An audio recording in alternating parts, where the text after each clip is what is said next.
Yes. Then my dog. Oh, yeah. Dog's excited. Dog is ready. It's time to go live. We got to talk. Yeah, the wife decided to go downstairs and jump on the treadmill really quick. Hopefully we get this one figured out really quickly. I love that they went nuts the second we said, let's go live. Yeah, let's go live. Yeah. They're excited. They're excited for the show. They know it's time to light the beam. Warren, what's happening, man? Dr. David, what's good, baby? Oh, I like that. You know, play some calls. Shouldn't be. Well, hey, can we get the biggest star in the WNBA on a show in Sacramento that doesn't have a WNBA team? I'm with it. There you go. I'm with it. Lots of things happen when you got a good basketball team. Not doing handbars. Handbars. It's that time. Nope. Handbars, baby. It is Patty Thursday, though, so you know, bars could be dropped. There we go. Bars could be dropped. Oh man, what's up, dope ones? We see you. How much time do we have till we go live on the radio? 3 minutes. About 2 minutes, 2.5 minutes. Go ahead. Okay, I'm gonna go take care of dogs. I'll be 2 seconds. Young Zell, what's happening, baby? Young Zell, I got you queued up. Hey, got you queued up. Hey. Oh man, Roddy, what it do, baby? D'Lo and Ham. What's that, James?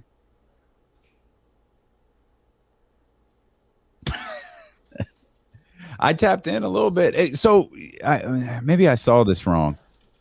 Did you guys do 2 different shows?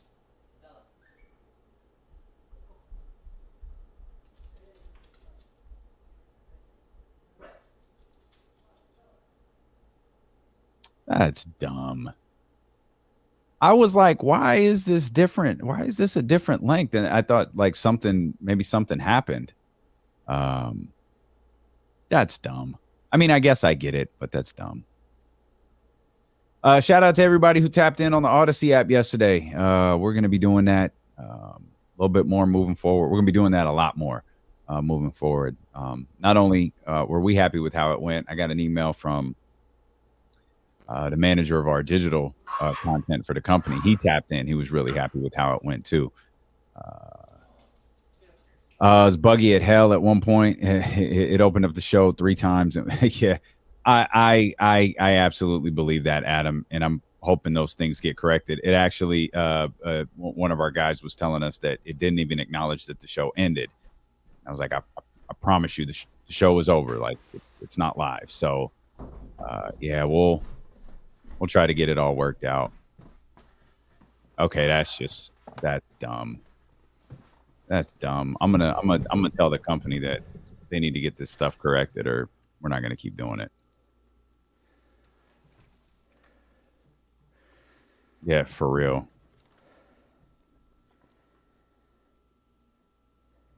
All right, James.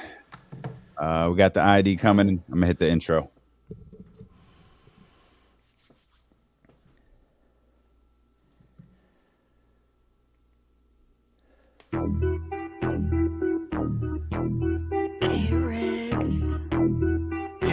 Yeah. We got them screaming D-Lo, KC, D-Lo, KC, D-Lo, KC, D-Lo. We got them screaming D-Lo, KC, D-Lo, KC, D-Lo, D-Lo. We your number one spot for some sports, huh? Got the city going crazy when we work, huh? We top 2, but we ain't 2, we in first, huh? And when you need the real, we is who you search, huh? D-Lo, KC, D-Lo, KC, D-Lo, KC, D-Lo. We your number one spot. Young Zell there with the open and hammer. Come on, James. It's a victory Thursday, baby. You know what that means? We got to light the beam. Sacramento Kings get the win last night. 119-110. Young Zell, let's light it up. Come on. They do not know what Sacktown brings. When on the low, that's a sack town thing. Talking about us, it's a bounce out thing. Must they forgot we some Sacramento Kings. Whole squad going crazy, yeah, we back with it. Northern Cali going crazy, one sack winning. If you doubted us then, ain't no back spinning. This is real right here, ain't no catfishing. So tell me what you see now. Coming down the lane off the rebound. It's 9:16 now. Look towards the sky like the beam now. Tell them like the beam, like the Tell them like the beam. Our man Young Zell right there with the intro and the victory anthem. And we welcome you in here to the Thursday, February 2nd edition of D'Lo and KC. I'm Damian Borling. Acknowledge me. He is the creator of the Kings Beat and our ESPN 1320 Kings Insider. James Ham sitting in for Kenny Caraway today. Kenny's traveling across the country with his family. He'll be back with us on Monday. James, come on, man. I saw you bobbing your head a little bit to that Young Zell beat. Yeah, it's good. It's good stuff. It's good I'm stuff. I'm not gonna drop Drake bars, but I'm down. That is literally what everyone is asking. Is are we getting ham bars here today? Yeah, probably not gonna happen. Maybe Matt George will bust out in some bars for us. I don't know. Oh, maybe Matt George. All right. Matt George will be with us, of course, in the 3 o'clock hours. It's Batty Thursday. Olivia Christian will be with us coming up 1:17. Brenden Nunes coming up at 2:17. We got a full show for you today. We'll be talking a lot about the Sacramento Kings. We've also got the All-Star announcement. Now, those will be announced on TNT at 4. We're going to keep the live stream. We're going to keep the video stream live following the show so we could be together when those announcements are made. However, I've been working the phones this morning, and I'm trying to get us a nod as to whether De'Aaron Fox has made the All-Star team. I think everybody is under the belief Domantas Sabonis is making it. We're all inquiring about De'Aaron Fox. You said yesterday you're feeling pretty confident based on some things you heard that De'Aaron is making it. I've heard similar things, but I also got a text that says, man, Clutch Sports doesn't even know if he made it.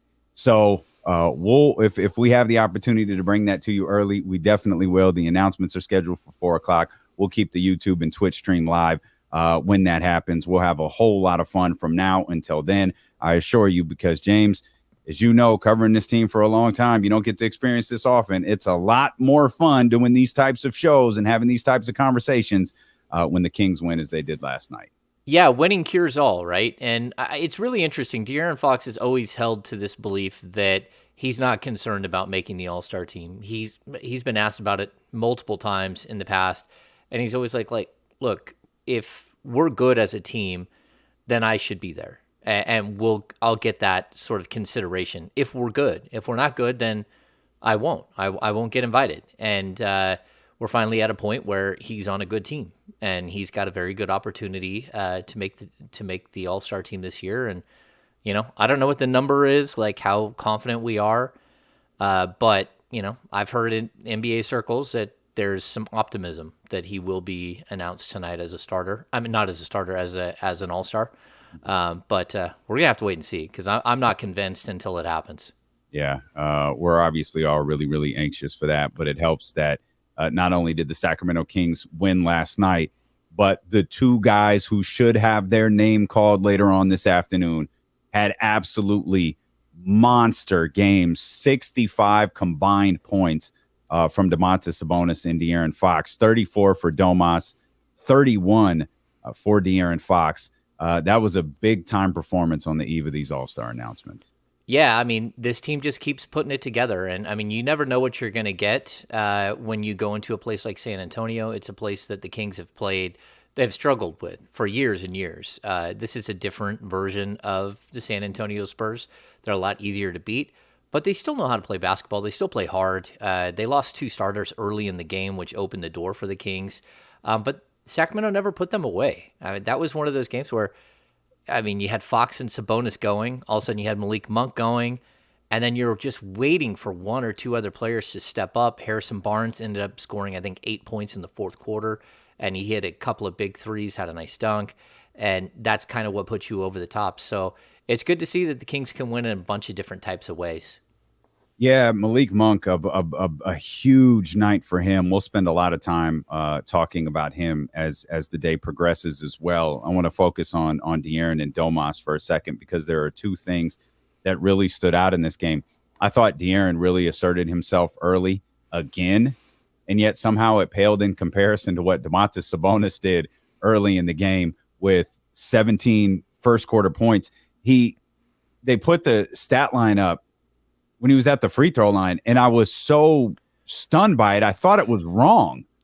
I hadn't pulled up the box score. I didn't have the computer in front of me. I was just kind of watching the game, and I knew Domas had been scoring, but I didn't realize at that time, I think it was at 15. I didn't realize he had scored that. I think he had 15 and 5 or something like that before he wound up finishing the quarter with 17 and 5. I was absolutely convinced that the graphic on the screen was wrong.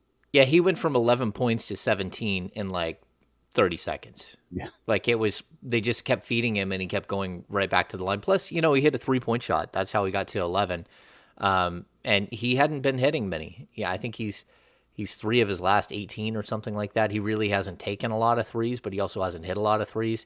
And he just decided to go right at Pirtle. And then when they went to Zach Collins, it's just like he was abusing Zach Collins. That got ugly. And he was forceful and looked like that was his goal, was to go in there and at least score 20, 25 points. The fact that he had a season high, 34, had me looking up his career high, which I think is 42, which he scored last year as a member of the Indiana Pacers. So you're just watching him like he was so aggressive. The one thing I will say is that he didn't have a lot of assists. I'll blame some of that on the fact that the Kings couldn't hit a 3-point shot at all. And so once the 3-point shot wasn't falling, you saw Sabonis really go into attack mode on the offensive end and kind of forget about hey, if they're not going to hit him, I'm going to stop passing him. And I'm going to start going to the rim and getting buckets the easy way. Yeah, that's, that'll be another kind of storyline of the game we spend some time talking about today, is that the fact that this team, the Sacramento Kings, weren't able to hit the three for the second straight game. It's really the third straight game, but for the second straight game, they were able to win without hitting the three. And I think that tells a story in itself. The exact numbers for Domas in that first quarter: 7 of 9 for that 17 points, 5 rebounds. For De'Aaron Fox, 3 of 5 in the first quarter for 7 points, just 1 assist in that one. Of course, both of those guys wound up with a double-double. Domas having that points, rebounds, double-double. De'Aaron Fox having 31 and 10 with double digits in the assist category. That was an impressive performance by those two last night. Yeah, I totally agree. I think we got to halftime, the team was 2 of 15 from 3, and the 2 makes, one was by Fox right in the beginning of the game, and one was by Sabonis. That's how bad it was. I mean, when you're not getting any production out of Kevin Huerter, Keegan Murray went 0 for 8 on the night. Yeah, 0 for 6 from 3, and he missed his 2 first free throws. He didn't score until there was 30 seconds left in the game when he got to the free throw line and hit a pair of free throws. So really, really wild that they were able to hold on and win. Even against, look, these are still NBA players, and people got to see a little Josh Richardson. If you just pack him up, throw him in a suitcase, and bring him with you. I mean, if you're the Kings, that's what he was really good. He might not be the elite defender that some of these other guys are, but he's a really good 3-and-D guy, veteran player, and it was a gritty performance. That's what you need from the Kings at this point. Just win. Don't worry about ugly. If it's pretty, don't worry about it. Just get the win. And Thibauld's probably the only elite defender that we're talking about, right? In these trade discussions that we had over the last couple of days. Yeah, Josh Richardson is a very good defender. I would put him like a plus defender at the NBA level. And who's the other? Darius Bazley. Darius Bazley is actually a very good defender. He's a guy that is really, really solid and has developed on that end. He's a bit of a mess and a bit erratic on the offensive end, but defensively, he not only can he block shots. He averaged a block a game. I think it was last season. He's a guy that can, he's long, he's athletic, he can get up and down the court. Yeah, I think it was you who tweeted he looks like he's auditioning. I did. I did tweet that. Yeah, he did look like he was auditioning. Like he heard the memo. He got the memo. Like, hey, Yeah. they might be interested in you. Like, okay, get me out of here. Yeah. Yeah. Monty should have just walked across the hall and knocked on the door. Hey, what are we doing? Like, let's get this done. I want to take this kid with me to Indiana because we've got business to attend to on Friday against the Pacers. Who, by the way, we're playing the second night of a back-to-back. Pacers play the Lakers tonight. I don't. Tyrese is still listed as questionable. I don't believe he's that status has changed. At least the last time I looked, Tyrese has still been listed as questionable. My belief has always been he would want to come back. Like I don't know if they would have him come back and play 3 games in 4 days because they do play on Sunday. Obviously, wins depending on their approach the rest of the season are pretty valuable for them moving forward. I do believe the Kings game means something to him in Indiana. But I also know LeBron James is his favorite player. So, if he has the opportunity to choose which game he comes back, I'm not 100% positive he doesn't choose tonight's game. But part of me believes he's going to come back tomorrow, and that puts him in a good position to play Friday and Sunday. Yeah, I think that's a very good call. I would assume that he's going to try to go tonight, but with the idea that he will go tomorrow against Sacramento. And, LeBron is, 89 points away from breaking the all-time scoring record. So there's going to be a lot of eyes on that game. So maybe he does want to go play. Maybe he wants to, jump in the fray and get on some highlight clips, whether it's a good way or a bad way. Because, every highlight clip tonight is going to be the countdown with LeBron. If he plays, he's questionable as well, as it looks like tonight. I think that's going to happen a lot. I believe that LeBron is timing this for a specific game. I don't think he wants to break the record on the road. And I don't think he's going for 90 tonight in Indiana either. So they've got some really big time marquee prime time games coming up in the very near future. We'll step out. We'll come back. James, there's a lot more we got to talk about as it pertains to this game. The defensive effort from this team. Want to talk about that. Want to get back into the 3-point shooting as well. We talked about Olivia Christian being with us, Brenden Nunes, Matt George. That's all coming up. If we get any All-Star news, we'll pass that along to you. We're just getting started. It's D'Lo and KC with James Ham sitting in for Kenny Caraway here on Sacramento Sports Leader, ESPN 1320. Make sure we plug happy hour tonight as well. Oh, yeah. Happy hour's going to be fun. I went through the tech support last night with AV. So made sure she understood. I was like, what? Yeah. I got you. I said, it sounds better if you put earphones in and with earbuds with a mic. And she goes, oh no, I don't do that. Oh dear. Okay. Oh dear. Yeah. I mean, I sat next to her for 3 years, courtside, and I was tech support the whole time. I don't think she knew how to I don't think she knew how to text at that time. There was a lot that went into turning on her computer, making sure everything was okay. Yeah. Get to your seat early. You're going to have to help out. I'm always fascinated by writers, journalists and their notes. Their notes, because I've I've had conversations with Aileen where I've saw her jot notes, and I look at her paper, and I couldn't make anything. I couldn't understand anything that she had on that paper. And hiding underneath her notepad is her recorder. So she holds them in one hand, stacked. So she's taking notes, but underneath is her recorder. So you don't see that.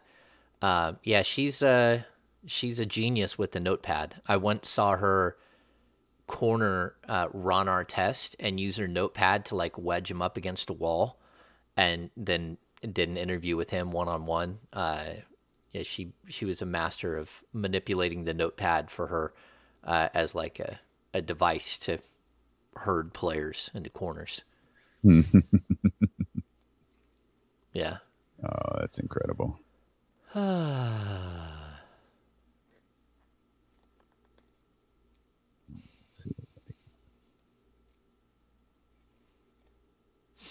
Yeah, that missed dunk last night by oh my gosh, Malik Monk. Woo!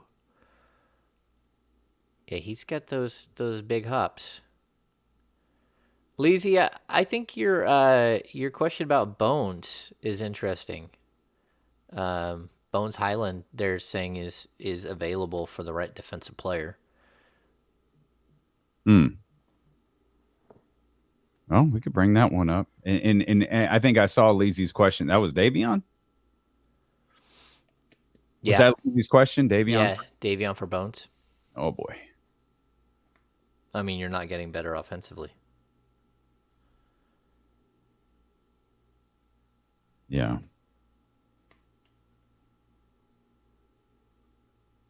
Let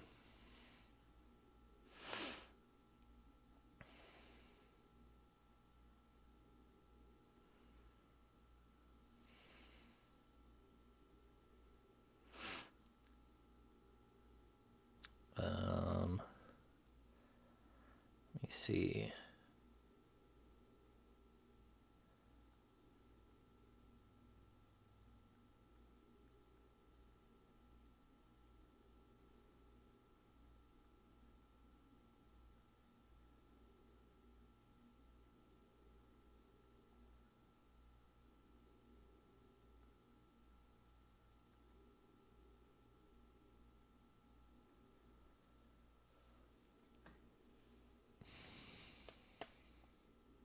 I did.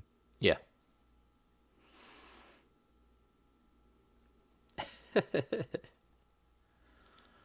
Oh, my God. Courtney Vandersloot is going to New York. Holy crap. Vandersloot, I'm assuming, will play behind Sabrina. I don't think that's a 2-guard lineup that you put out there, but I guess you could. They're loading up, right? That's their fourth major piece. They are loaded. Oh yeah, book your tickets for Aces versus Liberty finals. Is that bad for the game? I mean, for that game specifically. I don't like what it's had, the impact that it's had on the NBA. But is it bad for the WNBA? Could that spell like, all of these other teams like don't feel like they have a shot and are like, meh? No, mainly because the league is so small and it only takes minimum. Like, this isn't the first time. Phoenix was loaded with when Brittany first got there, with Brittany and Diana. Like, they completely tanked and lucked into the first round pick, and I think they only got one title out of that, maybe two. But it didn't. It felt like it was gonna the season isn't even worth playing, but that didn't happen. The league is so small. There's good teams everywhere. Like, I believe Washington is still really good. They've it's going to be tough now, but Washington's still a very good team. There's still some good teams out there. Yeah, it seems like it's so condensed. All right. Yeah, definitely.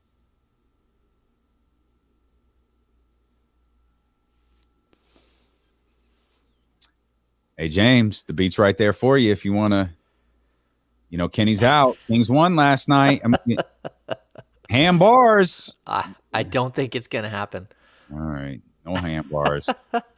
Maybe Ham will drop a rhyme or two on happy hour tonight. He's got an off-the-record happy hour with Elaine Voisin, who covered the Kings back in the day. Always one of the more interesting columnists to read in the Sacramento Bee. She's going to be a part of happy hour tonight, and you can be a part of happy hour as well by becoming a premium subscriber over at the Kings Beat. Head to thekingsbeat.com for more details. You get lots of exclusive content with being a premium subscriber at the Kings Beat, but nothing beats these off the records. Absolutely nothing. Yeah, the off the records are so much fun, and Aileen's going to be a great guest. Like, I've known her for a long time. Like, her stories are crazy. Her career is just absolutely amazing. And it'll be fun. Yeah, she's gonna go no holds barred. I believe it. Yeah, that's kind of who she is. So it'll be fun. Yeah, I absolutely believe it. I'm looking forward to this one as I look forward to all of them here. And one thing that I was looking forward to last night was seeing if the Sacramento Kings could continue the defensive effort that they put out against Minnesota. And De'Aaron Fox kept using the word the other night, disruptive. he was talking about being disruptive on the defensive end. And I feel like that might be a Mike Brown term, or that might be a coaching staff term, but being disruptive on the defensive end. I thought they did a really good job against Minnesota. The question was, would they be able to carry that over into this game against San Antonio? And I thought that they did. They wound up giving up 30 in the first quarter. I think 31 to be exact in the first quarter. But early, I thought that they were out there working. Like, I really liked the effort that they put out there defensively to start the game. Yeah, you know what? I think Mike Brown is taking a different approach. That's what we're seeing at this point. Because like throughout the season, every coach is different on how they want their players to attack passing lanes, to be disruptive. You know, certain coaches' deflections are really, really high on their list of things that they want from their defenders. I know Dave Yeager, that's why he loved Garrett Temple. Garrett Temple is one of the best deflection guys in the league. But what we've seen so far this season is Mike Brown is really stuck to his guns on his defensive principles, and his defensive principles don't include gambling. And I think over the last week, we're seeing him go, okay, we're going to try something different. We're going to go for deflections. We're going to try to be disruptive. We're going to try to throw different looks at teams, because if we can't beat someone with our base set, then we're probably going to, keep getting in these shootouts. So the good thing is we're seeing steals go up. The team is 19th in the league in steals right now, but that number is starting to move upwards. And I think that that's the best way to hide some of your deficiencies. Again, De'Aaron Fox is incredibly quick. If you let him play more like a safety than you do like a cover corner, you're going to get a lot of deflections. You're going to get a lot of, the steals, the fast break points going the other way. That's what we saw, where if they got any separation, it came on the fast breaks last night. And so I think it's something that Mike is sort of testing. Hey, can we play better defense using this style? And I think that's a good thing. Yeah, that's, you're getting easy looks. Malik Monk won the defensive player of the game. He had a couple of steals. De'Aaron Fox had 3 steals. You're starting to see this accumulation of steals between everybody, though. Yeah, and I think sometimes when we talk about defense, and I'm probably guilty of this to a certain degree as well, and maybe even Mike Brown is, we talk about defense, we think of teams like, Boston or Milwaukee, or someone who can hold a team to, 102, 103, 104, 105, those types of numbers. And sometimes defense, especially for a team like Sacramento, is just it's getting stops in key moments. It's being active. It's not giving up easy baskets either on the perimeter or in the paint. It's jumping the pass. It's things like you were just describing. And while that's not going to be a league leading defense, that can also be a defense that doesn't force Kings fans to bang their head against the wall. Yeah. I mean, that's what you have to work with what you have. Right. And I think Mike has got to a point where he's starting to understand that there are limitations to what his team.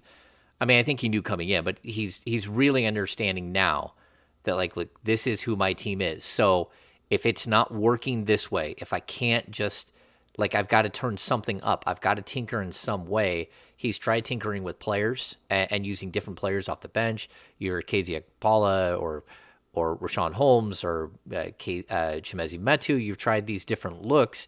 But what you're finding is that if you just tell the guys to, hey, aggressively go get the ball. The Spurs aren't a great ball handling team. They're a team that turns the ball over. So take advantage of that. Same thing with Minnesota. They're a team that turns the ball over. Take advantage of that fact and really force them into bad decisions. And I think that's where the Kings, they have the speed and the quickness. Of course, Domas isn't great on the perimeter. We all know that, but he's actually been really solid inside. You can shoot over the top of him for sure, but that's a lot more on the guards letting guys get in or not, being active in the passing lanes and letting a ball get down to a big man too low. But yeah, I think this is just another form of tinkering that we're going to see from Mike. And he said in the past, he doesn't value steals and he doesn't value blocks. And I've always said, I don't value blocks because they're not a true turnover. Steals, on the other hand, are. And, you can get a block, it goes right back to the other team, and the guy dunks on you. That happens all the time. So I think they're it's an interesting stat, and it's a good thing to have at least one or two guys that can block shots, but it's not something that I'm really worried about in a game. And it's not, you go back to the Warriors last season with Mike Brown as their defensive coordinator, one of the worst block teams in the league. And it didn't matter. They're number 2 in the league in defensive rating. Like, that's a good defensive team. Yeah, Will Z noted the Kings had 12 deflections last night after having 18 the previous game. So it speaks to the activity that they've had, the disruption that they've been able to have on that defensive end the last couple of days. You used the word tinkering a second ago, and that brings to mind, what do you think of the fact that Mike went to Terrence Davis again last night? If I'm really looking at what we're seeing, I think he's showing people around the league that Terrence Davis is perfectly healthy and ready to play. So I would say they're not showcasing him as in they're giving him 10 shots a game, because this team is trying to win, and they're not going to wait around to see if a player, is hot or cold. But what I think they are doing is they're showing, teams around the league, look, this is a good quality young player that's healthy and they can help somebody. He's just not someone who's fitting in with what they're doing right now. It's really more about Malik Monk and Kevin Huerter than it is about Terrence Davis. And, Mike relies very heavily on both of those guys, and there's just not a lot of minutes at that shooting guard position. Sometimes he goes small and it opens a window for TD to play a little bit more at the 3, but they want a defensive-minded player for that 3. You can see sort of the rumors and what they're looking for, the names that we're hearing. They all have one thing in common, is that they play defense, and that's not Terrence's specialty. He's not a horrible defender, but he's also erratic on that end, just like he is on the offensive end. I don't think that's a real thing. I don't think showcasing is a thing. You don't think so? No, I think that's something. I literally think that's something we created, fans created it, people created it. Why is this happening?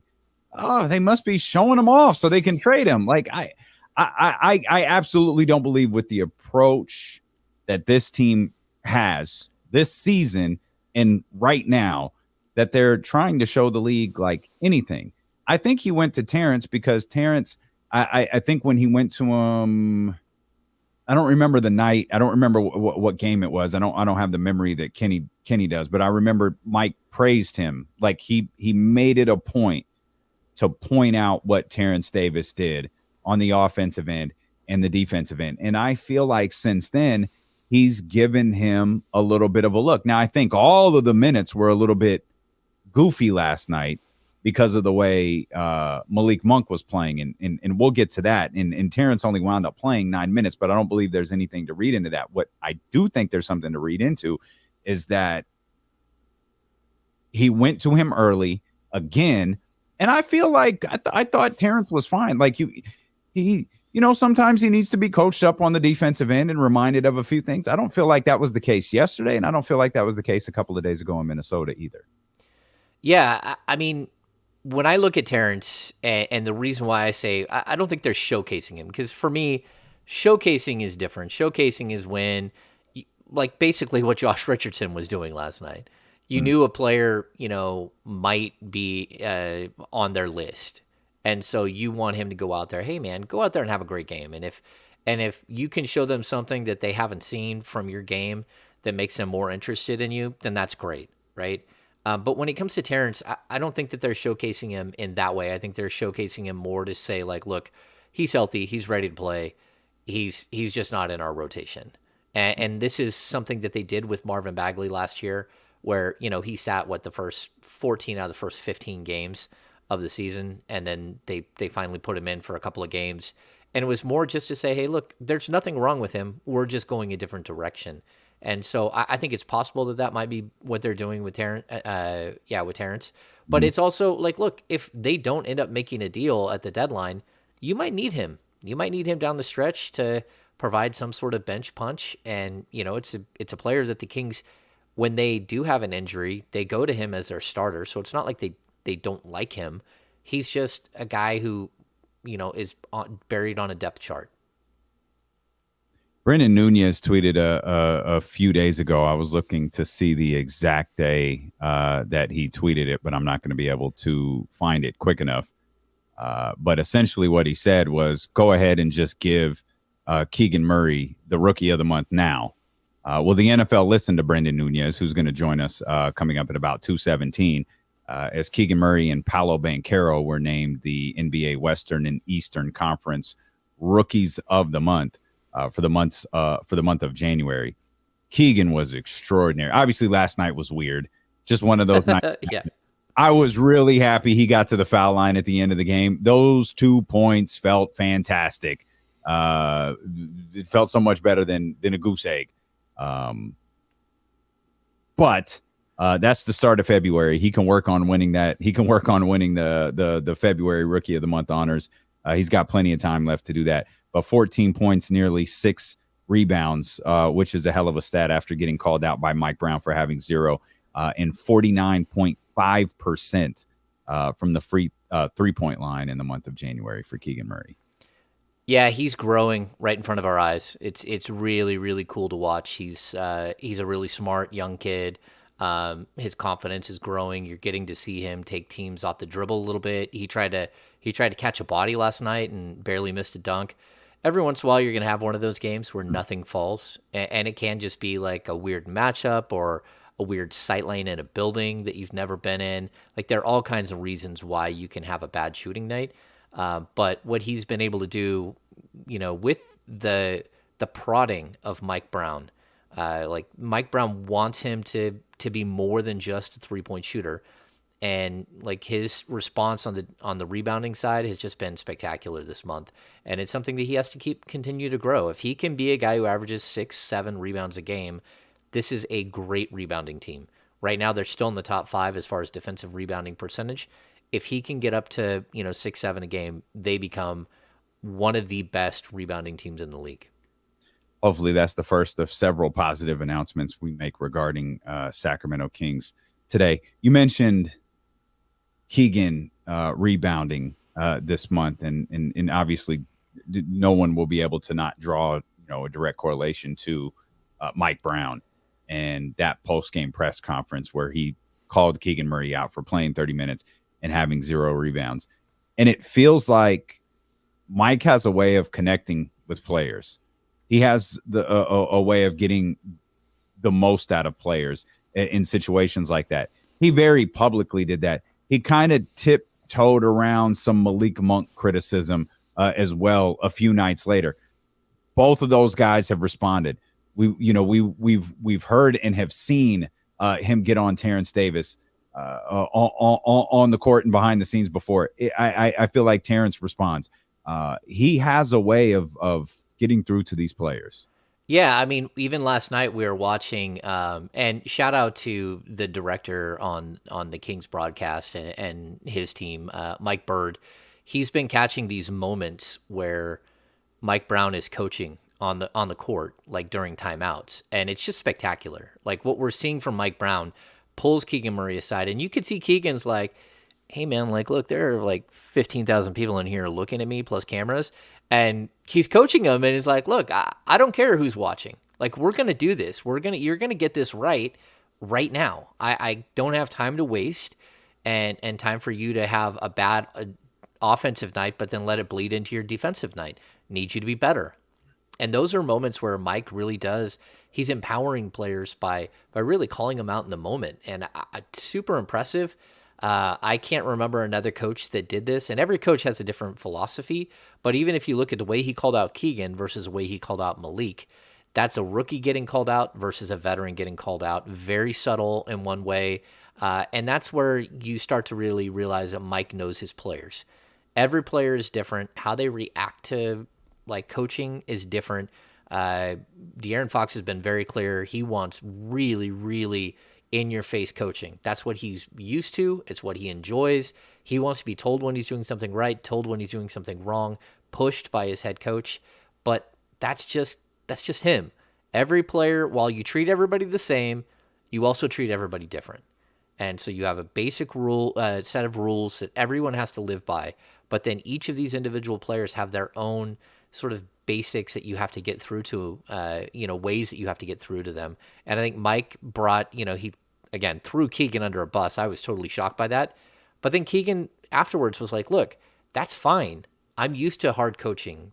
I chose to go to Iowa where I knew that Fran McCaffrey was going to push me.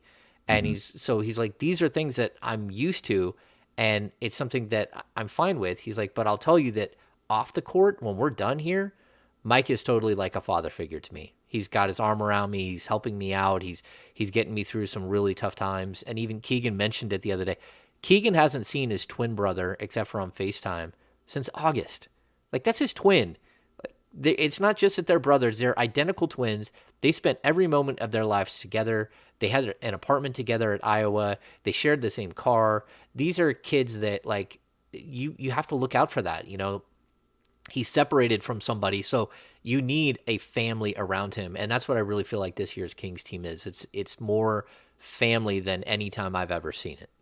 And there's no greater evidence of that than the photos that are posted on Sacramento Kings Twitter and Instagram following the games, especially after wins, with that defensive player of the game chain being handed out last night, given to Malik Monk. Again, we'll talk more about Malik here in just a few minutes. I want to stay on Keegan. I feel like we were together when that remark happened. Was that the Lakers game? When he called Keegan out? Was that the Lakers? It was a Lakers game. Yep.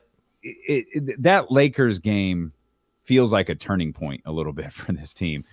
That was a tough loss at home for a variety of different reasons. You gave up 136 points, I think, in that one. And like last night, you talked when we started the show about, growth. And I think the fact that this team has won 2 games in a row, shooting poorly from 3, that feels like growth to me. Matt George, who will be with us in the final hour of the show, he noted they're 26-90 over their last 3 games, 28%, and they're 2-1 over those last 3 games. That was something they were incredible at. Like Kenny would say, scoring, that's their superpower, being able to do that. And it just really hasn't been there. They got above that 114-point threshold that we've talked about this week, where if they get above that, they're like 26-6 or some odd absurd number like that. If they get below it, the number's just as equally absurd, just in the opposite direction. But it's not the 130, right? It's not when and I think 130 was the number Mike Brown used when he said that's fool's gold. Like you can't win long term like that. Well, you can win long term like they played last night in the game before in Minnesota. Yeah, I mean, if we look at that stretch of games, first of all, they've gone 9-3 since that Lakers game. But that was the first game where they scored 130 in their streak, where they had 5 straight games where they scored 130. And some of those games, some of those games are perfectly fine, like 136 to 111, 135 to 115, 139 to 114. Those are all blowouts. Even the 132 to 119, those are all blowouts. So sometimes you can win that way, but you don't want to rely on it. And so what we've seen since then is the defensive numbers are gotten better. They're right now, I think they're 21st or tied for 20th in the league in defensive rating. We're seeing them figure out ways to win games when shots aren't falling. And a lot of that is just, you have an elite star center that can go get you buckets when shots aren't falling. And you also have an elite scorer in De'Aaron Fox, who isn't really a three-point threat. I mean, he's shooting like 33% on the season, but where he really, really dominates is at the rim and in the mid-range, where he's shooting well over 50% from the mid-range, which is spectacular. So this team does have a lot of different ways to score, but you just can't keep relying on that every single night. You've got to be gritty. You've got to have other ways that you can fight through and get victories. Just keep staring at my phone, hoping to get a text about these All-Stars. I know TNT was getting them like the Turner Group was getting them at 12. And so I'd imagine Mike knows, Monty knows. The Kings know now. I actually thought the Kings knew last night. I was convinced the Kings knew last night until I got a text this morning that said otherwise. But when Monty posted that tweet with the De'Aaron Domas hug and I think it just said All-Stars. I was like, oh, Monty knows he's dropping a little dime for us. I was convinced they knew, but I put that tweet out as one of my six quick thoughts that that like in NBA circles there's a positive like momentum for him to get in. Like, and again, my source doesn't know for sure, and no one knows for sure.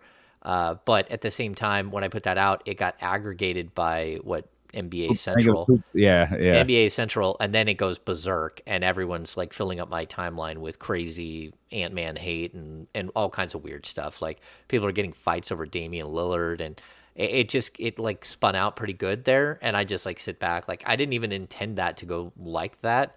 I was more like, hey, look, he's been great again. Another game where he's great. He's not good. He's great. And it's the reason why you are 29-21 on the season is Domantas Sabonis and De'Aaron Fox and the pieces you were able to put around them because you knew you had two really, really good players. And that's why they're so good. Tell those dummies in Portland to pipe down. Dame Lillard's going to make the All-Star. Relax. Win some games and then worry about it. But Dame Lillard's going to make it. Calm down. One thing we didn't mention, we should, season high in paints in the point. Run that. Let's try that again. I'm going to hit the reset button on that. Season high on points in the paint. They scored 74 yesterday. 74 points in the paint for the Kings. Yeah, when the shots aren't falling from deep, be smart enough to change it up, you know? And that's what we saw in the previous game. They still shot threes in the second half against Minnesota, and they started to fall a little bit. But the first half, like it showed you that you might have an off night again. And like, look, these guys are in the dog days of the season. You're looking at February 11th, 12th, whenever the All-Star break happens. That's like all of these guys have that circled on their calendars. They're exhausted. They want to take 5 days off, spend with their family. Some of them will just to relax. A lot of these guys, they'll fly to the Caribbean like for that couple of days. They'll go wherever. So it really does, like it starts to wear on them, especially when you're in the midst of a 7-game road trip. Like sometimes like the travel isn't great. The sleep isn't great. The bed you slept in isn't great. And you come out and you're a little flat. You don't have your normal juice. And again, we're seeing this team figure out ways. And that's really cool because it's not all based around like one or two players. You have your one or two players that are stars, but then they have this collection of players that each of them can step up on any given night and really make a big difference, whether it's Herter or Barnes or Monk or name that Keegan Murray, Trey Lyles, whatever it is. They've got a bunch of guys that can hit you for 20 or 25 on any given night. Well, there's been a big difference in the first 50 games of this season, James, and I want to talk about that when we return. We got Olivia Christian coming up about 30 minutes from now. We got Brenden Nunes after that. We got Matt George in the final hour of the show. So much more ahead here. It's D'Lo and KC with James Ham sitting in for Kenny Caraway here on Sacramento Sports Leader, ESPN 1320. Paints in the point, baby. What you guys know about that? Paints in the point. Say? Paints in the point. That was it. All right. Wait a minute. That doesn't sound right. Try that. In the paint. Would they finish with 70? 74, I think, was the number. Oof, that's big. 70. Rob W. If Sabonis makes the All-Star game, any chance he sits out to rest his thumb? Absolutely not. That's funny. I got asked that question this morning. If he can play 42 minutes against somebody and fight through, then like he's gonna go play in the All-Star game. Like it's a very big deal for these guys to be part of that, even if he only plays like 8 minutes. And he's not a guy. He would be fine. Like that's fine. I wish I could rest up and just take it easy for a game. That he would be fine with that.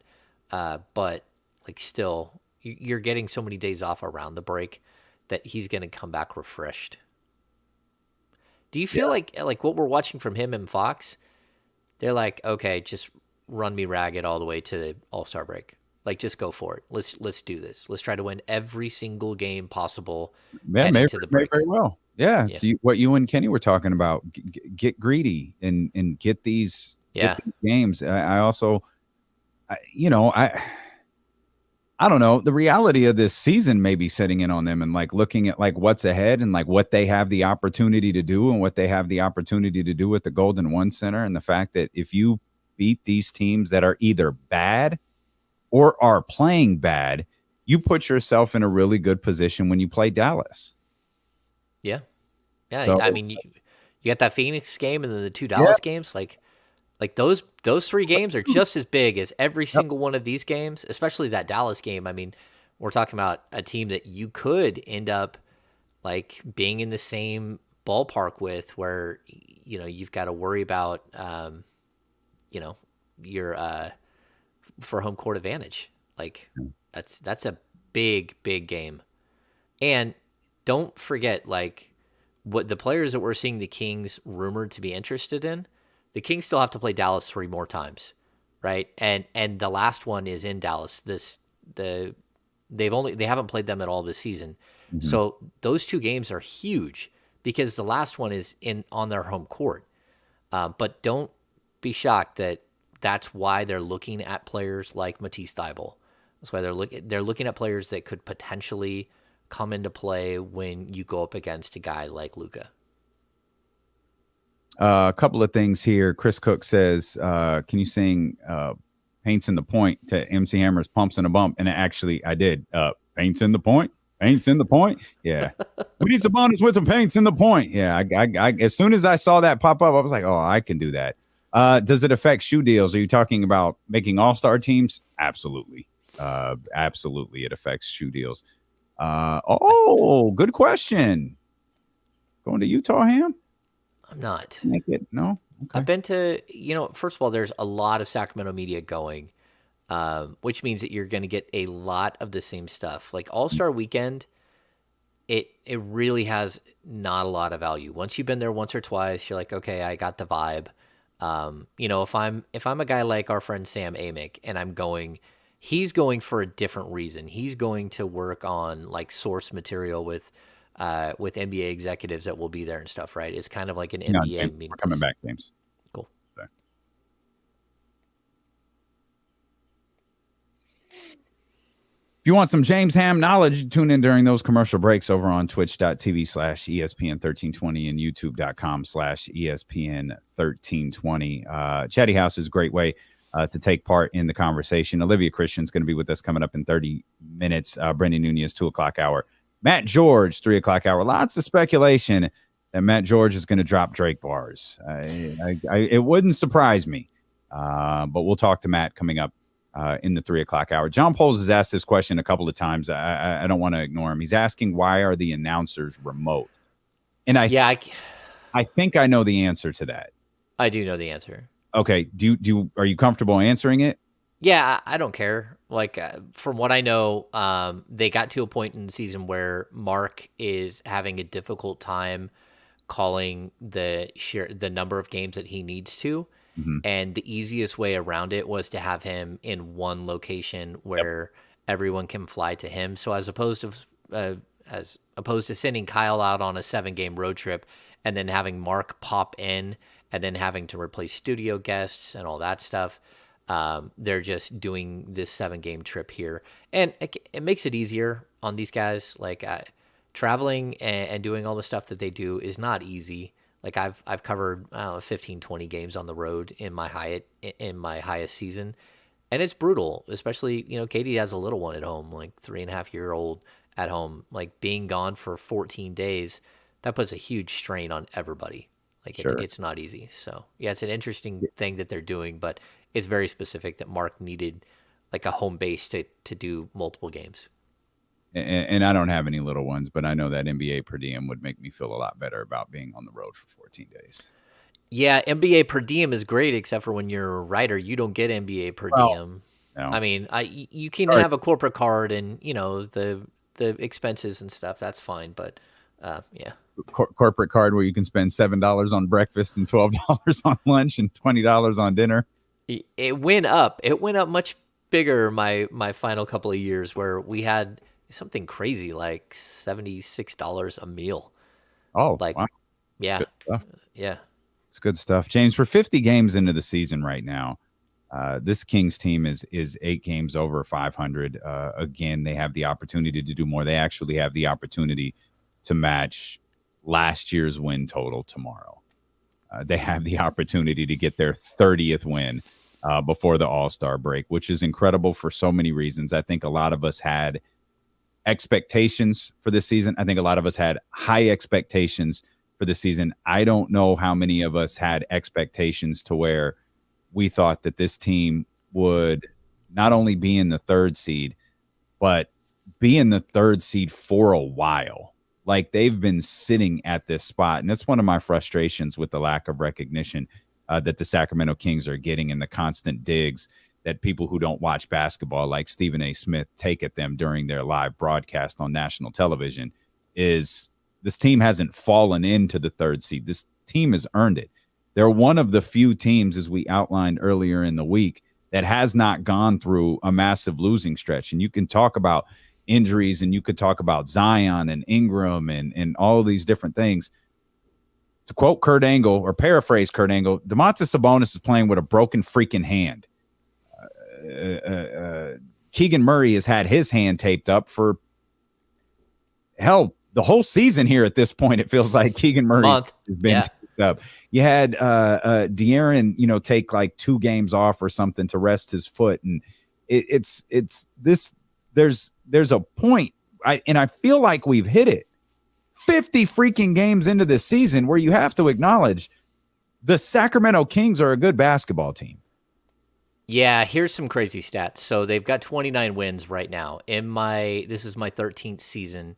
So the previous 12 seasons, that's either beat or matched 6 of them as far as wins, right? So when we get to 30, we get to 31, we start jumping over a bunch of teams. 32 wins is the 3rd highest win total I've ever seen. 33 is the 2nd highest, and 39 is the highest. So that's where you're in unfamiliar territory. And that's why I keep saying that. Like, look, a lot of these players, they haven't been here before. And it's not easy. It's not easy to focus on every single individual game on the road. They know how big the Indiana game is. They know, like, the New Orleans game is huge.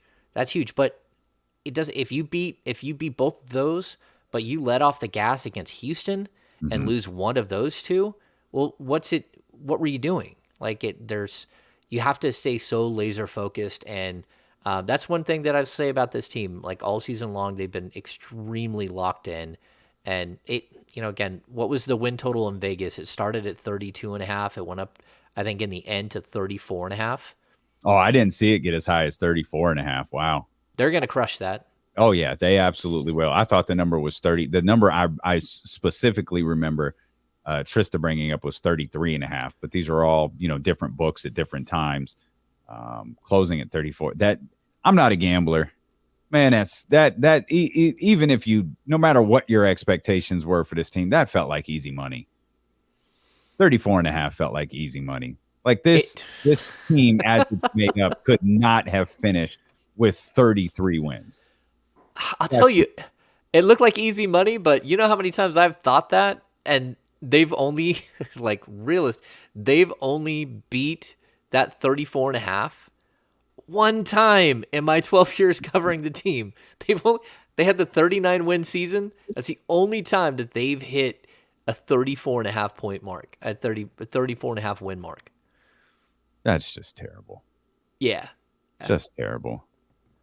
Well, they have the opportunity to get to 30 by beating the Indiana Pacers tomorrow, and I'm not counting any of the. I feel like they should have won last night. I think San Antonio is a team that you need to beat. I absolutely think they need to beat the Houston Rockets both times. I think these other 2 games are tougher. I know they're not playing well. Indiana will be interesting because of the Tyrese Halliburton factor, and it just appears that is an absolutely different basketball team when Tyrese Halliburton can't beat on the floor there for him. The evidence shows that is a completely different basketball team when Tyrese Halliburton isn't around. And I don't know what it means, if it's his second game back or his first game back. assuming that he does come back, and I am of the belief that he will, but still, I don't look at the next two as I did San Antonio or as I will Houston. Those are different teams. I don't know what direction Indiana is going to choose to go in. I think we're entering that territory that you talked a lot about before the season started, is teams would give it a go and kind of see what happens. And obviously much like Sacramento, Indiana exceeded a lot of expectations. Indiana exceeded almost everybody's expectations before the season started.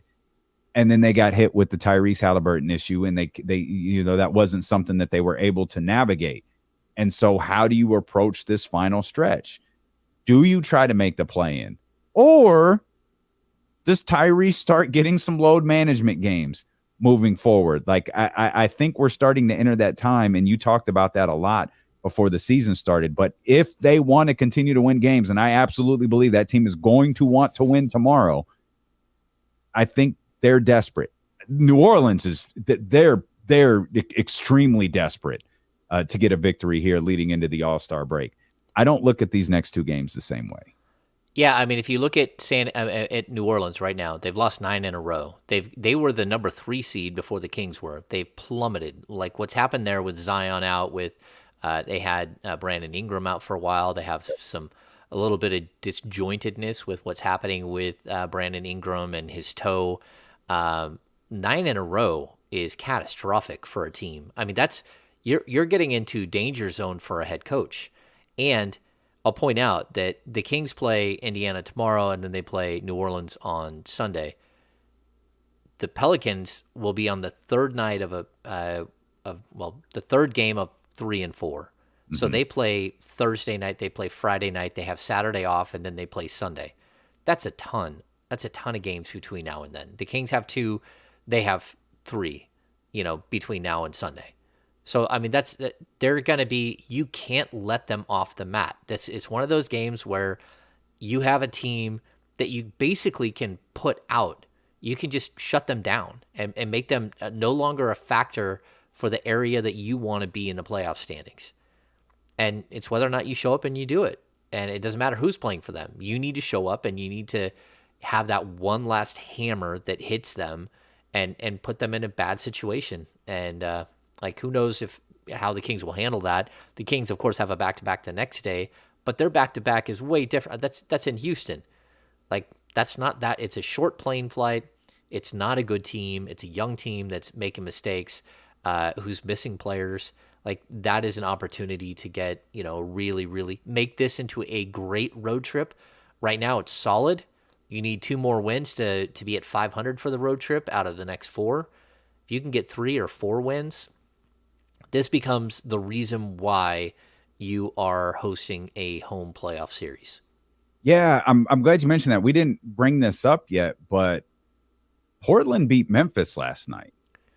So the Kings actually grabbed a game on Memphis, and while they're not sputtering in the same way that the Indiana Pacers did, that it's crazy. They've been without Desmond Bane. They've been without Ja Morant for large stretches, but the guy who seemed to hold everything together was Steven Adams. And they have really, really struggled without him, losing to Portland last night. That's a tough one. And who he root for, I was more of the mindset, Memphis is going to be fine. Just knock Portland further down. And now all of a sudden the second spot becomes just a little bit more within striking distance. Yeah, I mean, the Kings are only, 2.5 games out. And the other big game was Minnesota beating the Warriors last night. If you're the Kings, you really do have to look at the Clippers and the Warriors as teams that are going to fight you for the Pacific Division. And you need to have those guys lose games. So I would take a Minnesota win over Golden State anytime. Minnesota's going to be a perfectly fine team come playoff time. They're, especially when they get Cat back and whether they can make that work. The one downfall is that they don't have a lot of time to put it all together and see if they can find some sort of chemistry between Cat and Gobert. But they're a scary team. But the Golden State Warriors are the reigning champs. They know how to get into a series and beat you in a million different ways. And like whether they're down on their luck right now or not, that's not a team the Kings don't want to be a 3-6 against the Golden State Warriors. You're listening to D'Lo and KC on KIFM West Sacramento, 98.5 FM, KRX QHD2 Sacramento, ESPN 1320, driven by Lashes, Elk Grove Dodge. Always live on the free Odyssey app, live on twitch.tv/ESPN 1320, youtube.com/ESPN 1320, on Facebook Live as well. Wherever you are, we appreciate you so much for being with us. Olivia Christian coming up in about 15 minutes. Brenden Nunes a little bit over 1 hour from now, and then Matt George in the final hour of the show. That game sent Golden State down, I think, from the 5th spot to the 7th spot, and moved Minnesota into the top 6 for, I think, the first time in a while. Minnesota has gotten back into the top 6, along with Dallas at 5, Los Angeles at 4, the Los Angeles Clippers at 4, and then, of course, the Sacramento Kings at 3. Yeah, it's a big deal. Like, that 7 games, you're 7 games as far as above 500. The Kings are 8 games. The Warriors are 1 game above 500. That's not easy to make up. Like, especially we're talking about a 32-game sprint to the finish line at this point, right? Is that all that's left? Yeah, 32. Yeah. Well, that's all that's left for Sacramento. Yeah, 32.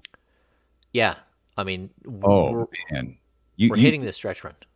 You got my attention with something a minute ago when you're talking about New Orleans' schedule. New Orleans could be completely out of the play-in picture by the time they play Sacramento. Like, Portland's right there. Like, Portland, with that win last night, they're a half a game back from New Orleans at 10.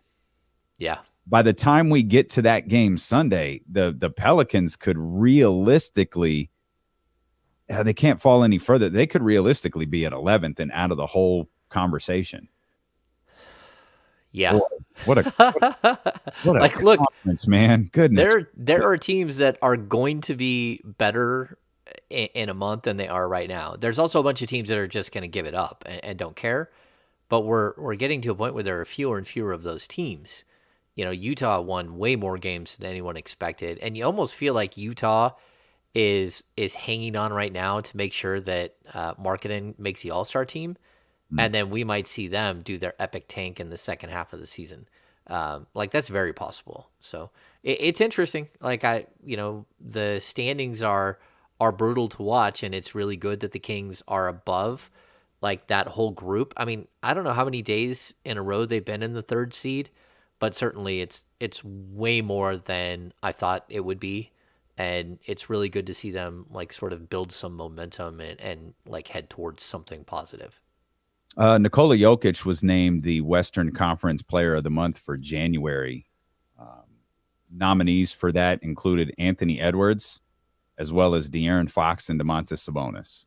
Oh, yeah. Like, these guys, I mean, they've played so incredibly well. I was looking, I think De'Aaron had 5 games of 30 or more in the month of January. And then even a bunch of games where he was like 28, 29. Like, they're rolling. They're playing some of their best basketball, and it's good to see. Utah falls out. Who do you think jumps in?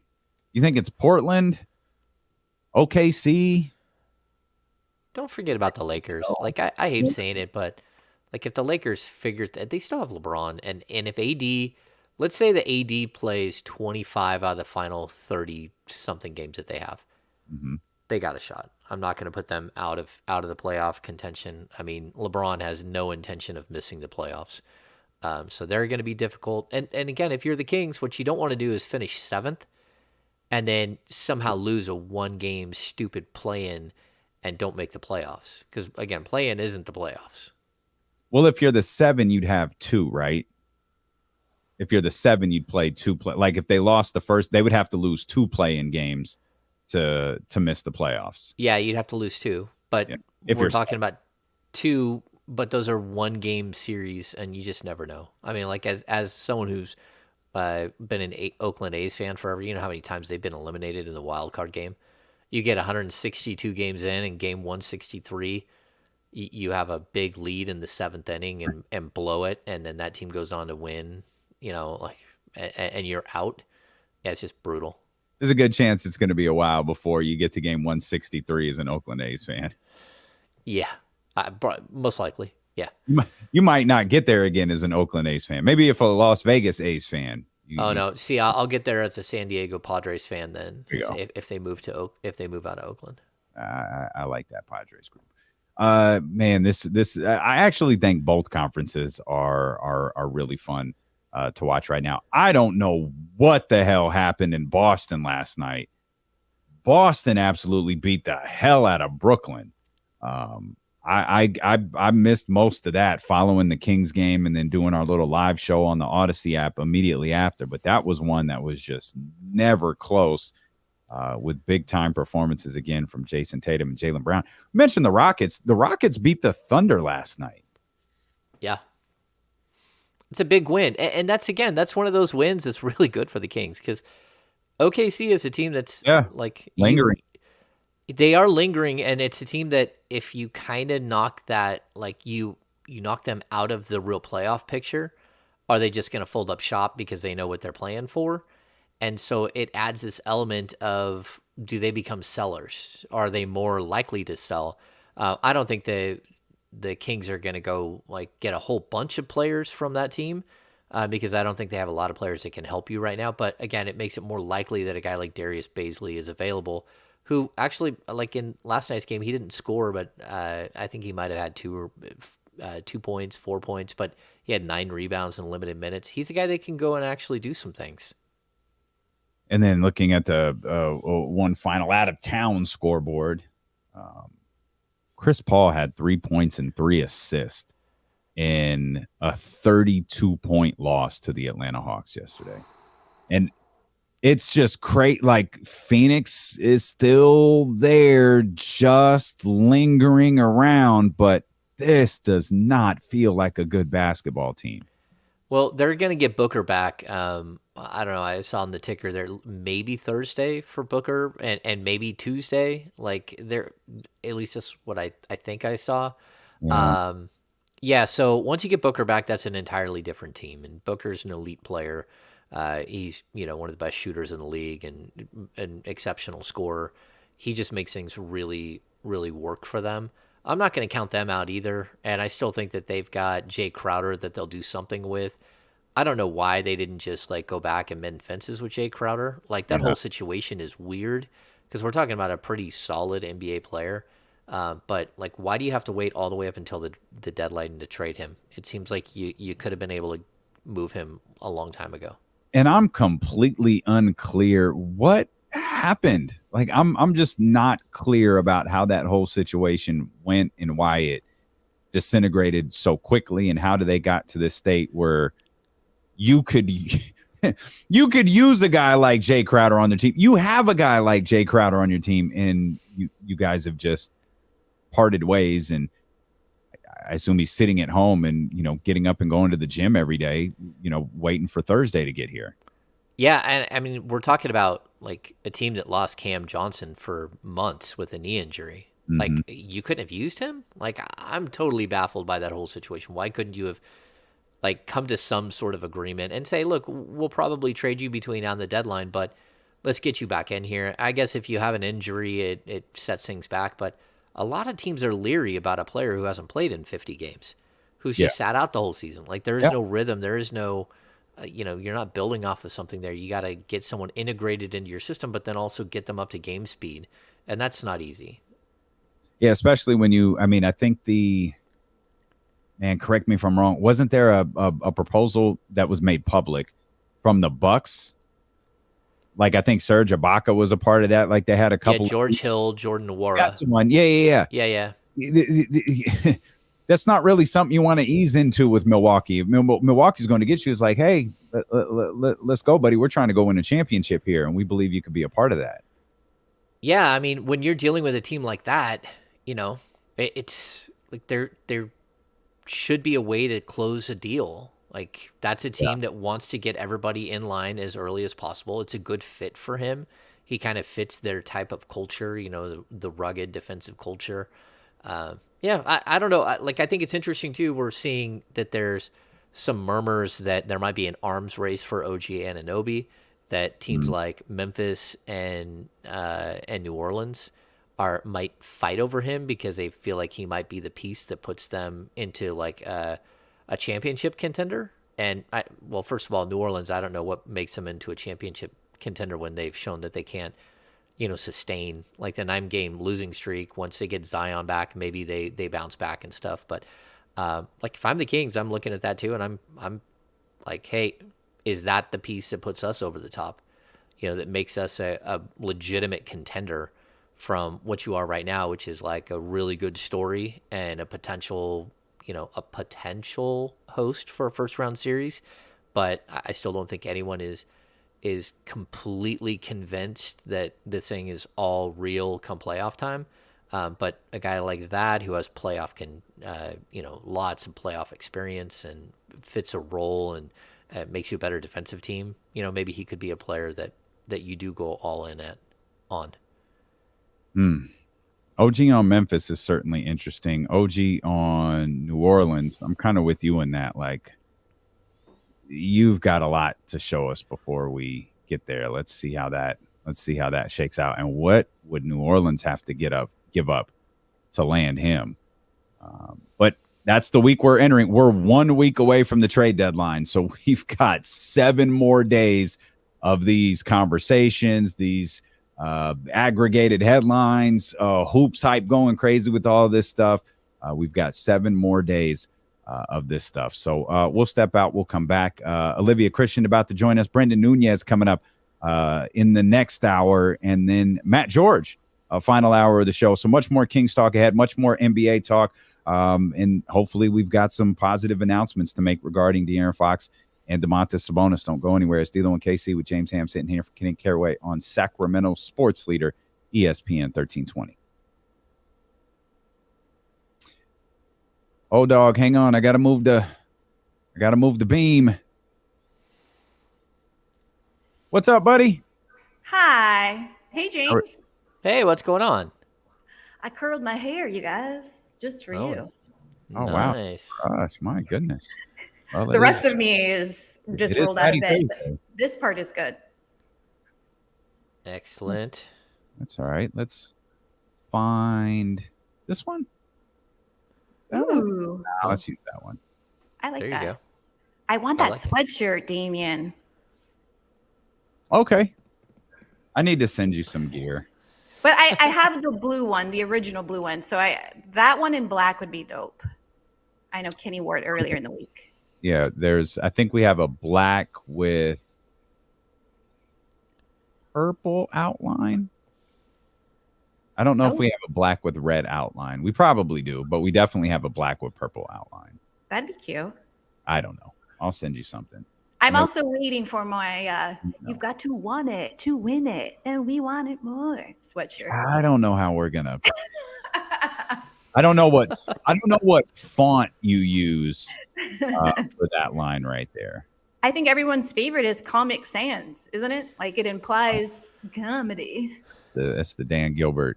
The Dan Gilbert special. Gilbert special.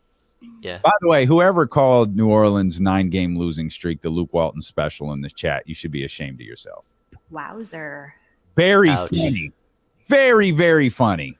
But ouch. Well. Oh, hi, Paul. Wrong. Paul said hi, OC. It's Paul? been a while. A lot of technical problems. Well, yeah, like we had some storm issues. Oh, there's my man, Paul. We had some storm issues. I think we had you on the phone one time because of the storm.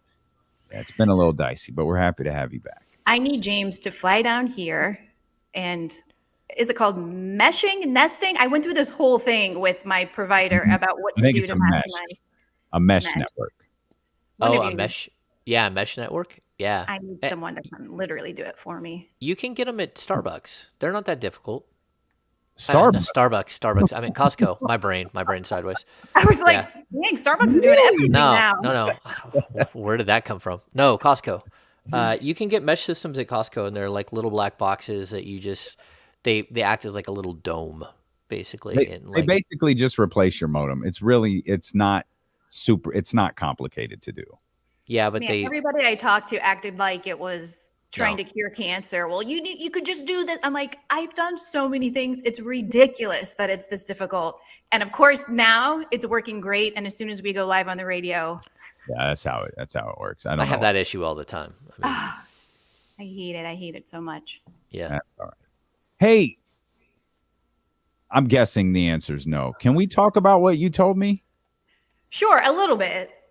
Okay. I'm like, if you want to introduce it, I'll give some detail. When you said hey and then you paused, I was like, oh God, here we go. You scared me there. You're in 4K right now, but I want you to be able to share your good news. Sure. Looks like last year Shams dropped the reserves at 330. All right. Well, I'll say this. I think James and I both got people working. So if we can beat, we are the sham stoppers. So if we can beat them, we'll bring it to you. There's a t-shirt. We'll definitely try. Sham stoppers. Sham stoppers. Is Kenny Casey Caraway okay? Yeah. He's headed to Baltimore. I don't know if Cheryl and B Moore is still watching, but Kenny's on his way to them. The whole family's going to Baltimore. Oh, nice. I don't think I ever want to take my whole family to Baltimore for a family trip. All I could think of, well, they got family out there. All I could think of when Kenny was like, yeah, the house is empty, so if we could do the show from home, it'd be cool. Like Jasmine took a 2-month-old onto the plane by herself, and I was quite relieved when he said Cheryl and Elk Grove went with her. So, gotcha. She has some help on the plane there. Yeah, there's secrets to taking babies on a plane. Oh, that is a nightmare. I mean, it's a nightmare I'll never have to live, but that just feels like the worst nightmare in the world. Yeah, you have to reserve a bottle, because the bottle will help their ears pop. That's the biggest problem. When you're in a plane and you go through elevation, you just pop your nose. Well, pop your ears. Babies don't know how to do that. So, but if you bring a bottle, or if they suck on a pacifier, you can even just a couple of times just plug their nose for a sec, and they'll actually do it. I think James Ham has another podcast idea. Traveling with babies. With James Ham. The baby beat. Hang on, guys.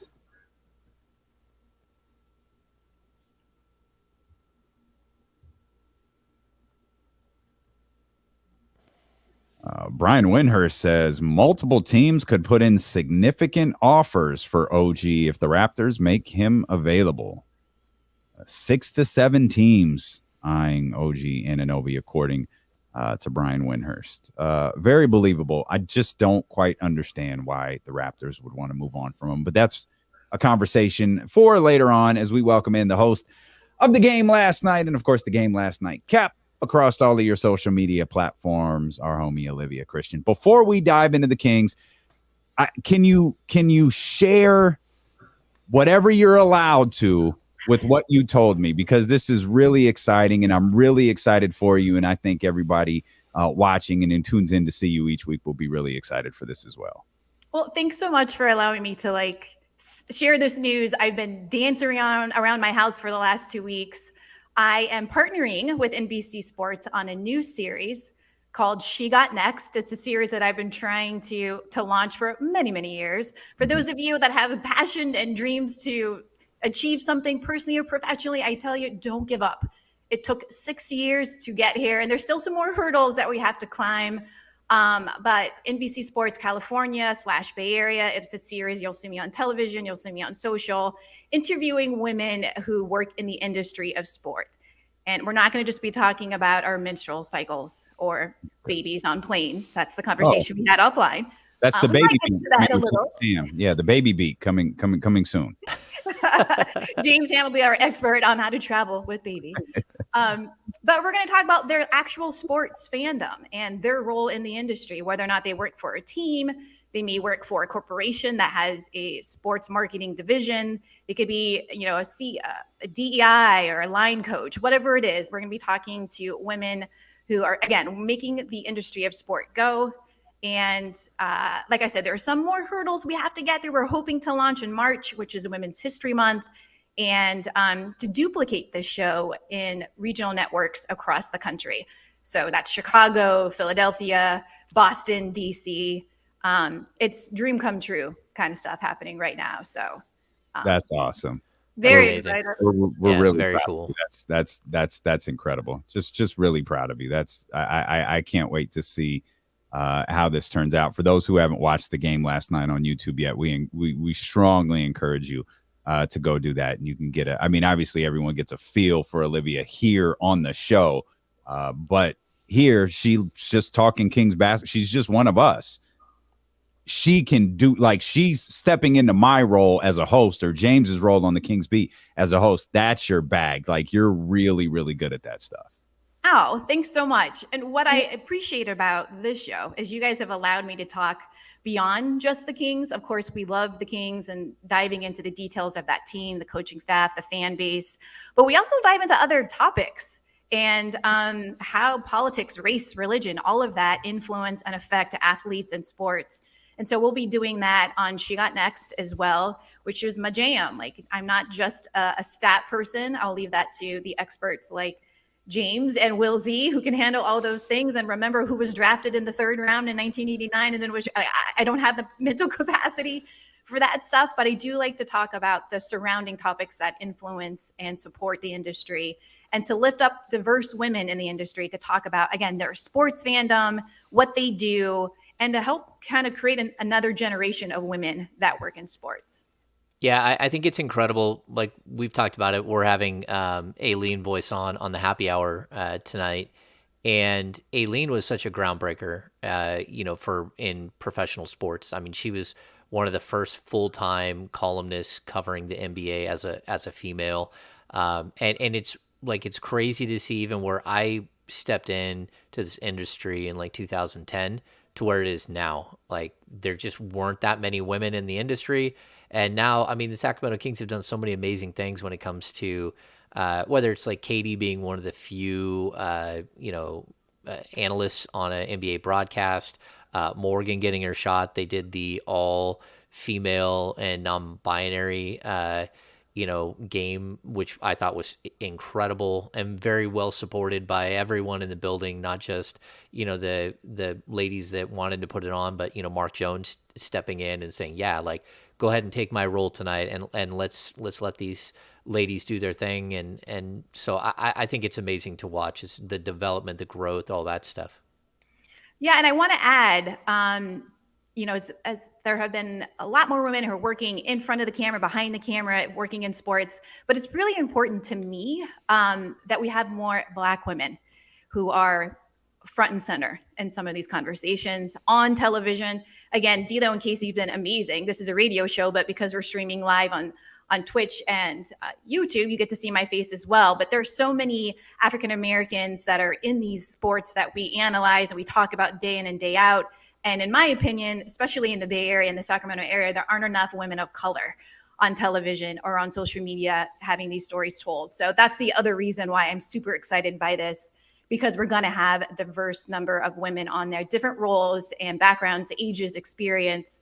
And again, talking about how to create space for the next generation of women getting into this industry while talking about sports itself. It's going to be dope. I'm so excited. That's my excited voice. So that's what's coming up in the future. And of course, we'll keep you updated on how the show is progressing, when it's going to debut, where you can see it. All of that different stuff. I can tell you this, we're talking about women in sports. Lindsey Harding, an assistant coach for the Sacramento Kings, she's going to be with us on Monday. So we hope that you'll tune in. We hope that you're with us every day, but Monday, Lindsey Harding will be with us. She'll be live from Houston, I believe. So we'll be talking to her as they get ready for that series. Now, complete pun intended, let's talk about the game last night. Kings win again. What stood out the most for you in that kind of unique game against the Spurs? Well, I have to say, a few weeks ago when I was on here and I was talking about getting on the road and how it takes 2 or 3 days for you to get back into your system. Yeah, we all remember. We all remember that very well. I won't go too back deep into that. But I feel like we experienced that again with them going to Minnesota, having a sluggish game, game one on Saturday night, and then we saw them running around more freely and playing to their strengths. Last night was more of that. Now, of course, the Spurs aren't doing well. They're in a rebuilding era right now, but sometimes those games are the hardest to win.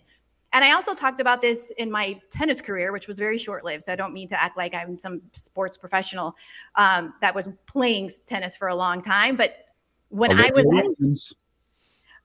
at peak Olivia, I had the hardest time playing against athletes that were way worse than I was, because you just tend to play down.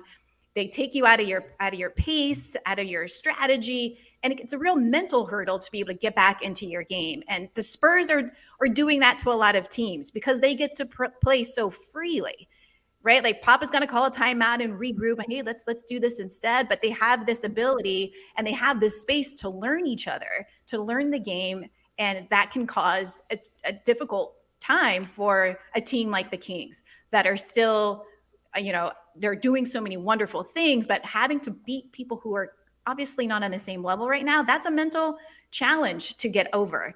They didn't let the game get too out of hand at any point, which I appreciated. I'm glad they didn't get out of control. Pop and Coach Brown were having like a timeout-a-thon, who can call it faster, trying to correct things. But I like that the Kings pretty much stayed in the way of the Spurs. They didn't let them kind of get pulled out of what they do best. And so that was a fun game to watch. Olivia, what do you make of the fact that the Kings are 13-10 on the road this season, and there's only one other Western Conference team above 500, which is on the road, which is the Clippers, who I think are 15-14.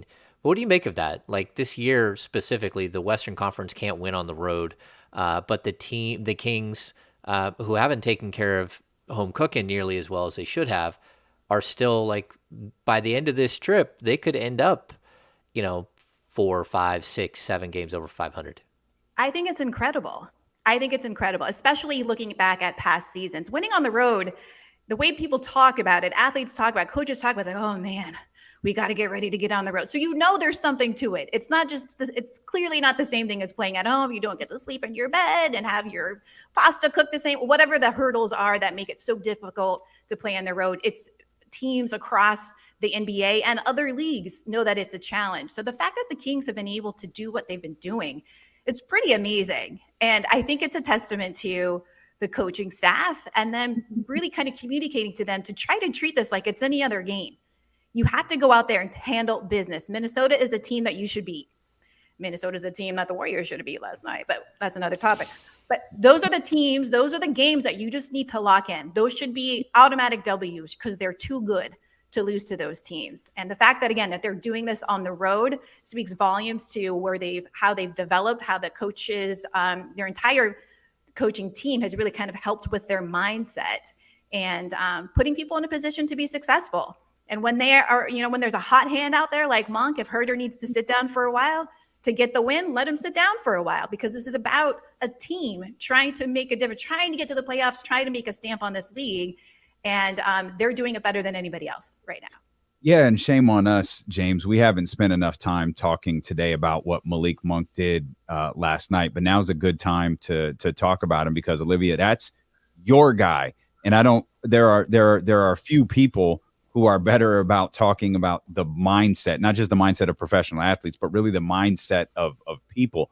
And one thing that you talked about with Malik, and I think we keep bringing this up, like Malik feels different. Like he feels like some sort of like inspirational leader. Like he has a vibe to him that you can really, really feel at the Golden One Center. But it's apparent on the road too, as evidenced by his excitement for winning a defensive player of the game chain, the excitement that his teammates seem to have for him.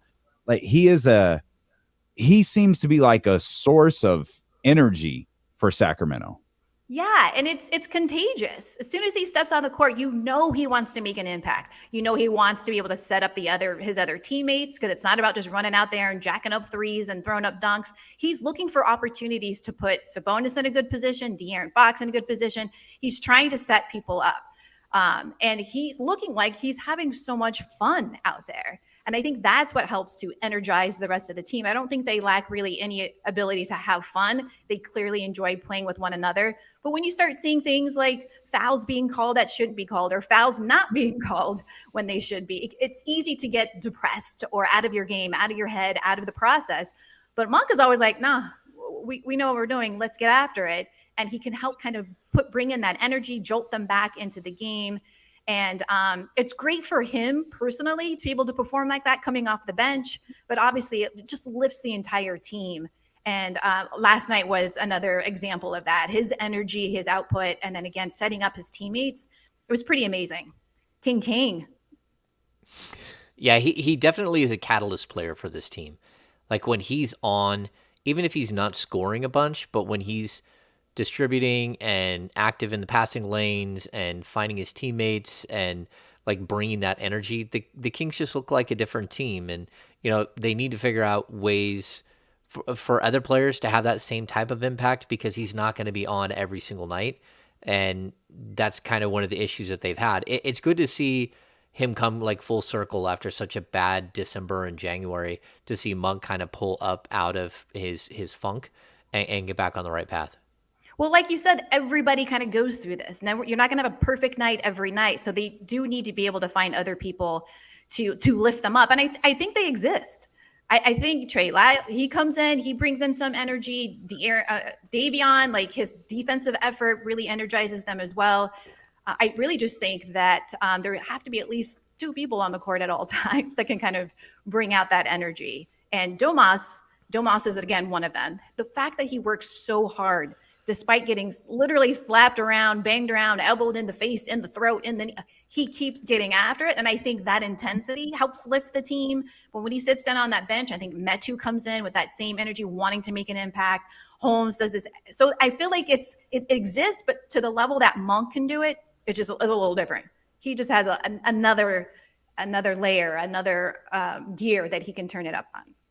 Domas is that guy you kind of want to fight for if you're out there with him, because you see the punishment he's taken and all of that. Like, we may forget it as fans, or we may forget it as media. I doubt anyone in the locker room forgets the injury that he's playing through, and the fact that he's probably getting his hand tape, not just before, he's probably getting his hand tape multiple times a day before shoot around, before he warms up, right before the game. Like, he's probably getting taped over and over again, and they're aware of that, and they know he's out there getting, as you mentioned, punched in the face, slapped in the face. He's getting, ticky-tack fouls called against him.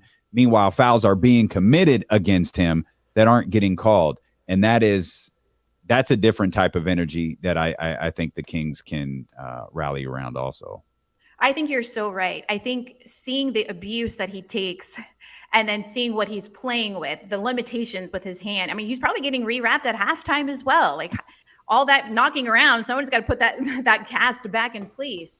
But we've talked about this in the past, and Mike Brown talks about this a lot, about how these guys are playing for each other. They bonded early in the season, over the summer, practicing together, hanging out together, wanting to build a kind of chemistry that when you come up against challenges like injury or sickness or, losing streaks, you don't lose hope.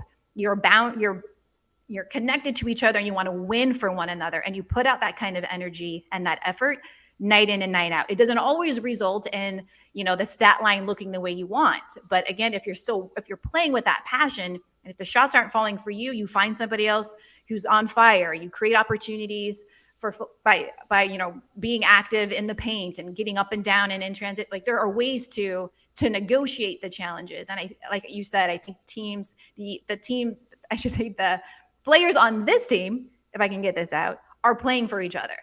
And I think that's the only way you can really succeed, if you don't have it like a LeBron James on your team. Now, LeBron James is working hard every night, but he doesn't have the teammates that he needs to do what he's done in the past. And it's sad for really elite players to not be able to be surrounded by other folks who could step in. But the Kings have shown us what a team effort can look like. You definitely have some all-stars on there, but they're playing in a team way.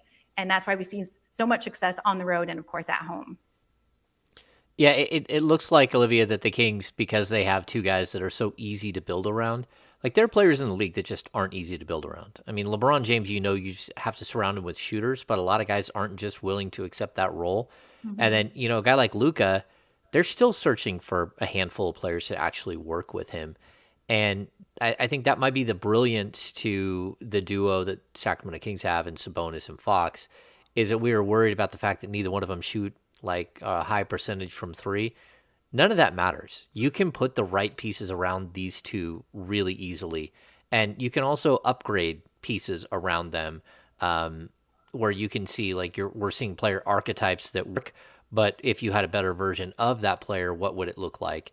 And I just think the tinkering that you can do when it comes to having two unique players like this is really playing in the Kings' hands this season.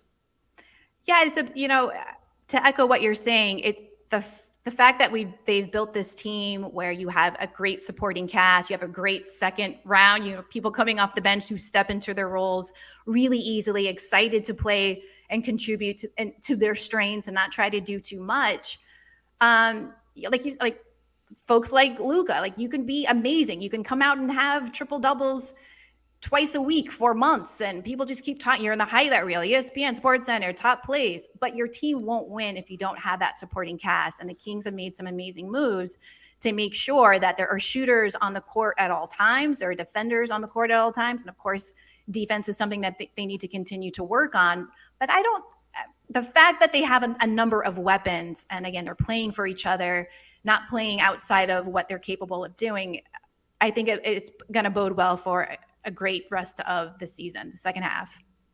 Well, before we get too deep into the season, I kind of want to go back to something you were talking about San Antonio a minute ago, talking about them being like essentially a team that they really don't have anything to lose, right? They're just out there. They're playing. A lot of these guys aren't going to be on the team like next year. They know where they're at as a basketball team. You've got a group in Houston like that coming up as well. Very, very similar. Like, they know what time it is. They're strictly on Victor Wembanyama watch, Scoot Henderson watch. Like, that's where they are. But you've got these unique games in the middle with Indiana coming up tomorrow and New Orleans coming up immediately after that. Two teams that are just playing terrible. Two teams that probably aren't terrible, but are playing terrible. And this is where I get nervous about these two games, Olivia, is that, like, wounded animal type thing. Like, they're both against the corner. Now, Indiana has a unique decision to make about what direction they want to go with this season, with their franchise moving forward. We know where New Orleans wants to go. This isn't a Victor Wembanyama watch for them. Like, they're trying to get to the playoffs. Like, people probably lose their jobs if they don't. How do you, like, is that something like Sacramento has to take into account? Like, okay, we know that they're not playing well, but we also know how desperately they need to beat us tonight. Those are the games I worry about as much as, games like San Antonio and Houston. I feel your pain there. I feel the mental struggle, like the worry right about that kind of thing. I have to say, obviously I'm not part of the coaching staff. I've never coached athletes, but what I received as an athlete from coaches was I was constantly being told to focus on my own game and to play my strengths. Don't let the other team dictate pace, when you take a shot, let them take you out of your flow, out of your game plan. I think the Kings just have to stick with what works and matching up with their team. The coaches are going to do a great job at preparing them for these games, knowing the mentality of each of these teams. Yeah, you're going to be a little bit affected by that, and they're going to come out with different energy, but it's your energy, what you put out. And by you, I mean, of course, the Kings. That is what's most important. To play consistently, to play within your strengths, to play together, to come with the energy, and don't allow yourself to let the other team go off on some run. Don't get into a deep hole that you have to pull yourselves out of. I think that's just where they have to stay. You have to be able to keep your head about you and not worry about what other folks are doing. And I think that's what a challenge they had before in the past. And sometimes you run through that within a game, right? It's not as if they're playing from beginning to end, tip off to the buzzer goes off the exact way they want to, but not allowing yourself to get completely pulled out of your strengths, out of your game plan is what the Kings have to do. And I think that, again, the coaching staff has really mentally prepared them for these ups and downs, these hurdles. One thing that I kept thinking about last night was how I don't feel like teams are really game planning for how well De'Aaron Fox can play.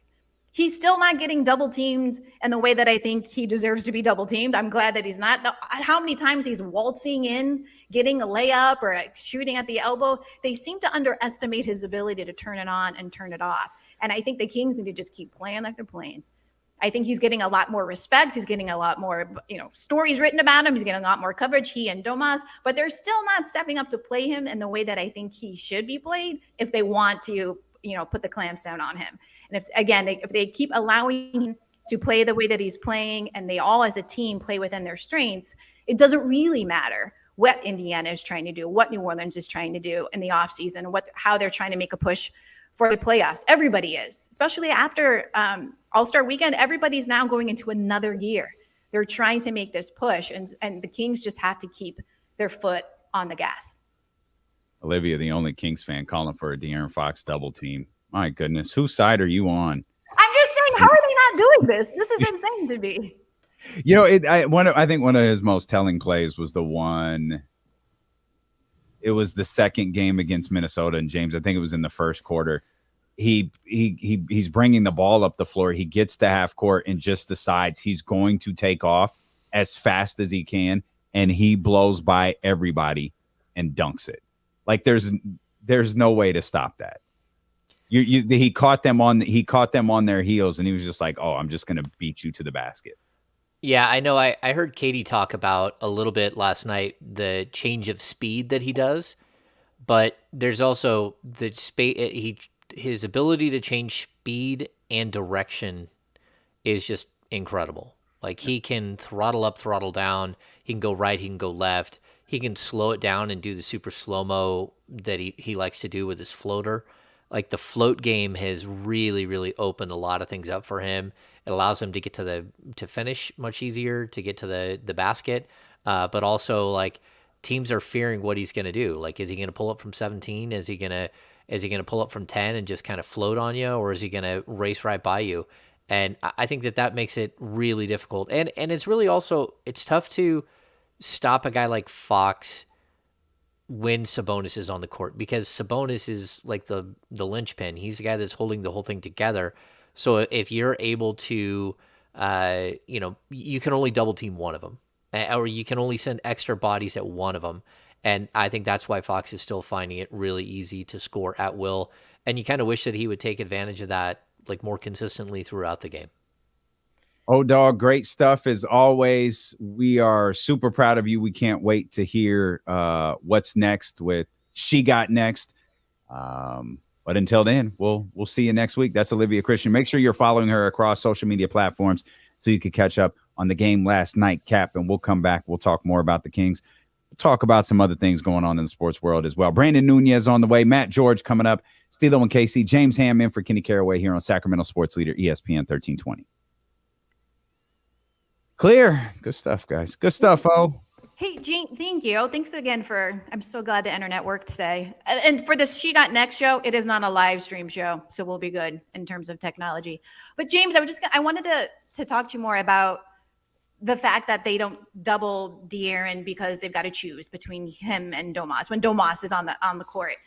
To me, it's like, I feel like teams are just watching. It's like they pull out their popcorn all of a sudden because they want to see what he's going to do. I don't even see coaches calling timeouts and saying, hey, this is what we need to trap him on against the baseline. We got to move him to his right, because it is a decision, and Katie talks about this a lot, and so does Mark and Kyle.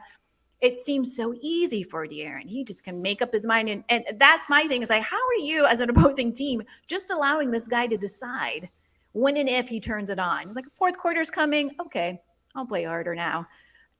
And they still aren't able to step up. I'm not asking. I'm glad they're not double teaming him. Although if they did, I'm sure he could dribble his way out of it. But it does seem to me like they're not really game planning to stop De'Aaron the way that some of these other point guards and guards are out there being game planned for. Or am I crazy? Am I not seeing? No. I think he's so unique though, because he's a guy who's not just relying on the 3-point shot. So a lot of the other guards, they're playing around the perimeter so much. Like guys like Steph and Dame, they're moving off ball so much. But Fox doesn't even do that. Most of his productivity is coming on, really tight like DHOs, like where you're clearing out his guy. And once he gets past the first level, he's so crafty and has so many things in his bag. We saw him go like baseline and off glass last night, which was just gorgeous. There's nothing you can do about it. And then all he has to do is like hit one last gear and he blows right by you. He's at the rim and he's shooting like 70% at the rim. Like his ability to like become more and more efficient as the season has gone on is really impressive. If he was hitting his three at like 36%, he'd have like a 62 like true shooting number. His true shooting numbers are already like super crazy, but like that next step, and if he got the calls, what did we get to the fourth quarter last night? Was the first time he went to the free throw line. None of that ever makes any sense. If he ever got the calls that he deserves, he'd be averaging 26, 27 a game. I don't think he gets a ton of calls because he's not being defended very closely. I mean, yeah, he does get whacked around every now and then and, some body blows here and there, but he's shooting with somebody 3-4 feet off him, whether or not it's a layup or it's a fadeaway, or it seems like he clearly has the skills to create for himself.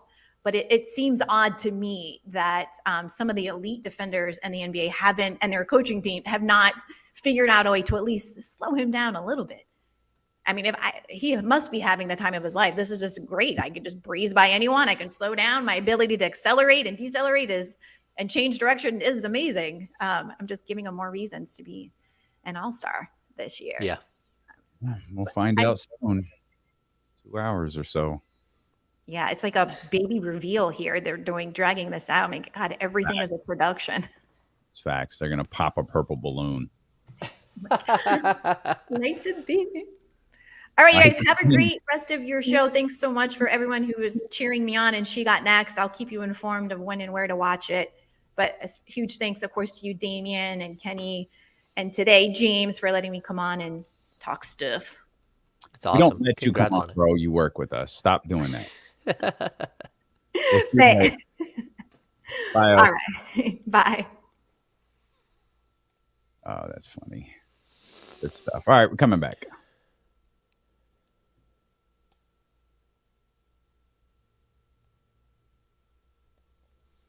Live on the Odyssey app, live on twitch.tv/ESPN1320, youtube.com/ESPN1320 as well. If you want to take part in the conversation, Chatty House is a great way to do it. Obviously talking a lot of Kings. I saw this clip from Aaron Rodgers. Are you an Aaron Rodgers guy? No. We talked to he is the most thirsty dude like in the league. I can't stand him. He's at a golf thing. Someone yells, "Any news you want to share with us?" And he yells back, "I'm not going to San Francisco." Cool. I don't want you in San Francisco. Just go away. Like maybe you should retire. Why don't you go out with Brady? You both retire together. That dude sucks, man. He is just he just comes across as such a crappy person. He does come across like it, and it's only the last couple of years where you're like, oh man, like he's really gone sort of off script, and I think he's damaged his legacy. I don't think people think of him the same way they did before.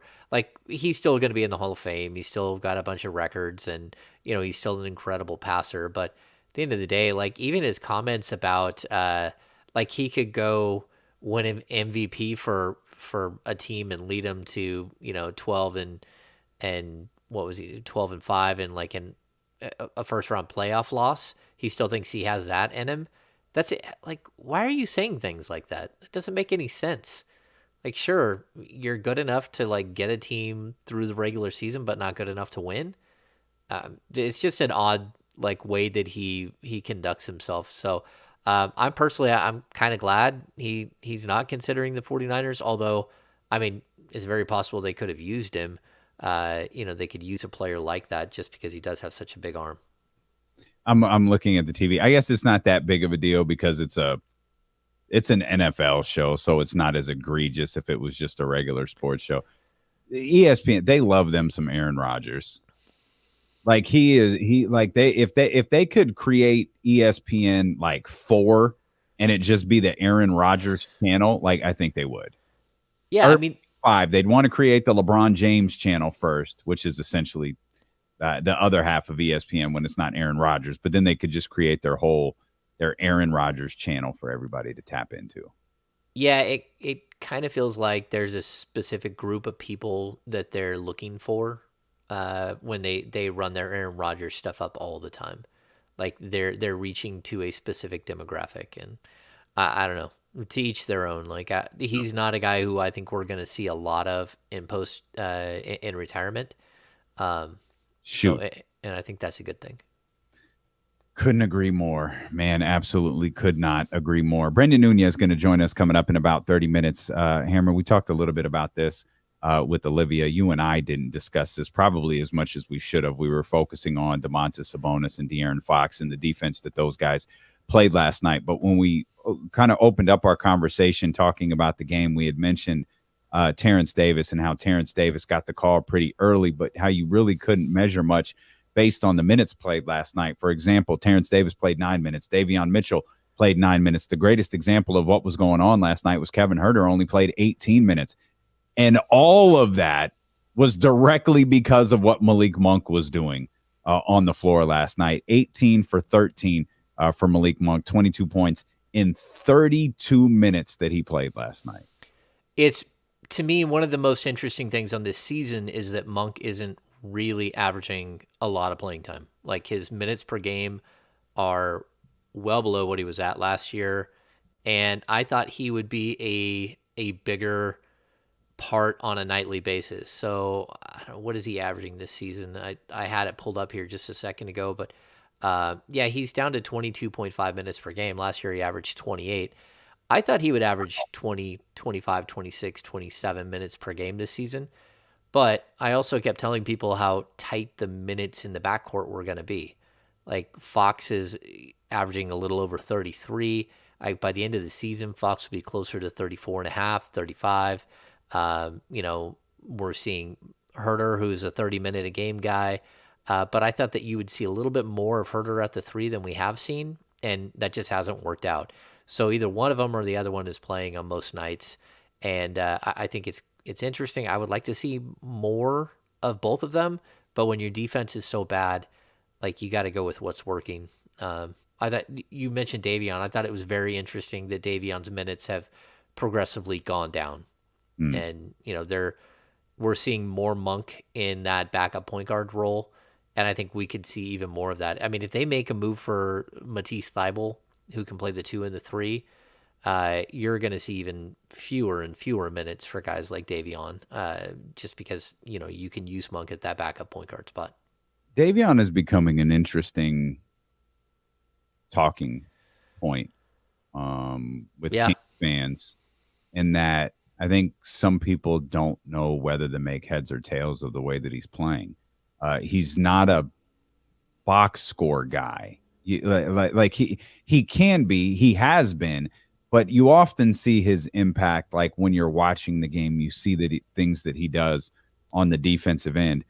You might have just answered my question, but where are you with Davion right now? Yeah, it's really interesting. Like I think people like early in the season, like they just think that I don't like Davion or that I'm way too harsh on him. And like when you're watching, first of all, like over his last, I mean, he had the 19 points against the Spurs last time they played. But over his last 8 games, Davion's averaging 3.4 minutes 3.4 points, 0.3 steals, 1.5 assists on just 12.8 minutes a game. Every time I watch him, I'm just like, everyone is doing one thing and he's not. He stands out as someone who dribbles the ball too much, who doesn't make quick decisions. And I don't think it's that he's a bad NBA player. He's just not the right player for this specific style of play. A lot like Rashawn Holmes just isn't the right player for this specific style of play. So I think he can continue to get his 10 to 12 minutes when De'Aaron's off the floor. But I don't think you're going to expand on that very often unless You have to rely on him for his defense, and you just can't take, like, when he's on the floor, you can't get outscored by a bunch. I mean, even if he is doing a great job on defense, if he's not fitting into the offense and causing problems on that end, then it almost doesn't work. Given De'Aaron's role this year, given like De'Aaron's play this year, is the role that you just laid out for Davion necessarily a bad one? Well, I mean, it's a bad one if you're looking at the number 9 overall pick in last year's draft. Like, because, I mean, people say, oh, will they include Davion in a trade? It's like, okay, well, what's Davion's value at this point? Like, I can't give you what his value is, but it's not, I mean, it's as a backup point guard with upside, but not, limited offensively. I think it's really interesting when we saw him as like it's his own team last year. He was really good in the last 15 games of the season. That's just not an opportunity he's going to get very often in the league. And so for him, he has to figure out how to be a knockdown 3-point shooter. And he's gotten better as far as his numbers, but just the fact that he's not ready to take those shots still, like, it's a problem. Like, even last night's game, he ended up taking a 3 that was a clean look. He was ready for, but it came on the heels of, timeouts and conversations, because he's running around dribbling the ball through the key and coming out the other side. And you're like, man, what are you doing? That's not what this offense is at all. Yeah, you are hard on Davion. So, I think you're hard on Davion, but I also think both things can be true. I expected more probably than anyone else on the roster. I expected something else from him this year. I expected a lot more from him this year. I expected he was going to have, especially with Mike Brown as the head coach, a more consistent role with this team, which you could argue whether he's had or he hasn't. Like, I'm not particularly sure that he has, but I expected some growth this season, and we haven't gotten that at all. It feels like it's another adjustment year for Davion. And I hadn't thought about this before, but it's something that I don't think I'll be able to get out of my head now, is kind of the comp to Rashawn Holmes.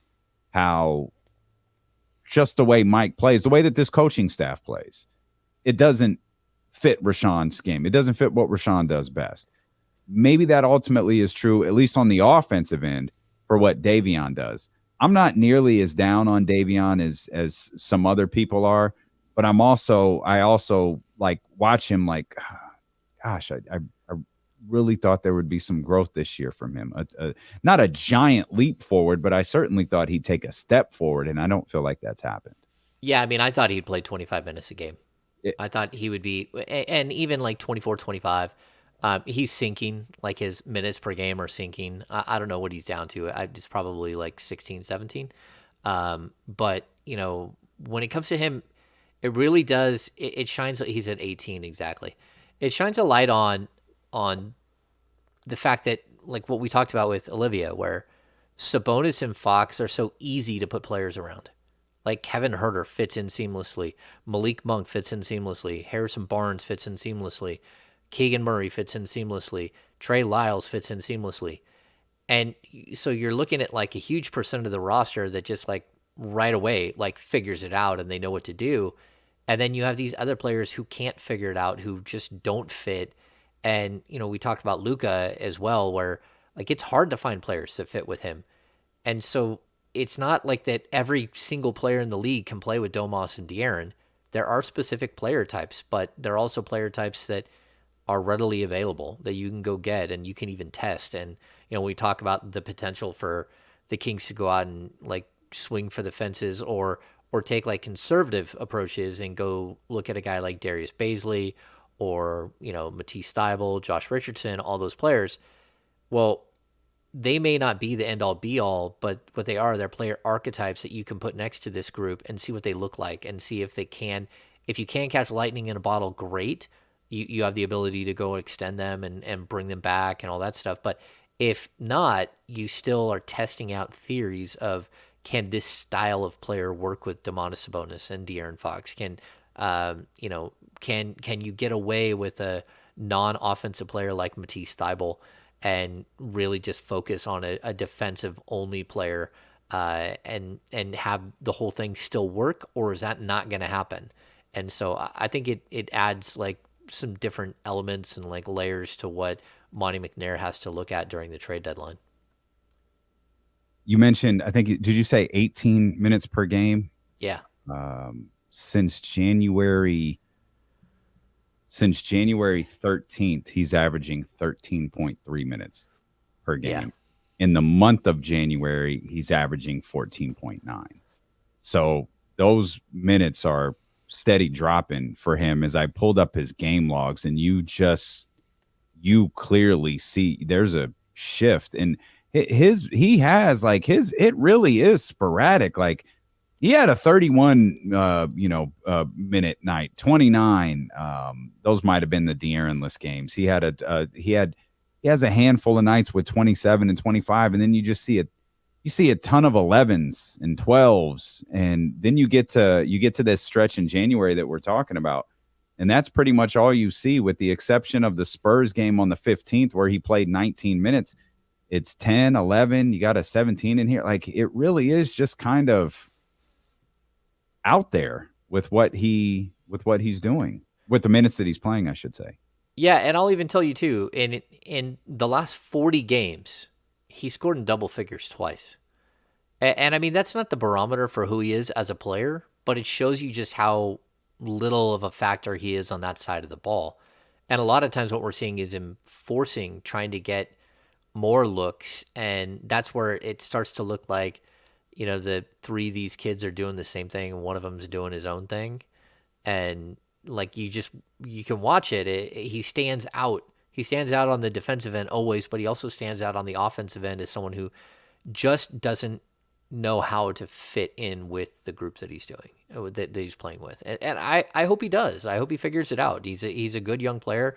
He's a hard worker. I'm not going to put it past him to not figure it out, but there's only so much work you can do on your game as far as shooting and hitting the weight room and all that stuff.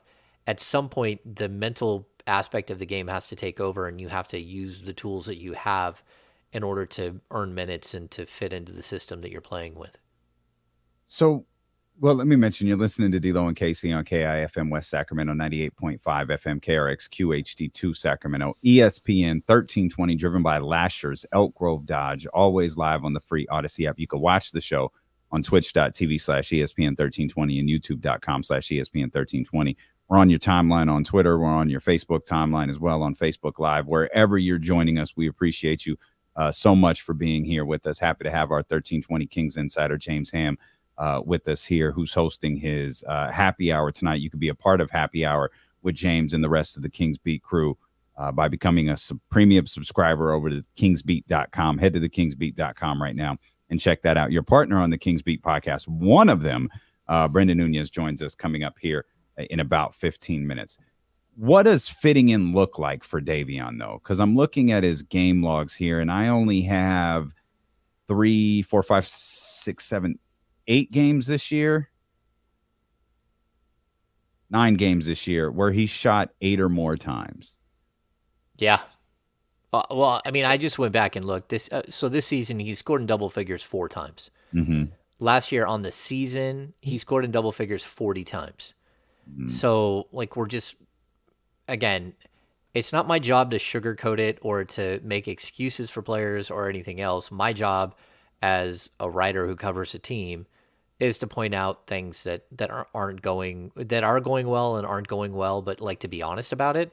And like, again, it's not that he's regressed as a basketball player where like he doesn't do the work. He's one of the hardest workers that they have. It's just he's not figuring out how to make his game work within the confines of this specific offense. And a lot of the time he does spend on the floor is with Domas, and we're seeing everyone in the chatty house wants to rave about the Malik Monk and Domantas Sabonis like 2-man game that we saw last night and we've seen in previous games. Well, there's nothing that says that Davion can't do that same thing. He just doesn't. And so like this offense is like, you can do a lot of things within the confines of this offense. It just feels like a lot of what he's doing is forced. And I hope that, like, again, some light bulb goes on and he just figures it out. But there have been a lot of games this season where Malik Monk has not been great offensively. And those are games where you expect someone else like a Davion to step in and have a better productive night. And he just hasn't been able to do it for whatever reason. Do you think they look to him on the offensive end? No, but I mean, do they look to Trey Lyles? And how many games have we seen this season where Trey Lyles just really has a really, really good night? Do they look to Chimezie Metu? I think Chimezie Metu lost a lot of people last night in the game when he started shooting threes again, and that's like a oh boy moment, but also the fouls. That's like literally the one thing that Mike Brown said he does not want to have happen is that you put a guy in and he picks up 2 or 3 fouls in a couple of minutes, and then he sets you up to be in the penalty the rest of the quarter. And that's exactly what Chimezie did. It was like, man, and then he got called for 2, and then he kept doing it, and you're like, I don't know what's happening. That was what is happening? That was Chimezie had a rough night last night. He did. He had a really tough stretch. It's hard. Like, it's hard to really figure out. Like, it's again, the way Malik was playing last night, it's not like the most proper way to kind of analyze the bench. Though you mentioned Trey Lyles, and I don't know what they expect Trey Lyles to do. I imagine in practice his job is, hey, hit the open shot, buddy. And he has been incredibly consistent with that. He only got 3 shots last night, but he hit 2 of them, and he was the second highest scoring bench player with 5. But again, it was Malik Monk who carried that load for that second unit, and then ultimately Malik bled in with the starter, scoring 22 last night. Yeah, game to make heads or tails of in terms of everybody else's performance when you've got 65 from your 2 likely all-stars, and you throw in Malik's 22 with that. Yeah. I don't know how to fix all of the woes that happen with this Kings team, but I do know that we talked about it early in the season, who would be the 3rd leading scorer on this group. And we were willing to put Davion in that discussion as like one of the 4 or 5 guys that could average around 15 points a game. And like to have him be sort of a non-factor is really interesting, like for me, like where he doesn't have games where he's one of those guys, and just few and far between. So, but then again, I mean, Malik Monk's role is to go out there and shoot and score and handle the ball and do whatever he wants. It is hard, for Davion to really make his mark in a game, and but you're gonna need him. You're gonna need him down the stretch. You just know that, Fox can't play 40 minutes a night every single night, and he certainly is going to wear out if you're expecting him to play 35, 36 for, 75, 78 games. So you're going to need more from some of these guys than what you're getting right now. I can't lie. I had to look. I wasn't 100% certain who the third leading scorer was. It's Harrison Barnes, barely. He averages 15.2. Kevin Huerter averages 15.1. Of course, Domas averages 18.8 points per game, and then De'Aaron Fox with 24.3. But they've got 6 guys averaging in double figures when you count Malik Monk and Keegan Murray as well. Keegan just had one, and Trey Lyles now is up to 7.2 points per game. Man, Trey Lyles is just turned into this super reliable player that hey, who could fill this role? Who could do this? Who could do this? Meanwhile, Trey Lyles just out there performing every night. I don't think we got a chance to talk about this. Trey Lyles, we saw, kind of run small in that Minnesota game. We saw Mike Brown run with Trey Lyles in kind of a smaller unit. Do you think can Trey be that elusive backup 5 that we've talked about so often here? Yeah, I mean, it's going to depend on the night. Some nights you go up against a team with just a bunch of bigs. I don't like Trey Lyles against, Steven Adams or Jokic. I mean, there's a bunch of guys that you're kind of like, it's going to be a tough matchup. I mean, he's probably 6'8". I don't know what he's listed at, 6'8", 6'9", but he's more like, a fringe 6'8". But he's a big, heavy, like thick guy. Like he's done a ton of work on his body this offseason, but Listed at 6'9", 234.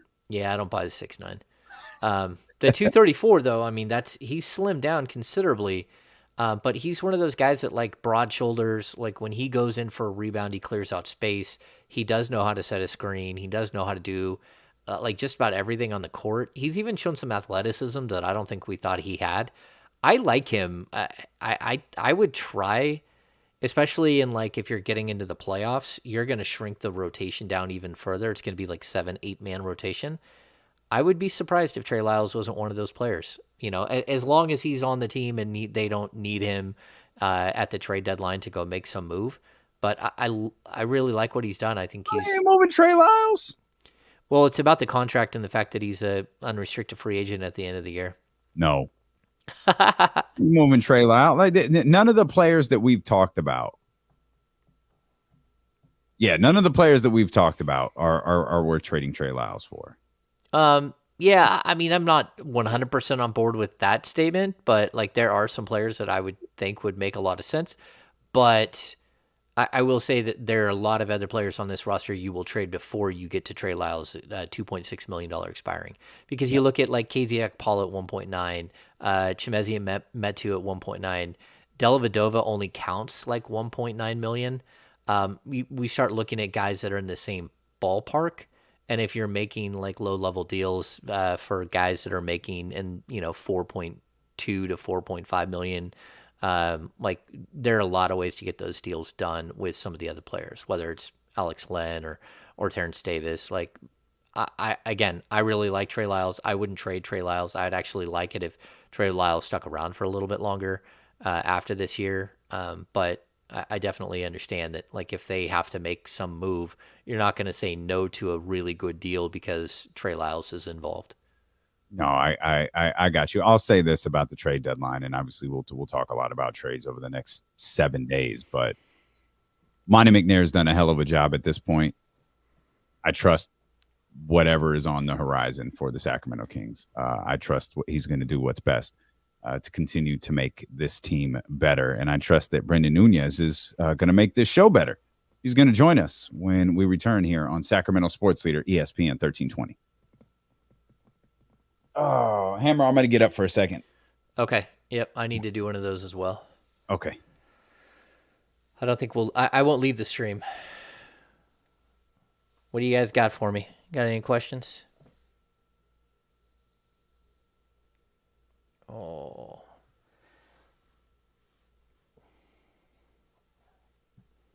It's going to be a long day of sitting. Caruso. Marcus, I don't really love Caruso. Like, what are you going to play Caruso as, like, a backup small forward on this team? Plus, he's had injury issues. I don't love Doug McDermott either, just because he's been in the league forever, and, like, if you're just looking for somebody who shoots threes, that's one thing. But like the Kings could use someone who's more versatile. Thibault does have a 6'11" wingspan, I think 6'5" with a 6'11" wingspan. Yeah, he's got some go-go gadget arms. Do I already know the All-Star list? I don't, Blake. In all honesty, I don't. I have sources telling me certain things, but this is like the NBA usually keeps this under lock and key until the last possible moments. They don't want it let out. They like to have their show. Jared Brown, I love Jayshawn Tate. I think he would be a perfect fit in Sacramento. Every time I see him, he's way better than I thought he was. Kind of a young version of Jay Crowder. He's got some of that, like big, thick, full body dude who can keep guys away from the rim. There's Brenden Nunes. Let's see. I don't know who's going to win the World Baseball Classic. Have I seen Sicario? Yes, I've seen Sicario, Victor. I've seen like 87% of all movies ever made. It's ridiculous. trade rumors. We've gone over a bunch of that stuff. Front yard hoops. I don't think I have any room for an internship this summer. We could probably talk. Email me at my jameshamnba@gmail account. I don't like Mo Bamba. I think Mo Bamba is fine, but Mo Bamba can't really get minutes on a bad team. So what would he do on a good team? I'm not sure. I think we can. I have the power. I can bring in my guy. El Dude, what do I think would be a realistic? Do I think it'd be realistic for the Kings to go after Vanderbilt from the Jazz? Their reporters aren't high on him at all. I think it's one thing for when you cover a team, you get to see somebody every single day. And so maybe we're more hypercritical on guys like De'Aaron Fox and how we know that he's so good in the fourth, but there are other times when you're like, where'd you go? But I think a lot of people just look at the box score and see the 30 points and think, oh man, what an amazing night for De'Aaron Fox. So I think when it comes to Jared Vanderbilt, I kind of feel the same way. Their reporters see more than we do and get to see all of what's happening. Bring in Brenden Nunes, the ravishing Rick Rude of the show, which is a reference you probably won't get, but there's wrestling fans all over the chat that get the ravishing Rick Rude reference. By the way, I meant to tell you this. Well, I didn't. I was holding off till we got to commercial. Your guy passed away. Leaping Lanny Poffo died.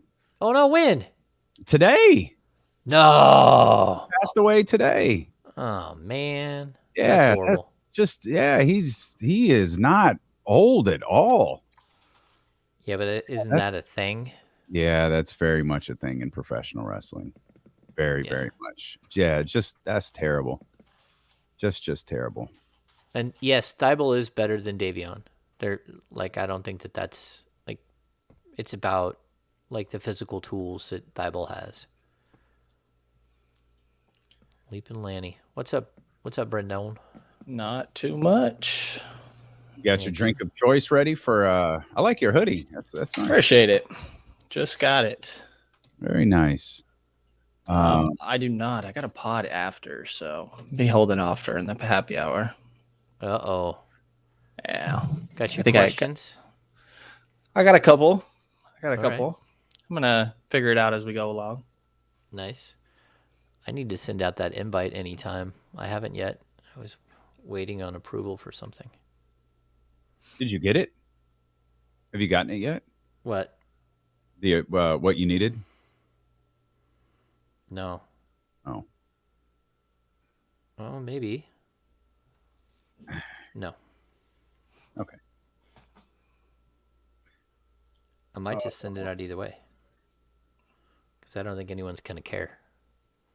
We're coming back, guys. Hang on.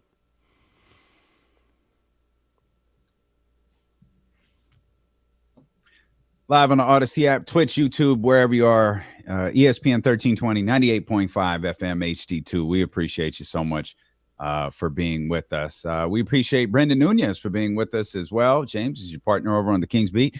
He's running Sacramento Sports Radio today.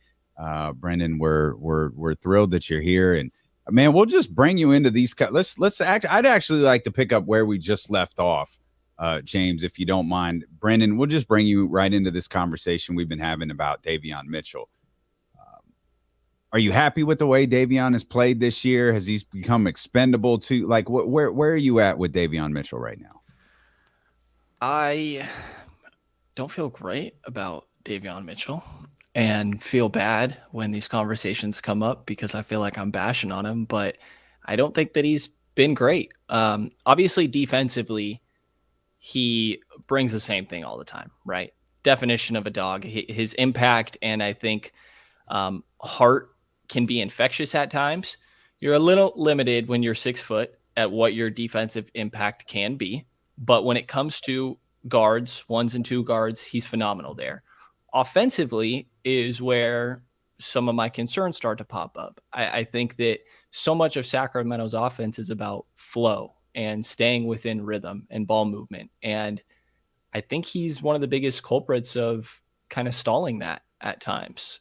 The impression I get is that just from what we saw at the end of last year when he looked best is when he was getting to get a handful of dribbles in each possession and kind of get a rhythm.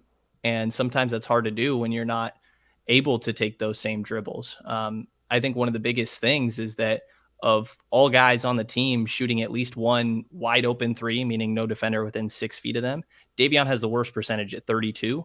Second worst is Domas at 34. And then after that, everybody is above 36. Like, you got to be able to hit your wide open threes if you want minutes alongside De'Aaron Fox and Domantas Sabonis. Yeah, Brenden, like, do you think, like, because we talked about this, do you think we're too harsh on him? Like, he is a young player, and, you know, like, expectations, roles, everything has kind of changed for him. And, like, how do you judge that part of it? Because it's not like he's out there getting, like, the volume of shots that Malik Monk is getting. I think that it's just going to depend how, like, progress goes into next year. Because as of right now, like, I think maybe expectations were a little too high for him coming into the year after what the end of last season was. Because, again, that context is just unrealistic. When he's getting to run 20, 30 pick and rolls a game with Damian Jones, both of those guys looked phenomenal. And look at where Damian Jones is now. Like, I think that maybe expectations got a little bit too unrealistic.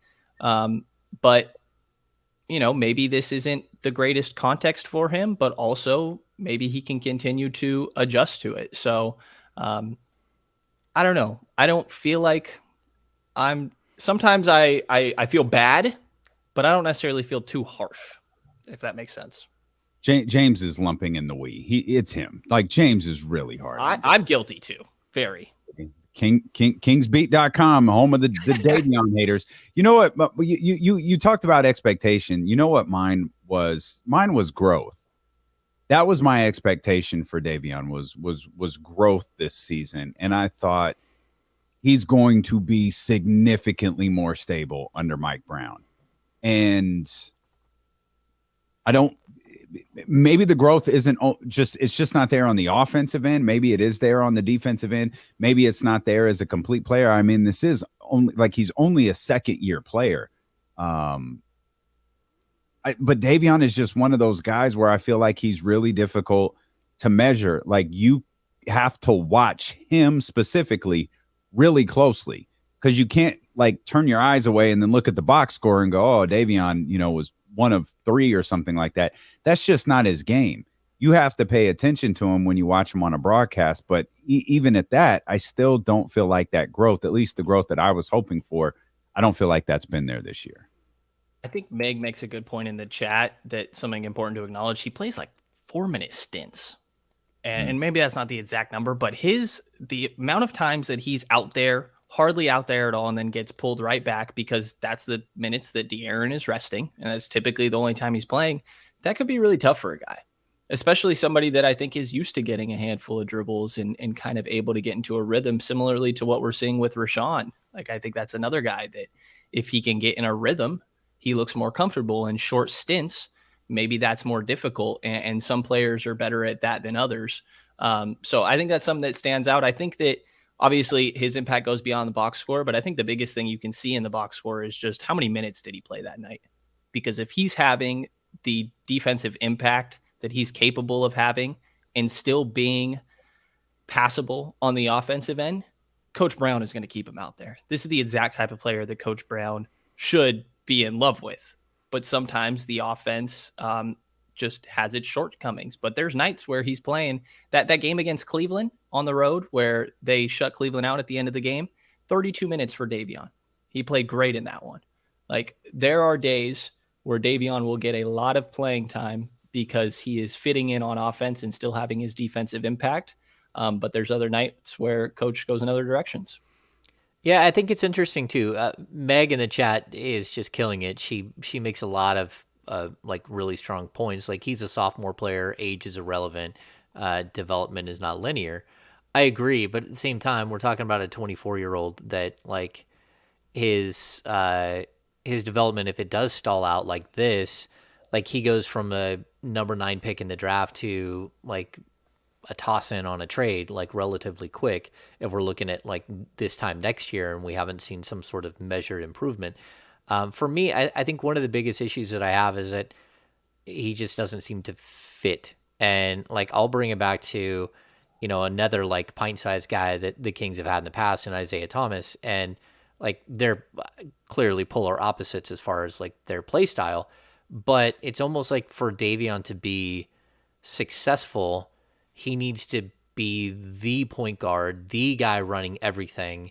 It's for him to be successful offensively. Now, defensively, he could be successful, but I always felt like that was the problem with Isaiah. It's not that Isaiah can't still get a bucket, because I still think that he can. It's that in order for him to work and be maximized, you have to kind of just hand everything over to him and just say, okay, it's your team. Go ahead and do what you're going to do.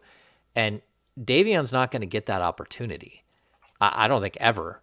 So like he has to be the one that changes, not the other way around, in my opinion, if that makes sense. Yeah, and I think that the just 3-point shooting is the biggest, most obvious one that I think would help him get more playing time. And with how much everybody talks up how much of a hard worker he is, I think this is a great case study of like how much does that come to fruition for some of these guys. Like we heard the same thing about Buddy Hield, right? Buddy Hield still has a lot of shortcomings. And so I just think if he can start to hit Davion Mitchell, that is more open threes, that you could find more minutes for him, because defensively he does have a great impact, albeit a bit limited, being, I think around 6 foot. Like I see him listed at 6'2". Like James, would you say he's 6'2" is kind, right? Yeah, I mean that might be where his hair goes to, right, on some nights, but no, he's not. I don't think he's 6'2". Right. So I think if he can hit open threes, that could be the easiest, like most obvious single improvement to get him more minutes. But defensively, he's great, but can you even put him on threes at times as 6 foot? Like it's a little tough. Yeah, he gets shot over quite a bit. Go ahead, Damian. Brenden, what do you think Mike and Monty and Wes Wilcox in this group are looking for over the next 7 days as we head into the trade deadline? I think perimeter defense for sure. But I think more so just another guy that you can rely on, because right now I think there's about 8 guys, sometimes 9, sometimes 7, that you feel like you can comfortably roll out there and know what you're getting on a nightly basis, with some wiggle room, of course, in production for each of those guys, especially as you get deeper down the bench. But like I've totally talked myself into like a Josh Richardson, for example. I think just a guy that has been on a lot of good teams, something James, Sean, and I talked about on the latest Kings beat, but been on a lot of good teams. He reminds me a lot of Dante DiVincenzo. Can do enough on the offensive end, hit open shots, put the ball on the ground, and be a connector when you need him to, and a good but not great pesky defender. I think that Thibault and Bazley are interesting to me. There's times those guys are unplayable on offense at the same time. But there's also times that you need those type of defenders. So I think more than anything, another guy that you can rely on, but I don't think they're in a position where they need to feel desperate. The only thing I would desperately be trying to do is find something with this $4 million TPE that expires on the 7th, because if you don't use it, then it just goes away for nothing. But outside of that, I don't think there's any need for like desperation or have to do X, Y, or Z. Are you comfortable if this is the team they roll out of the trade deadline with? Like they don't make a move? Do you think that that's okay with you? Or do you think like, look, your team has done enough to get you in position. You probably need to make that next step. You probably need to go add depth here and there, whether it's expiring contract guys that are just rentals, or you're looking for like a much bigger fit. But it feels like there are 2 ways that you can kind of go here. I'd be fine if it was nothing. I don't know if that's my preference, but like I think that would say a lot. I think it would speak to the confidence they have in this group. And I think they have every right to be confident in this group. Like, 2 games outside of 2.5 games outside of the 2nd seed is great. Also, of course, important to acknowledge 4.5 games out of 11th. And even if you just get down to the play-in, anything can happen at that point. So you'd like to solidify yourself more, but I just don't think that it's like 100% necessary. That 11th is in games wise, it doesn't feel like it's that far. Like that, this team has not played anything that resembles an 11 seed all year long.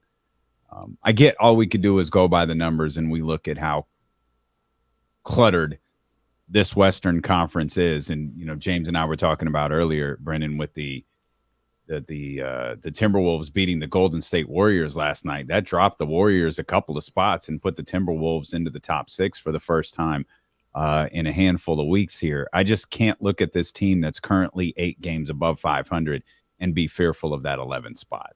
Or really, at this point, I'm not even fearful of the play-in. Like, this team to me has been too good and too consistent to fall back into that group. It would take something awful, in my opinion, and that's obviously an injury to one of the main two for them to wind up in that category.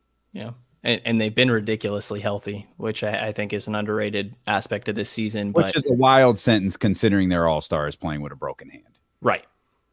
But powering through. Yep. I just will say, I mean, obviously it's injury related, but I don't think the Pelicans thought they would be in the 10th seed at any point this season. Yeah. I mean, they've lost 9 straight. Like, I don't think they thought that they would be in this situation at all.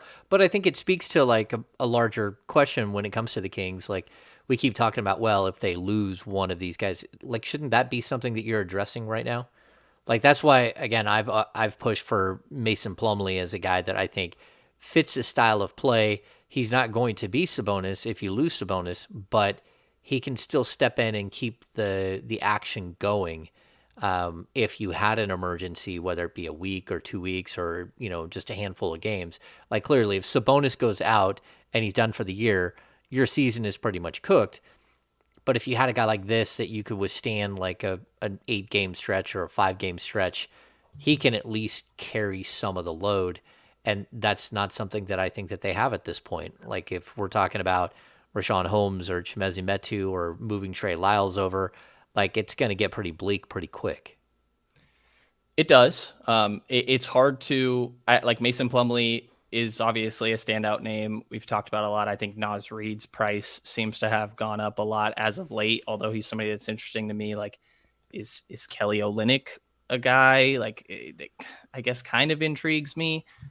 I don't know if I'm crazy for this, but like, if something happens to Domas and he's out for a little while, I don't hate Richaun being the guy.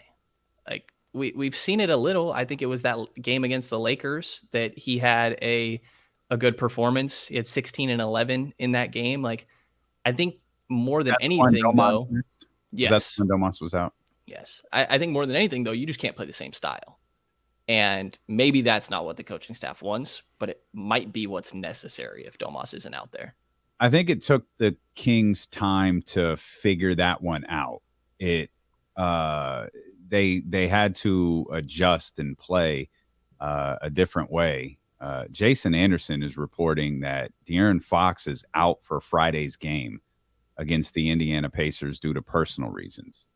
Well, I think we probably know what that means. Right. Yeah, it's probably not too difficult to put 1 + 1 together, but that's not what's out there. So we'll just report what Jason Anderson just tweeted.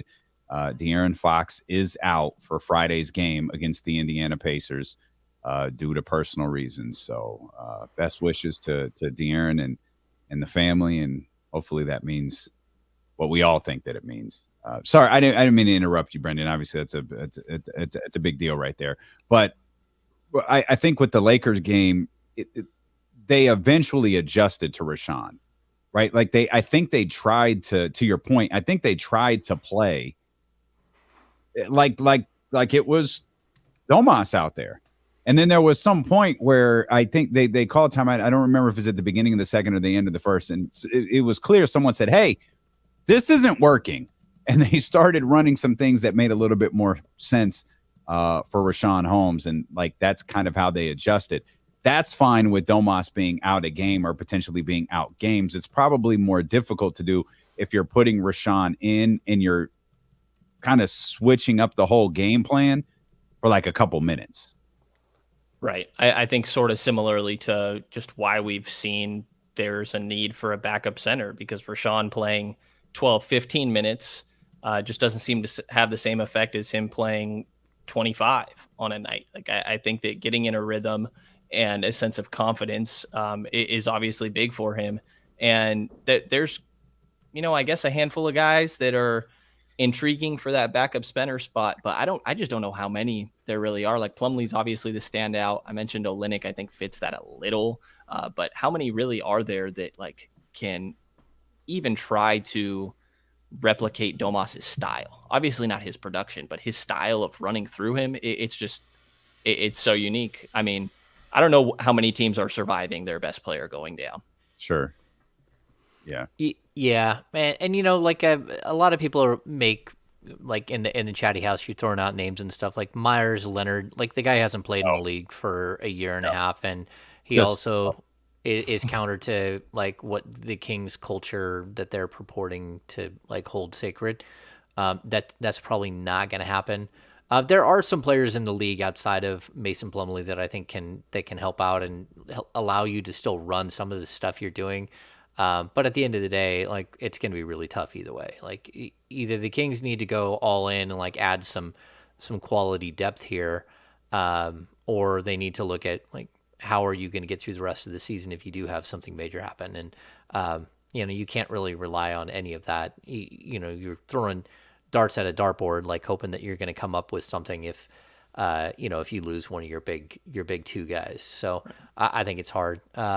Or you go for something like Darius Baisley that's been floated around, right? That's a young backup five that you can try to mold into what you want, but that's more of like a future move in my mind than immediate impact. Yeah, he's more of a 4 than a 5. But I get what you're saying. He's a guy that, maybe can play along Domas for a bunch of minutes. I like that idea, though, the player archetype idea where you're bringing in a couple of guys and saying, okay, how does this look? And like in the final 25 games of the season, if I'm looking over the bench and I've got Trey Lyles or some guy who hasn't played for me and who's only played in OKC and only played on ridiculously bad OKC teams, I might not want to like turn to that guy either way. It might just be like looking and seeing what you have in practice if you're looking at a guy like Baisley, if that makes sense. Yeah, definitely. And I think you mentioned Nwora on the last pod as well. I think that's a similar idea, not the same player archetype, but when it comes to just getting a young guy, getting him in your system, seeing what you have, and then would you want to move forward from there? Yeah. You called your shot a couple of days ago. Not the best start to February, but Keegan certainly had a brilliant January. And, to just give that man the Rookie of the Month award or honor or trophy or whatever it is now, and he received that today alongside Paolo Banchero. Keegan really had a tremendous January. He's something. He's a player, Brenden, where we were watching him play, and I think he set career high in rebounds in consecutive games. He had the 29-point night, and it's like, man, look at his growth within this one year. Like, what's Keegan gonna look like next year? And what's he gonna look like in year number 3? He has been better than advertised, I think, this season, and that month of January encapsulated it perfectly. Yeah, he was great in December, but I think it was in the style that we kind of all expected when he's talked about as a high floor player, expected to contribute fairly early in his career. January, there were flashes of like, okay, maybe this is different, to your point. And I was somebody that admittedly put some of that low floor label on Keegan. And the aggressiveness attacking the rim, I think, was one of the biggest. And like, I don't really care that he went 0 for 8 yesterday. He tried to poster somebody. Like, that in itself is such a good thing for Keegan. I loved seeing that. And, defensively, there's still progress to be made. We saw that moment with Coach Brown pointing something out to him in a timeout.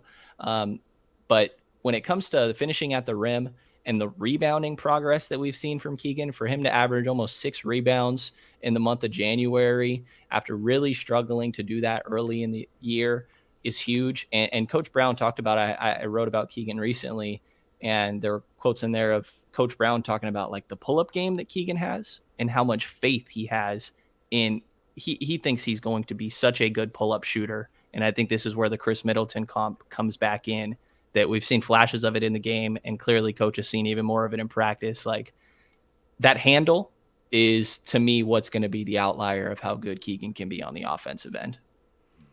Yeah, we're seeing him grow. Like, to me, it's really fun to watch Keegan like explore who he can be as a player at the NBA level. Like early in his career, of course, he's going to be like more of a 3-point spot shooter.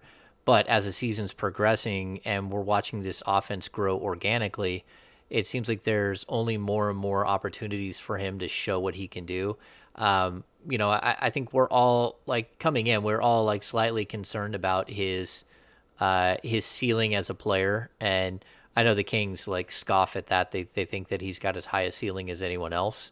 But I think it's interesting what we're seeing, how he's progressed.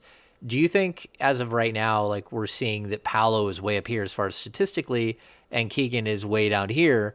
But I go back to like the Grant Hill, Jason Kidd year where they split the Rookie of the Year trophy down the middle. They just used a saw and cut it in half. But like when you're looking at it, is the Rookie of the Year race over? Or do you think it's possible because Keegan is playing on a really good team and playing like meaningful minutes, or Paolo's playing on a bad team, that you could see a way where a guy averaging 20 and a guy averaging maybe 12 or 13 actually split the vote? I think you need to see that rebounding be a lot more consistent. Like if that number wasn't so low at the beginning of the year, you're sitting at 4.5 right now. I know that's not super low, but like to your Kidd point, I think the rebounds and assists were there on top of the scoring. And not quite there with Keegan. It's borderline impossible in my mind for him to catch Paolo. And I think that speaks more to how great Paolo has been as a rookie rather than trying to downplay Keegan or anything like that. But it seems like a pretty tough race to catch up on when not only are you getting beat in points, you're getting beat in rebounding, you're getting beat in assists, and the percentages from Paolo aren't good, but they're not like disgusting to look at or anything. Yeah, no, it's not happening. Like Paolo's the truth. Like Paolo's next. Like he is the absolute truth. He's winning Rookie of the Year. And I think there were some people who were trying to argue like, oh, Keegan Murray isn't even going to finish second. I think he's going to. It's probably down to him and Benedict Mathurin. I've seen some ridiculous things that Keegan's the 5th or 6th best rookie, which is just absurd. Oh no, that's wild. Yeah. If he's not second, he's 3rd, but I'm pretty confident he's second. Brenden, you're number 1, man. We appreciate you. Brenden Nunes, the King's Pulse podcast, the King's Beat podcast. We'll come back. Matt George going to join us in about 30 minutes, and I'm going to be honest, I'm really uncomfortable. Matt's tweeting. He's talking about Drake bars. I got a really bad feeling. But Matt George coming up. Matt George coming up in the 3 o'clock hour. We'll return here with more Kings talk on Sacramento Sports Leader, ESPN 1320. Clear. Good stuff, Brenden. All right. Appreciate you, fellas. I have to walk for a minute or I'm not going to be able to stand up later. Yeah, I stood up and it was like the Tin Man in the oil can. Oh, yeah. Go ahead. Good seeing you. Brenden, I'll see you later. Yeah. See you guys later tonight. All right. Good stuff. Thanks, Brenden. Later, guys. All right. I'll be back. I'm just going to mute my mic. There you go. Let's put the beam. There we go. Oh, man. Yeah, Matt's up to something. I can feel it. Matt's up to something. Yeah, I saw a ranking somewhere. I don't remember if it was NBA. That's just fucking ridiculous. Like, give me a break, man. That's just absurd. That might have been a bad idea. I don't feel like that. I do not see how Paolo's not winning this thing. Appreciate you, Adam. You are correct. You are correct in that. There are opinions and there are facts, and Adam is stating facts. Paolo has Tatum. Man, Alex, I I think I'm kind of with you. And I love Tatum. And I feel like that's a bit of a reach. I'm reaching with you, bro. Like, Paolo is good. Lord, man, he's good. He is so good. By the way, Michigan Wolverines, where can I pick up some merchandise? DeLoandKC.com. That's the website. DeLoandKC.com. Fox Baby Watch. Man, I was thinking about that. Obviously, I think obviously we all think that's what it is. Can you imagine if today is the day, or even if it's, if the process has started and he's already gotten, because I imagine like they're going to be announced a little over an hour from now. Like he knows if this all happens like on the same day for him. And I know that he pretends like the All-Star game doesn't care. He doesn't care. This is a big honor for him, man. He deserves it. But having those two honors, having the birth of his child and first child and his first All-Star nod here, like just a tremendous professional success and obviously an amazing, personal thing happening at the same time. No scoops, man. I promise if we get him, we'll pass him along, or no scoops that you care about. We'll say that. So that's pretty funny, Bryce. I appreciate that. That's pretty funny. 10% upcharge for Michigan fans. I love it. Oh, it's a good call. That's a good call. Over under Fox out with All-Star-itis. I like it. Wait, it's not his first kid? He has a baby? Fox has a son. Really? Oh, damn, I didn't know that. I had no idea he had a kid. When he was like 19. Yeah, he was here, right? He was here when he was 19, wasn't he? Yeah. James, a banana with a fork. No, my wife, there's Nutella on my plate. My wife made me a little snack plate. I don't know why I got a pop out of that, but that's funny. That is hilarious. Yeah, I never knew that De'Aaron had a kid. Good for him. Mm-hmm. First with Rasay, but yeah, second kid. Good for him. I had no idea. All right, we're coming back, James.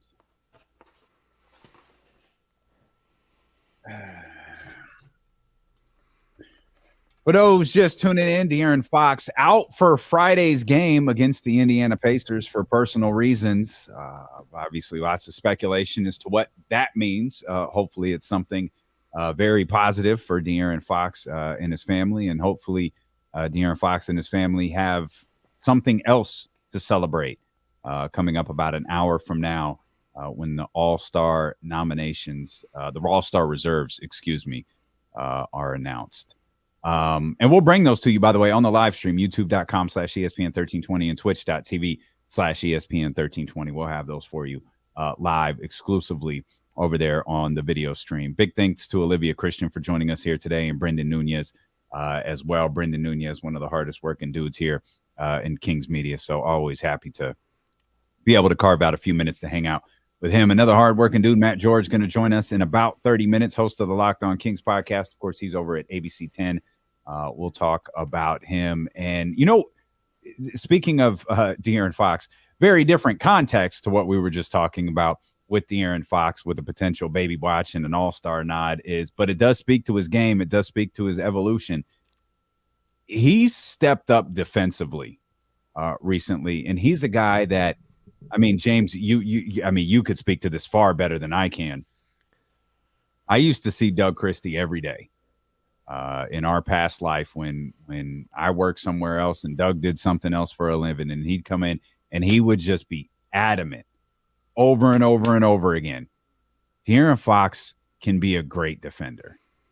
De'Aaron Fox is a better defensive player than we see every night. Like, he has the skill set to be a great defender. He had said for at least the season De'Aaron Fox can be an all defensive player. Like he can be an all NBA defensive team player.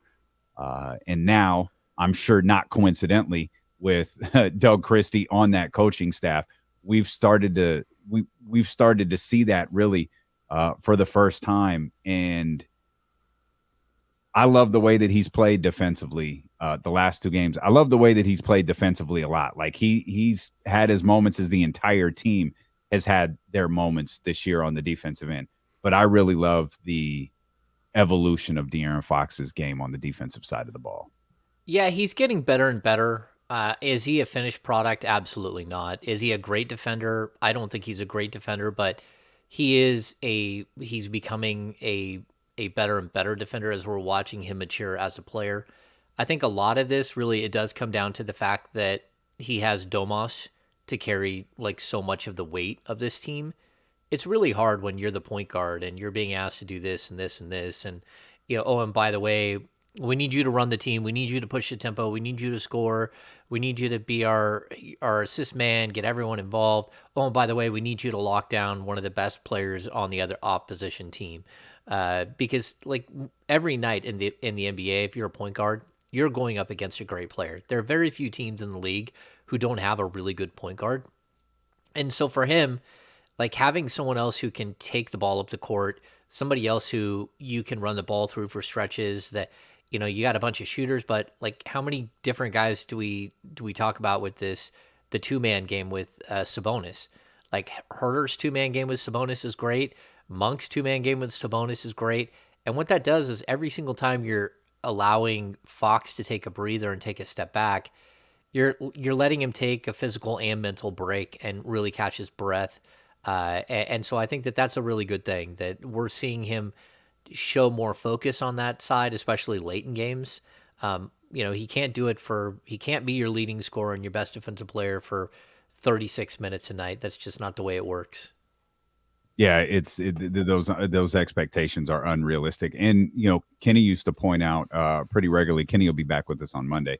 Kenny will point out that's often what the Kings have asked of him. They asked him to be the best on both sides of the ball. And that's just virtually impossible. And when you compared him to other players, whether it be Trae Young or John Morant, whoever, none of them were ever asked to be the best defender on their team. Like De'Aaron was tasked to head up both sides of the floor, which, as you noted, that's just not how it works. That's not how it works. That's just completely unrealistic to be able to give that level of energy on each side of the ball. That's a great point that I didn't think about, the fact that he has Domantas Sabonis now on the offensive end, and he can be kind of the center of the Kings universe on offense, which allows him to be significantly more active on the defensive end. Or, as he likes to say, significantly more disruptive on the defensive end. Yeah, and let's be honest, too. You brought up Trae, and they went out and got DeJounte Murray, who's a very good defender. You talk about Ja, and he's playing alongside Desmond Bane, who's a solid defender, but also Dylan Brooks, who's a very good defender. Like, they're playing with tough guys. And that's not to say that Kevin Huerter isn't a tough guy, but like Kevin Huerter is a good defender. He's not a great defender, lateral quickness and everything else. Like, so he's not the guy taking over. Like when Kevin Huerter actually was asked to defend the toughest guy when he was in Atlanta because Trae is just so bad defensively that you couldn't even try to put him on a guy like Fox or someone else. So Huerter has that ability, but he's not as like physical and built like to play alongside Fox. So you're relying on Fox to take up a whole lot of the load as far as a defender. And when you go Fox and Monk's not a big guy either. Monk's not a great defender. He can be disruptive, but is he going to be a lockdown guy? And that's why when you start hearing things about like guys like Matisse Thybulle can play the 2 and the 3.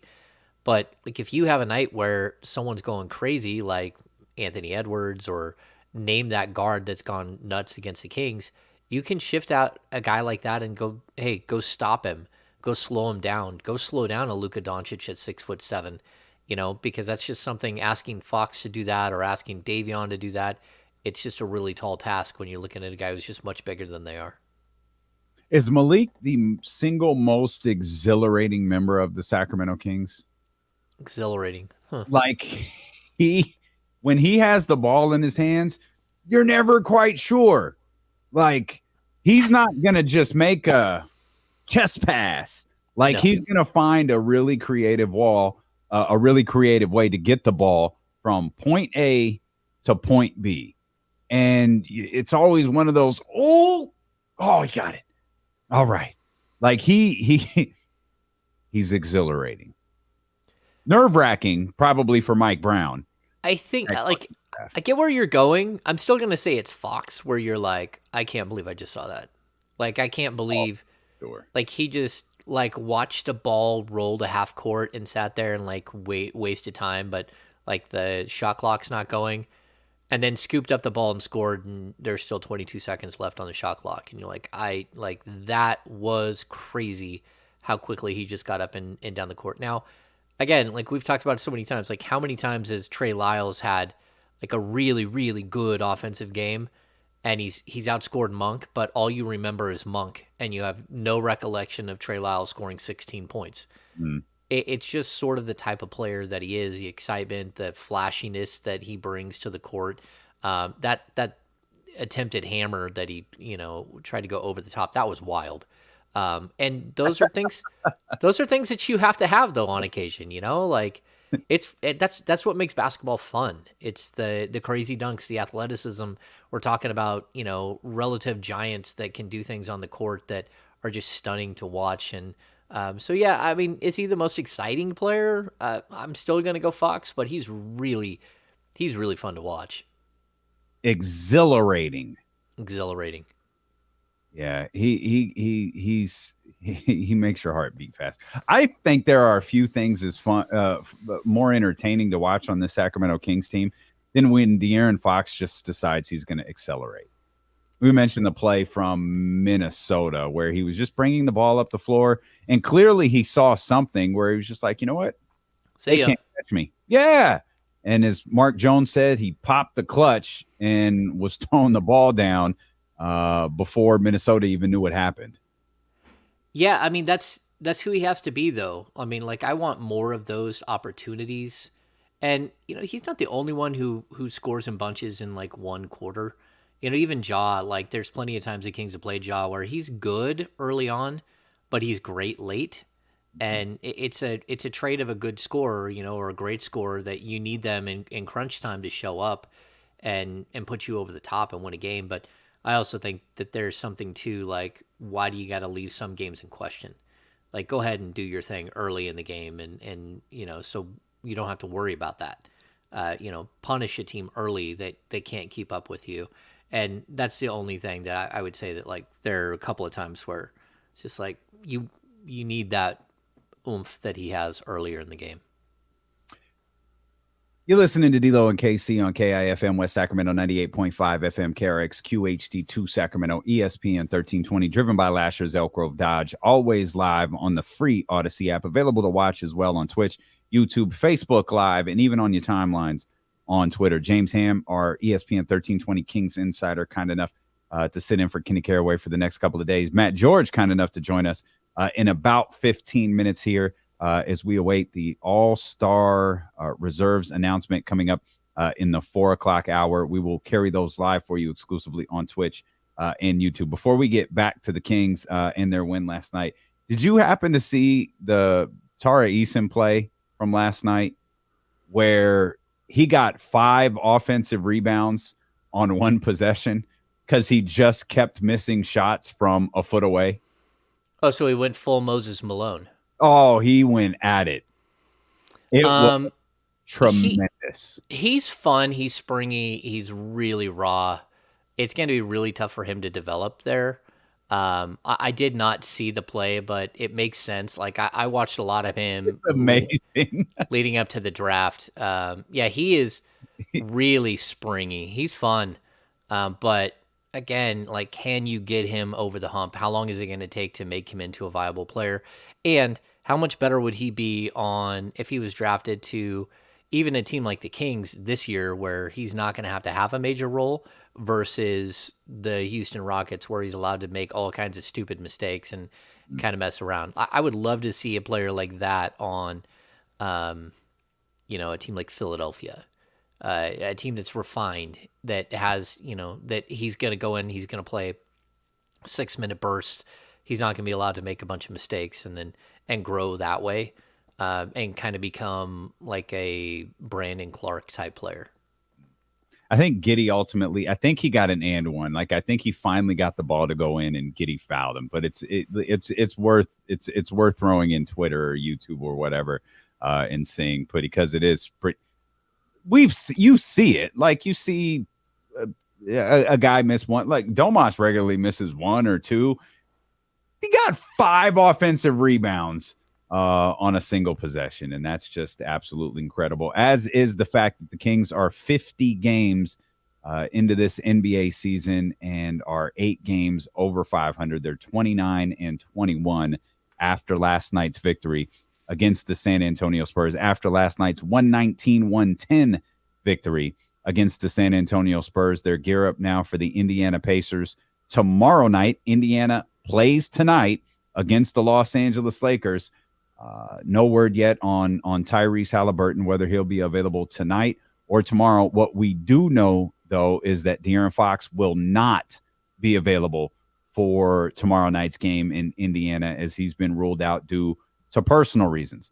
That's all we've got right now. Obviously, we know everything that is going on with De'Aaron Fox and his family, and if that is indeed why he is out, of course, we wish De'Aaron Fox and his wonderful wife the best, if that's why he is out for Friday's game. But that's an adjustment that the Sacramento Kings are going to have to make. Are we, and we'll talk a lot more about this tomorrow, but are we just seeing Davion slide into that role?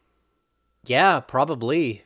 And I mean, like, how much fun is that going to be if it is Davion against Tyrese Halliburton? Like, we have no idea, but like, that's just pure speculation. But my friend Sean Cunningham had last year, right before the Kings went on a little road trip, he sat down with Davion and Ty, because they were both going to be representing Sacramento at the Rising Stars game, and had this really cool sit down where they're joking around with each other and going at each other. And then, of course, Ty gets traded like the next day and ruined Sean's his entire interview. Like, what do you do with it then? Pretty amazing. Yeah, but these Still guys, like, I remember when it dropped. That was still a great interview. Yeah, it's just a little weird. Yeah, but I think that would be fun. It would be a fun matchup to watch, to see Davion and really get to stretch his legs and get a bunch of playing time, maybe get himself right. That's what you're always hoping in these situations. But, the Kings don't have time to let off the gas here. They need to be as impactful as possible, and, on this trip. And, they certainly can't play too many games without Fox. I don't know what the prognosis is here with, like, we'll have to figure out what's going on with Fox. With as far as personal reasons, I never like to speculate on these things.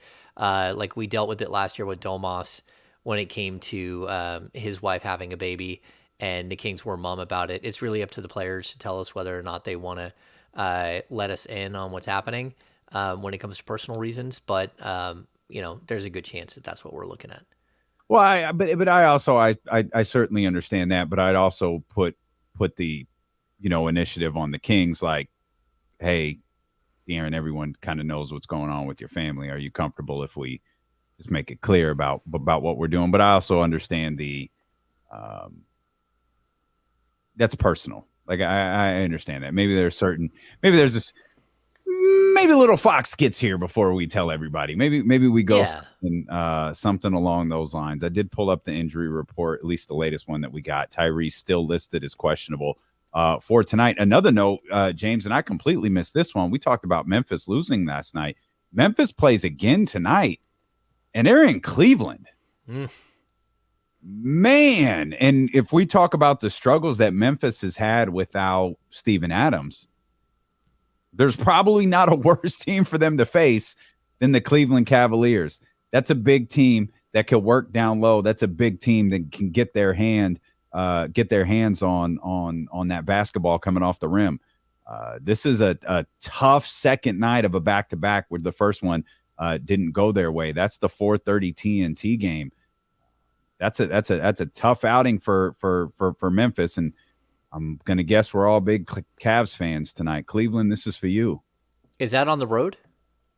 Yeah, it's in Cleveland. Yep. Oh yeah, they're not a good road team. Memphis isn't. They've struggled on the road all season long.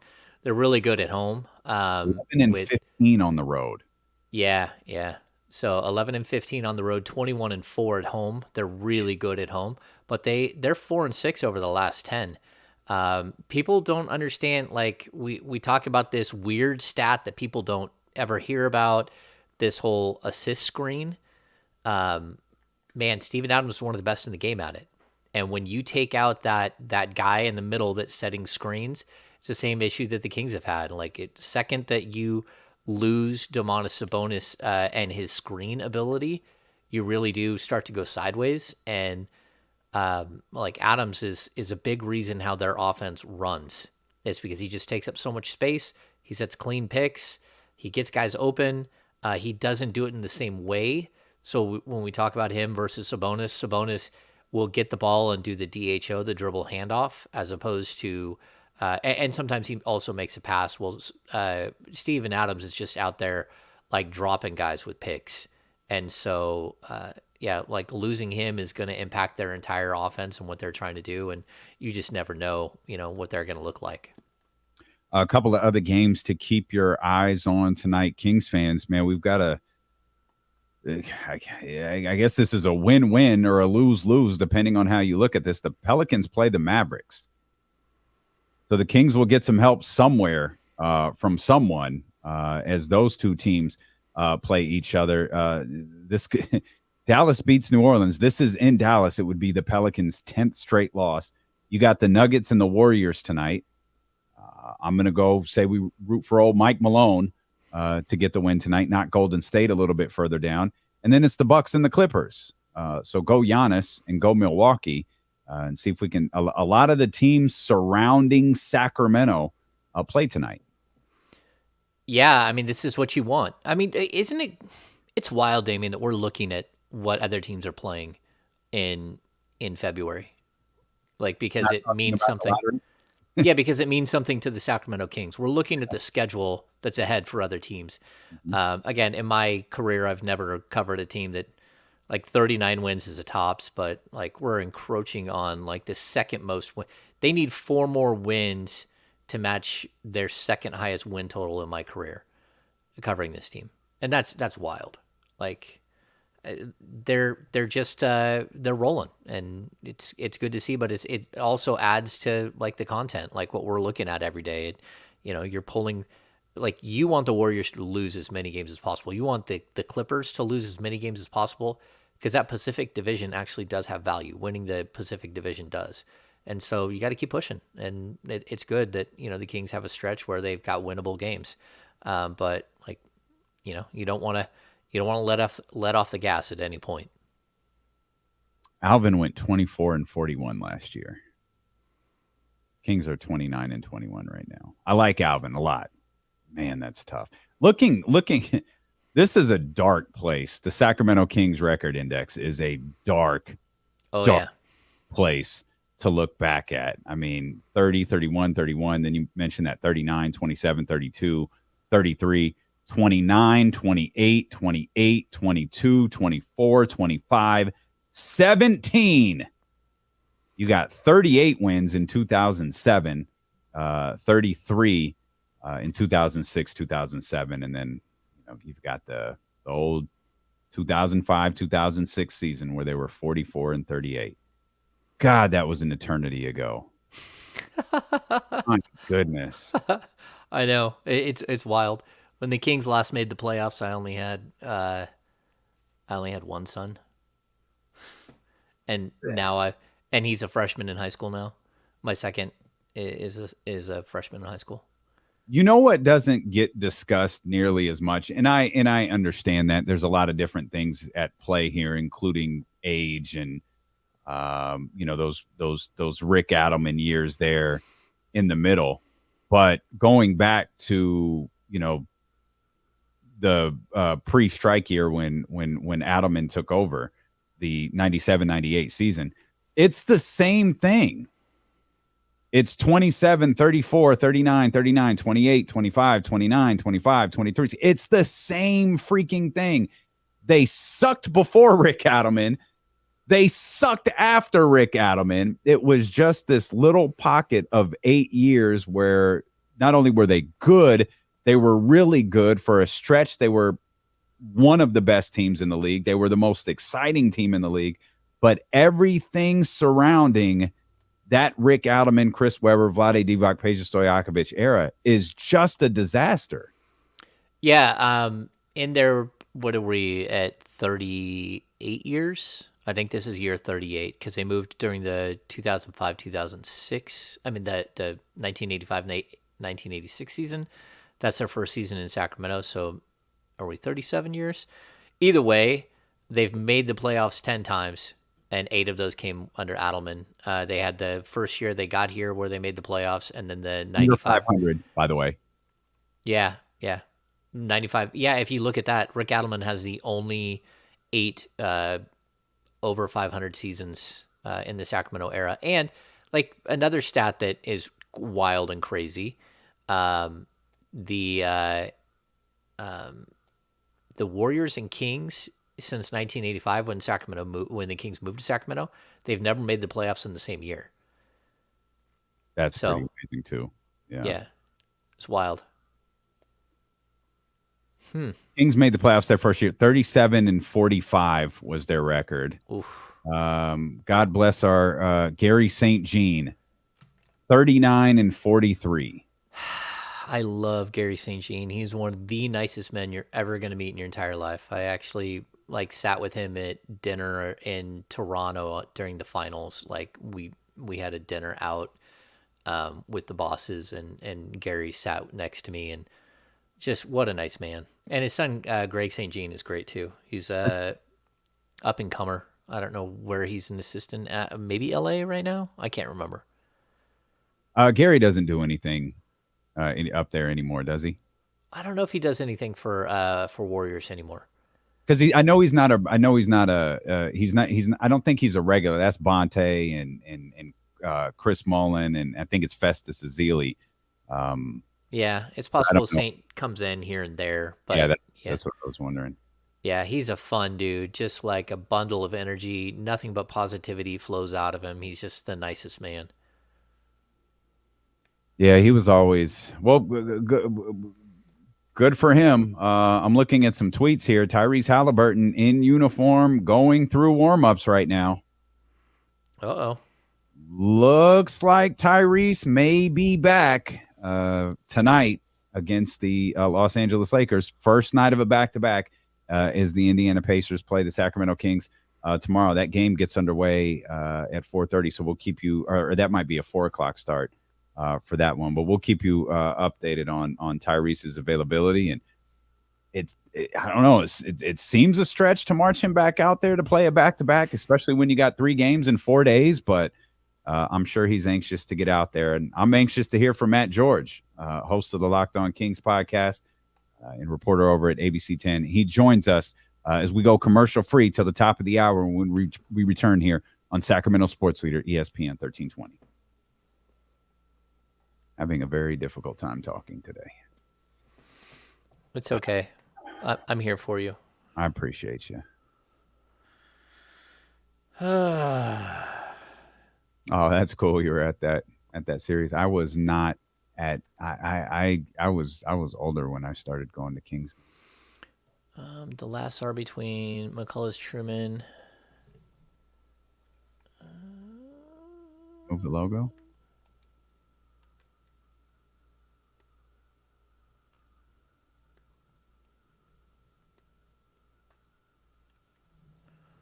Let's see. Oops. It's probably the last czar. I'm not sure. Let me see. Or is it? Yes. Yeah.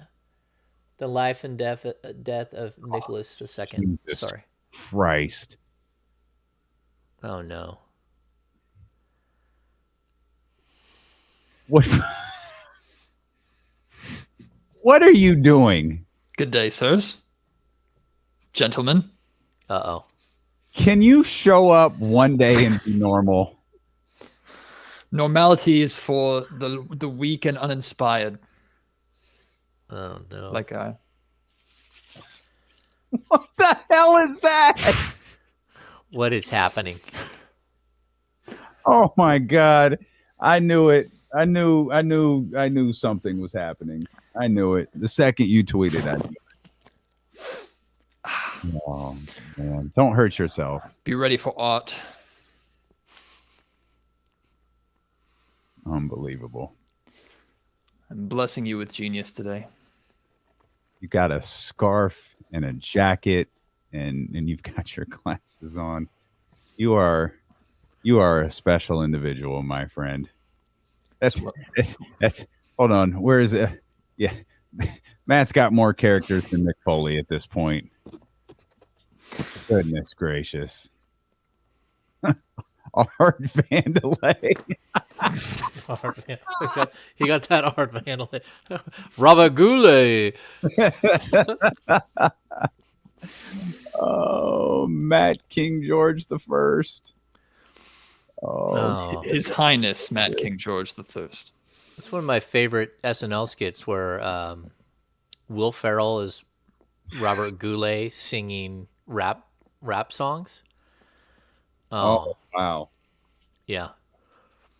How long does it take before Baby Fox to hate tweet at Matt George? They already got that. The rain is coming for Matt George. Rain's got an account just to hate Matt. Baby Fox is going to cross me up within 3 weeks of his life. Oh, that's tremendous. Wait, isn't Rain a girl?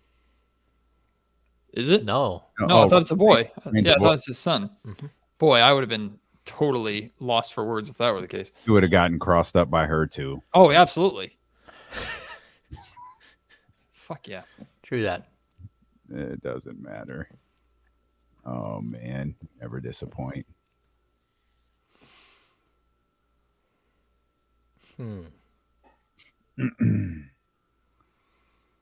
Oh man. I need to Nico show Ryans. I need to show up later in the commercial. There you go. Sorry, man. We've got bills to pay. It's just selling out before the main event. I understand. Oh, that's all right. Cash in before the art. For what it's worth, the radio audience can't see any of this, so I'll just have to, Their loss. Describe it. I'm intrigued how you will describe this. Western Conference playoff contender emerges as strong suitor for Utah's Jared Vanderbilt.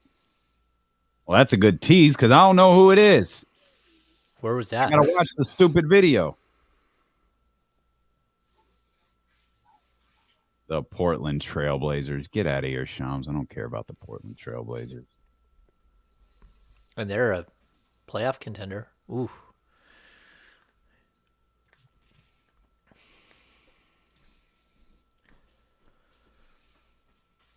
Ooh, that's a good one.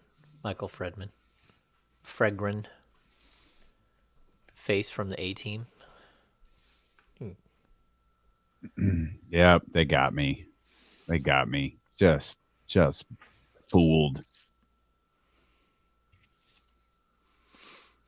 Damn clickbait got me. I mean, at least you didn't piss off Damian Lillard's fan base yesterday. Guilty. Like James? Oh, you did that too? No, I absolutely did. Oh, James pissed him off too? Hey, high five. Pissed who off? Dame Lillard's fan base. Well, I guess yours was more the Portland Trailblazers fan base. As if Dame isn't going to make the freaking All-Star team, for God's sakes. Calm down. Calm down. Jerks. Russell Hunt. You all bought it. A few years ago. It's an annoying ass fan base. All right, we're coming back, guys.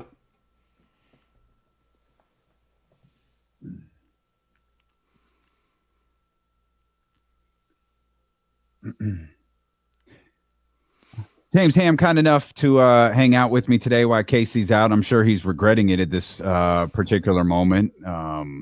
with Kenny out and the Kings winning last night, we didn't have anybody to do Drake bars, and it just happened to fall on Batty Thursday. And well, I've been nervous for most of the day that Matt George would.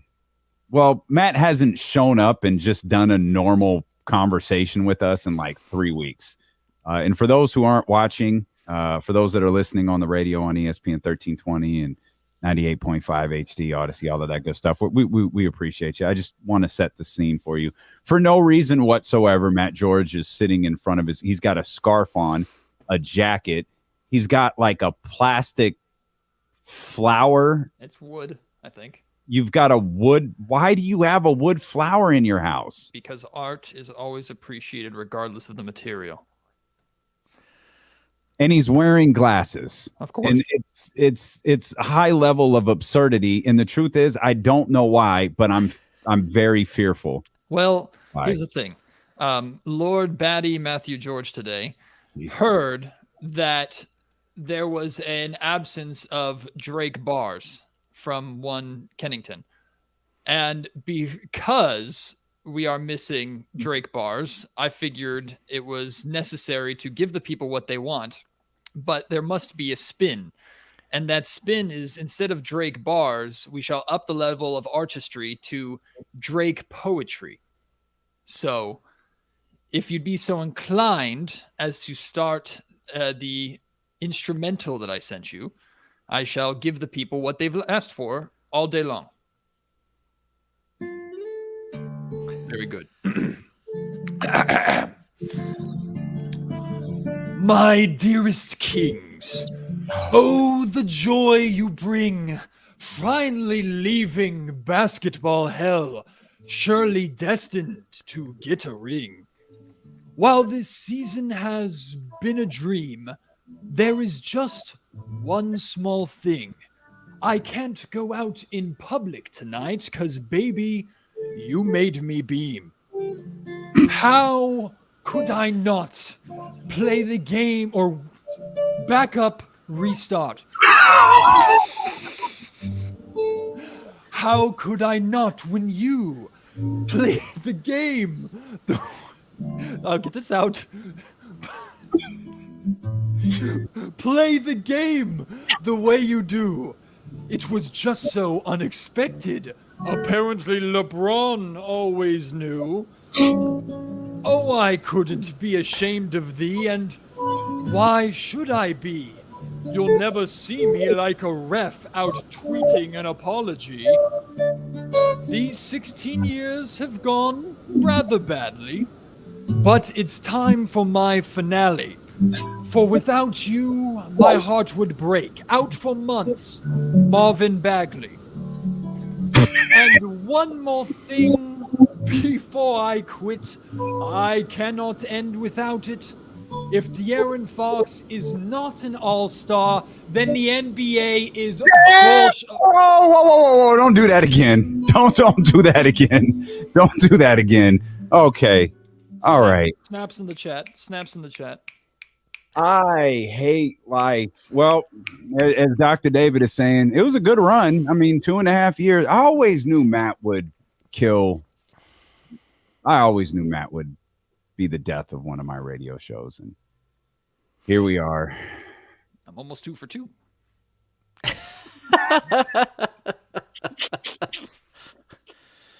How do we recover, man? How do we recover from that? I don't know, but the fumble in the middle was an all-time moment because Kenny fumbled like 2 weeks ago, but tried really hard to pretend like he didn't, like he did it on purpose. And I let it ride like, oh, okay. Like, yeah, no, I get it. It's part of the bit. That's good stuff, Matt. We appreciate you live the gimmick, my man. We appreciate your commitment to the character. Art is not a character. Art is me. Art is who I am. Have you started consuming weed or no? I don't want to die. Of course. Anyone who's followed Matt George for a long time knows weed'll kill you. I don't want to overdose. Yeah, weed'll kill you. Okay, I don't. To answer James' question, I don't know. James is just sitting there in silence. James is going to call in sick tomorrow, and I'm left with nothing. James is a writer. He's appreciative of the arts. So, yeah, The arts. I'm waiting for the arts to start. That middle where you had the mistake. It reminded me when my sister was little. She had one of those books that like would read along with you, and we weren't paying attention, and she basically had memorized the book.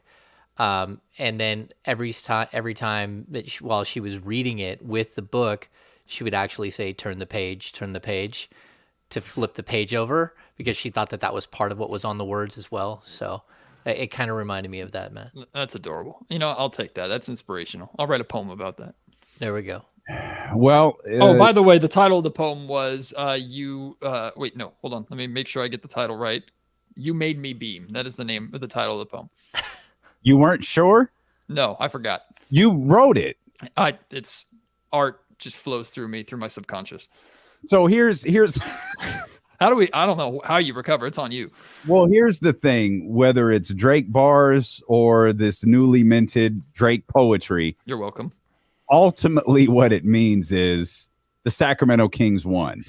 So if I have to sit through Drake bars or Drake poetry, I'll gladly do that for the Sacramento Kings to get a few more victories. And they got one last night against the San Antonio Spurs, Matt. Let's start there. Let's start with last night's game before we move on. What stood out to you in last night's win for the Kings in San Antonio? First off, excellent segue. Masterful work. Second off, the fact that you get 75% of your scoring comes from three players.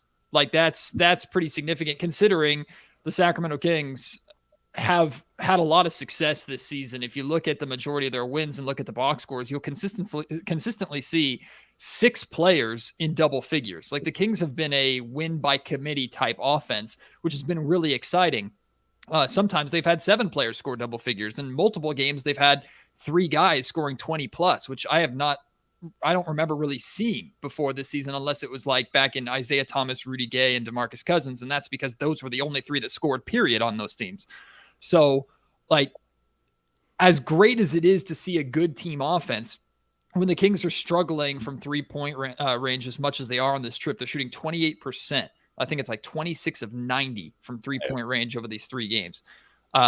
When the team is struggling in an area that they normally succeed, I put it upon the 2 stars, Fox and Sabonis, who had 65 last night combined.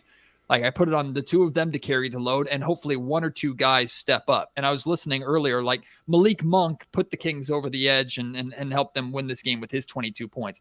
But Harrison gave you 14. Yeah. You get a little more from Keegan or a little more from Kevin, and you can normally expect the 2 of them to reach double digits. Like the Kings put that game away a lot earlier than they did. And I think James pointed that out earlier in the show.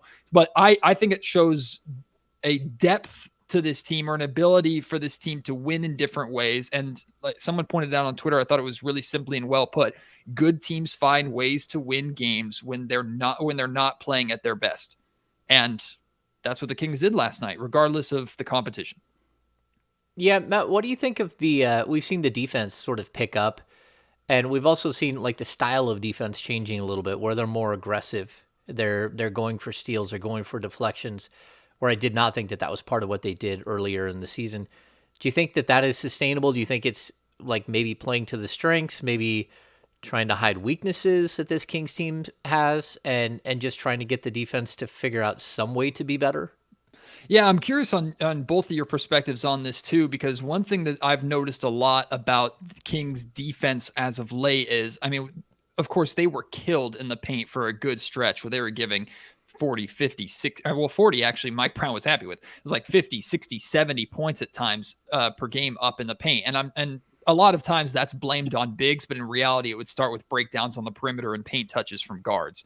But I've noticed Mike Brown and the Kings have kind of incorporated give them more outside looks. They're not going to get to the paint with ease, but let them shoot more from the outside. And if they beat us with their outside shooting, so be it. Like, and we saw that with D'Angelo Russell hitting 7 threes in the first half in the first game of the Minnesota Timberwolves game. And then the Toronto Raptors, who are normally not a good 3-point shooting team, they shot really well from 3-point range in that final home game, if I'm remembering correctly, before the road trip began. So it's a gamble to some extent, but I think it's a better gamble to take than the Kings trying to handle both and getting beat on the perimeter, which was leading to far too many opportunities in the paint. The Kings still haven't locked down the paint by any means, but the priority defensively seems to be control this area and dare them to shoot. And if they beat us there, so be it. I love the idea, the point that you made about good teams finding a way to win when what they do best isn't working. And that's something that James and I talked about earlier. The fact that I actually used your 3-point stat that you posted on Twitter last night. That I think that's one of the most encouraging signs from the Kings that I think we've seen in a long time. The fact that as Kenny calls it, their superpower, the fact that the 130-point capability, 135-point capability wasn't there the last couple of nights, and they were able to get games that they needed. You needed to get a win on the second game against Minnesota. You needed to beat San Antonio just because they're not very good, and they were able to do that. And I think all of us thought, well, they've had a couple of rough games shooting the three. Oh, it'll start to drop tonight. Like they're going to find their rhythm, and you couldn't. You had a game where Kevin Huerter played 18 minutes because of the shot not falling and because of what Malik Monk was doing. And man, that's one of the most positive signs I think we can, when we pick apart this Kings season and point to certain moments. I think this particular moment is a really positive one that we'll be able to point to when these 82 games are done. Yeah, there's a lot of encouraging pieces to take away from these last two games, in my opinion. Like, first and foremost is how Malik Monk has stepped up and gotten back to form, and we see just how much better the Kings are when Malik plays at that level. Like, and this is on the road. We know if Malik was putting up the numbers and doing some of the things, like if Malik had gone for that dunk inside the Golden One Center, even if he missed it, that place would have blown up. Like, and even on the alley-oop that Fox threw to Malik last night, like the Golden One Center would have blown up. So we know the effect that Malik has on the home crowd. But going back to the first Minnesota game where the Kings lost, like De'Aaron Fox scores 21 of his 29 points in the fourth quarter. That's fourth quarter Fox. He gives them a chance to win that game. Ultimately, they lose. A lot of the comments that I'm getting on Locked On Kings are, okay, but Fox had only 8 points through the first three quarters. Like, I need more from Fox throughout the course of the game, especially when the Kings are struggling offensively. So these next two games, I mean, he still scored 29 points in that game. The next two games, he's broken 30. And he and Domantas Sabonis very significantly last night carried the load. Sabonis looked excellent scoring the basketball, which is something I asked more of him after the Toronto Raptors loss. So whether it's gearing up for their closing arguments for their chances at being all-stars or whatever it is, like it shows how dangerous they are offensively. And I have confidence that the guys that are struggling off of the bench are going to figure it out too. Plus the fact that another stat that I put out last night, D'Lo, because I looked it up, I was trying to figure out, like, in addition to the dominance of Fox and Sabonis, like, what are the Kings doing right as a team to where they're still winning these games and even hanging around these games when they're shooting so poorly?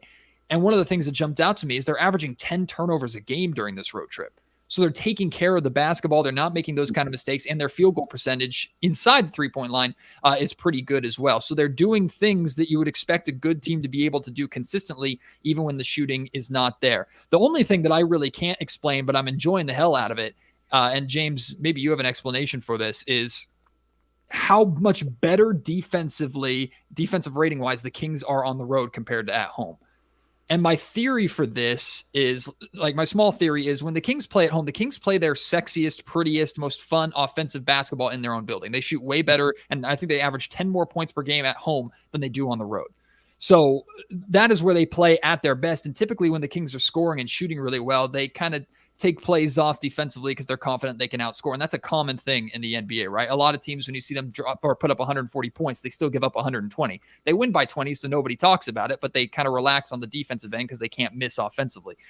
When the Kings play on the road, they have to scrap. And even if it gets ugly, it's still, like, I think the scrappy type of play is honestly sometimes more encouraging than when they're hitting shots at home.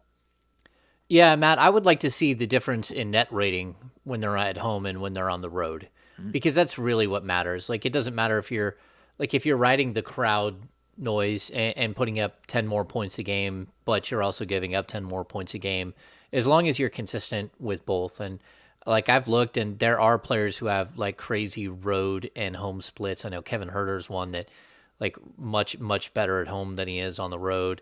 I think Monk is the same thing, just like their overall efficiency and stuff is better when they're at home than on the road. But yeah, I don't know. It's interesting, like, to dive into the numbers and try to figure out why it is that they're doing something like that, where they're just not great defensively, at home. So I don't know. Outside of that, Matt, like, today's a big day for the Kings. I mean, we're seeing the Fox News that, we're not sure, but he's going to miss a game tomorrow with personal reasons.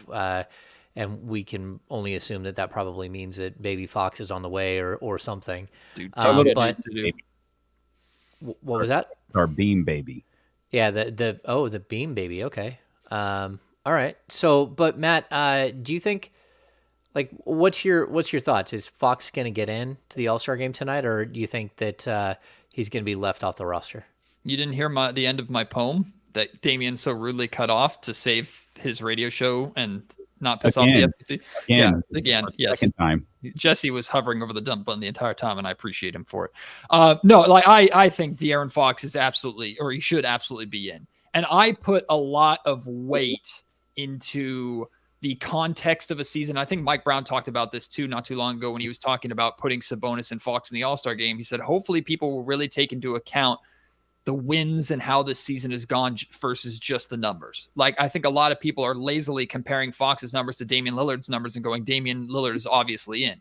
There's almost a 10-spot difference. I think it's an 8-spot difference because the Portland's in 11th now. They were in 12th last night. They won, so now they're in 11th. There's an 8-spot difference in the standings between those two teams, and the 11th is still not in the play-in. I don't care how big the gap is between 11 and 10. I don't care. They're still not in the play-in at the time of All-Star selections. De'Aaron Fox and the Sacramento Kings are. Now, Domantas Sabonis gets a lot of credit for that, of course. He's an absolute lock to make the All-Star game. Like, there's no fathomable idea or, like, scenario in my brain where Sabonis is not announced as a All-Star tonight. But for De'Aaron, I understand him being fringe. I'm okay with him being a wild card. Like, I understand in terms of backcourt, it's probably Ja and Shea, and I'm okay with that. Like, I'm really okay with that. Just because of their circumstances, their situations. But to me, I beefed with a little bit of Damian Lillard lovers, because to me, if Damian Lillard were to get the selection, which he's deserving of, for my money, the two wild cards are Dame and Fox. If Dame gets in, though, and let's say they go with Anthony Edwards or someone else, and Fox doesn't get in, to me, the message that the league is sending to De'Aaron Fox is it would be more in your best interest to stat hunt and to get your own personal numbers and not care about winning. That's essentially the message that is being sent. Because De'Aaron, I think, is capable of scoring 30 a night, but he doesn't have to on this team. And I would argue if De'Aaron tried to go out and score 30 a night, the Kings would not be as good as they are right now. The Kings wouldn't win as many games as they are right now because De'Aaron Fox clearly conserves his energy for fourth quarter Fox. Plus, we have to take the clutch numbers into account. So many of these wins are directly because of the effort that De'Aaron Fox puts in that final quarter. He's the best clutch scorer in the league. He's shooting like over 60% in the clutch. Like, De'Aaron absolutely deserves to be there. So I would be very upset. I would be very frustrated, write another angry poem and send it to the league today if Fox does not get in. But I think a lot of people wouldn't be surprised by it, and that's a problem to me. Well, we'll find out soon. The announcements will begin at the top of the 4 o'clock hour on TNT. Of course, we'll carry those live on the video stream on YouTube and Twitch as well. Of course, if it's anything like the All-Star announcements, they'll make one announcement and they'll spend 10 minutes talking about that person, like they did when they announced LeBron James made the All-Star team, and then spent 10 minutes talking about LeBron James before announcing the rest of them. What do you think happens moving forward? There's still a lot of road trip left. There's 4 games, and I think the next 2 are a bit unique for a variety of different reasons. Indiana's stepping on the floor here in a few minutes to take on the Los Angeles Lakers. I actually didn't even check. James, you know better than I do. I think doesn't the starting lineup have to be announced by now? I'm assuming Tyrese is back. Tyrese is available. So Tyrese is, in fact, back tonight for the Lakers and the Pacers. That's a Pacers team that, depending on what direction they decide they want to go, and that very much is a question. If they want to get back and fight themselves back into this is a team that's desperate. And then you've got the New Orleans Pelicans, who also play tonight against I think it was the Dallas Mavericks. They've got the Sacramento Kings coming up on Sunday. These are 2 teams that aren't bad, but 2 teams that are playing very badly. How do you look at these next 2 games for Sacramento on this road trip? Indiana, especially, and this was before, or I had this feeling long before we found out that Fox was going to be missing tomorrow night's game for personal reasons. And if it's for the reasons that we expect, I'm okay with Fox missing 2 weeks. Understanding as a father, and James, you can speak to this too, like if the Kings fall from 3rd to 8th because De'Aaron Fox is out, it sucks, but it's more important things. And I hope fans would appreciate that. And from what I've seen and what I understand from the vocal minority, everybody's extremely supportive. So that's great. But I don't think his wife would let him miss 2 no, she'd be like, get out of the house now, go play. And I understand that too. To me, like, regardless of Fox's availability, like, I think Indiana is going to come out with a desperation to punch the Kings in the mouth simply because of what the Kings did to them in Sacramento. And there was no, like, I'm convinced that Tyrese had the Kings Pacers game in Sacramento circled. He circled it probably another 10 times that night after the beatdown that the Kings gave the Indiana Pacers, because that's the competitor that Tyrese is. Not to mention the videos come out of Buddy Hield saying some nice things about Sacramento. And I'm being sarcastic there since that time. Like, I think this team is going to be energized, not just for the reasons you brought up, D'Lo, for their standings and their season and their situation. That's more than enough to play for right there. I think they're determined to prove that what happened is an absolute fluke. And in fact, they are probably hoping to return the favor on their home floor and spoil Domantas Sabonis' homecoming, which nobody is talking about, by the way. Like, I reached out to a couple people in Indiana, like, Domas is coming back. Is that a big deal? They're like, oh yeah, Domas is coming back. I'm like, what the hell you mean? Oh yeah. Like, this guy's an all-star and in the MVP conversation at this point. He's not going to win it, but he's in the conversation, at least on some people's ballots. So there's 2 things of note there. Part of the reason is Domantas Sabonis isn't talking about it. I truly don't think he cares. 2, they probably forgot Domas even played there. Well, and I would discarded him, and the fact that he doesn't bring them up every 5 minutes, they're probably, oh yeah, he did play here. Oh, he all-star. Oh yeah, no, he's a good ball player. JJ Redick's not having him on the podcast, but you're absolutely right. He hasn't said anything, and at the same time, like, the version that we're seeing of Domas is not the version that Indiana had. This is Domas unlocked. This is Domas at his absolute best, what's happening here in Sacramento. So Domas was a 2-time All-Star and great for the Indiana Pacers. This Domas now is, I think, leagues better than what he showed in Indiana, and he did it because he's in the right situation with the right coach and the right partner in De'Aaron and a great supporting cast around him.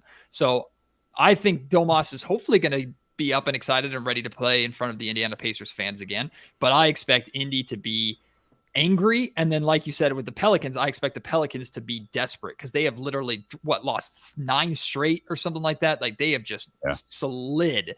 So these next 2 games, I think if the Kings come out of these next 2 games 2-0, like, that's a tremendous win. Split 1-1 should be the goal. You know, everyone's watching you look at your phone. Like, do you see what's going on in the chat house? What is going on over there, James? Tell us. Well, I'm just listening to Matt.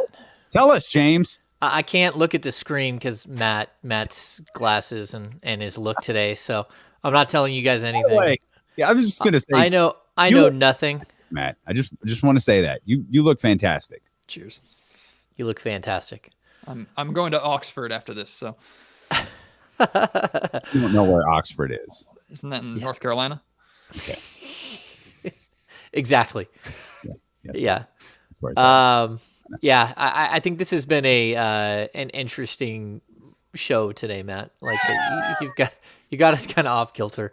I'm looking forward to this evening. What's going to happen with All Stars and everything else, so we can discuss that. Tremendous guest, by the way. Such a tremendous guest. I'm such a tremendous. As soon as I heard you announce that, I was such. Yeah, tonight's happy hour is going to be nuts. Yeah. So we got a lot going on, but. Yeah, I don't know. I mean, this team, Matt, it's been fun to cover this team. They're surprising us at every step. And I just wonder, like, how far do you think that they're able to keep, how long do you think they're able to keep this up? Is this a legitimate 3, 4, 5 seed? Like, where are you at? Like, where would you place them? Like, being realistic and looking at how they've played so far this season. Yeah, I think 50 games in is more than a big enough sample size. Like, I don't think this team is a fluke. I think they absolutely belong where they're at. For them to secure it, though, Like, we talk about getting playoff experience, which this team is going to get this year, and I feel very confident like saying that. And I think their play-in isn't going to end up being a factor for the Kings. I think they're getting straight into the playoffs, which is amazing, which I said was best case scenario for this team. And I thought that was top of the mountain coming into the season. That being said, I think the final 20 games of the season where they're fighting against the experienced playoff teams and former champions that are right behind them, or Western Conference Finals, Western Conference champions that are behind them, that are going to be chomping at their heels 2-3 games back. Like, I think that's going to be a tremendous test in itself. The Kings have a target on their back. And if there are a lot of teams that are looking below saying, we want one of those top 4 spots, who is in that top 4 that we most likely could beat out? The Kings are probably at the top of everybody's list because the Kings haven't been there before. James, you and D'Lo, I think you and D'Lo and KC discussed this yesterday, talking about how important these next few games are. And I think this road trip is also extremely important too. To get out of this road trip, to still be 9-10 games over 500 would be tremendous. I think to get to if you can sprint and not limp into the All-Star break, which is 7 games away now, I think that's tremendous too. And then you're setting yourself up for a tough fight at the end of the year. So, long way of answering your question. I do believe the Kings are legitimate. I do believe they deserve to be here and they're ready for this task. And I truly do believe that it is not unfathomable this team host a playoff series, or have the home court advantage in a playoff series. But regardless, once they get in, at that point, it's house money to me. You said that you think this team is legitimate. I think that's something all 3 of us believe, but I want to narrow it down to a more specific aspect of their game. And that's what we've seen on the defensive end, particularly lately. It was a couple of nights ago that they had a season high in steals.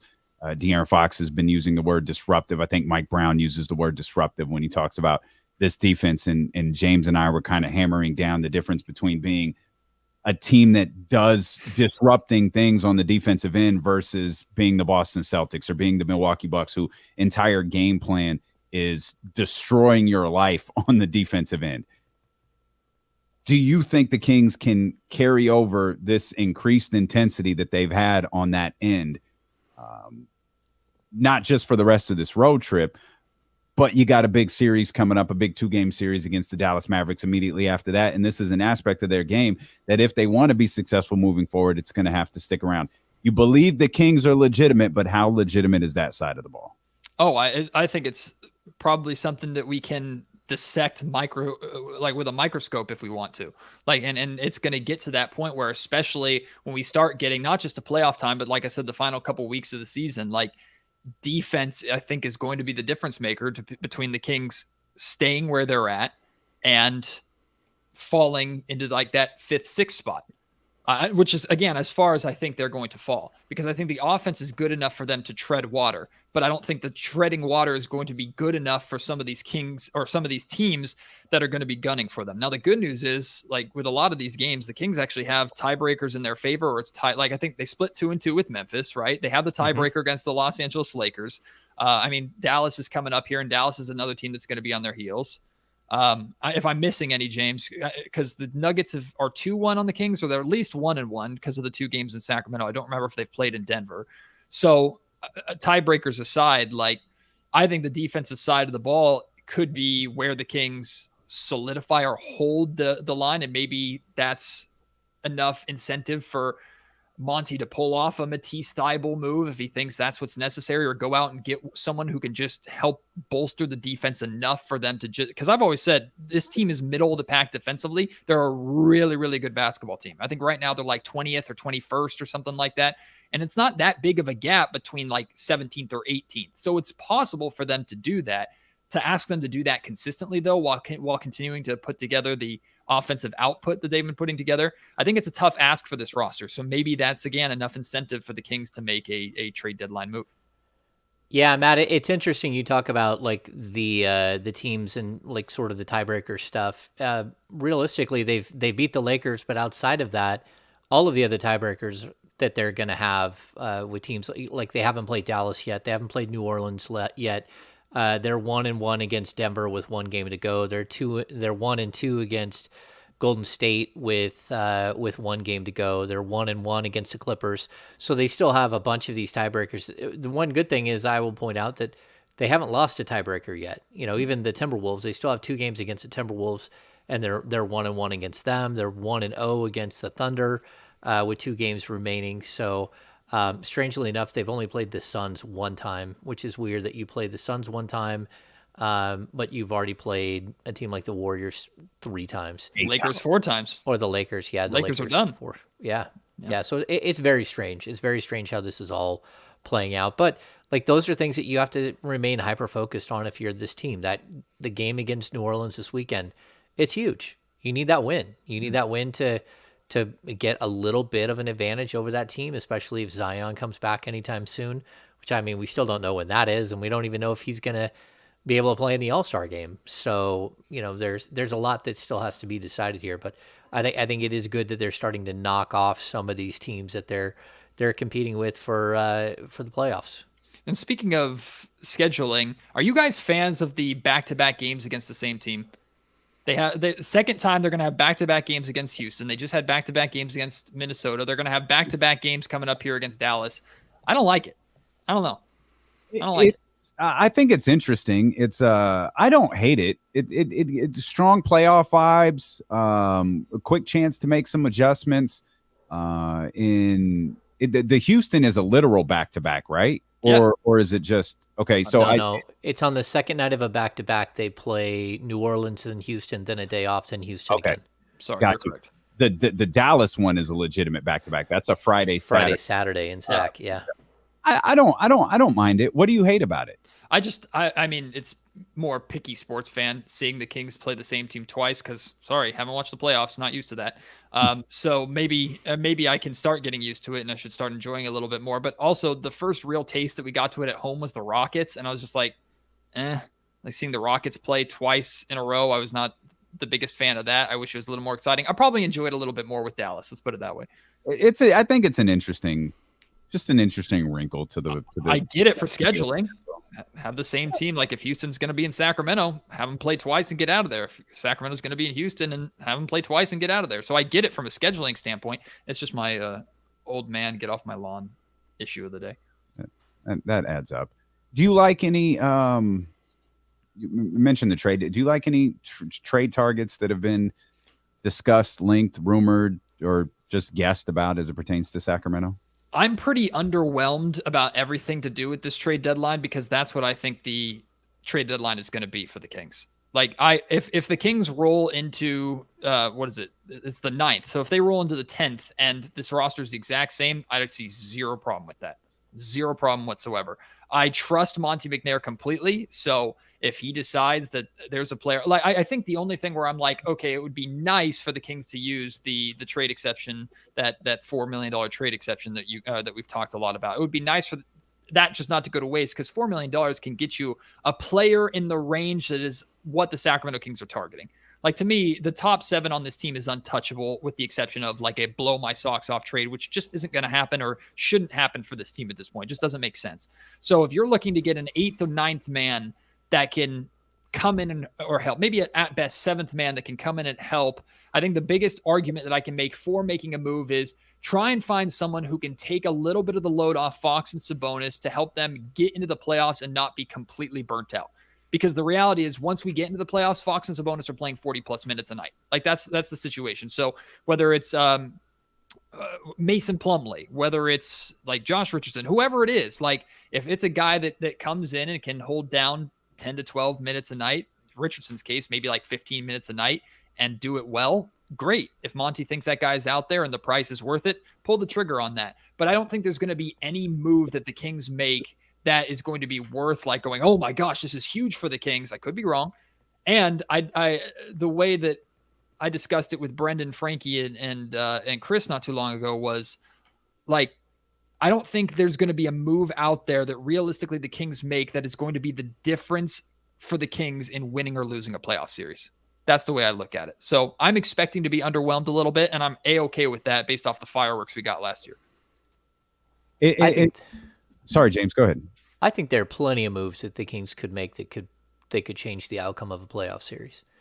I mean, I just like I look at their top 6 of the rotation. I think is untouchable at this point, but I don't think I'm going above 6 anymore. they could make moves to improve their team. And we talked about a little bit, like, Kenny's thought is that Matisse Thybulle, what is he like? Is KZ Okpala like 80% better?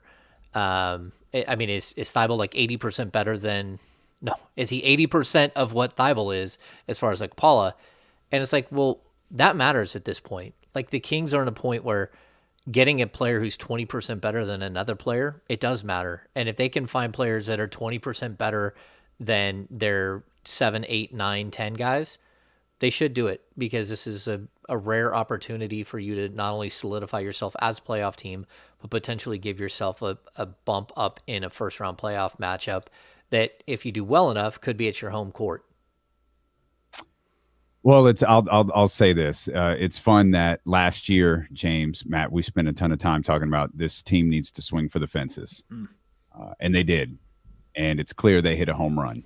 And that's going to be really evident here, I think, in the next couple of minutes. If you're listening on ESPN 1320 or 98.5 FM, KRX QHD2, or the Odyssey app, and you want more Kings talk, don't go anywhere. You'll hear more from Matt George. You'll hear more from Brenden Nunes. You'll hear more about your Sacramento Kings here on Sacramento Sports Leader, ESPN 1320. If you're watching on the live stream, don't go anywhere.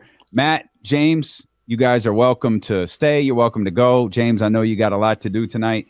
But if you're on the live stream, I'm going to hang out and we'll bring these all-star selections to you live. And I think long enough to get the Lakers that covered. Yep, I can even pot up the sound. So I got you covered in that regard. Gentlemen, you're welcome to stay or go or whatever you'd like to do.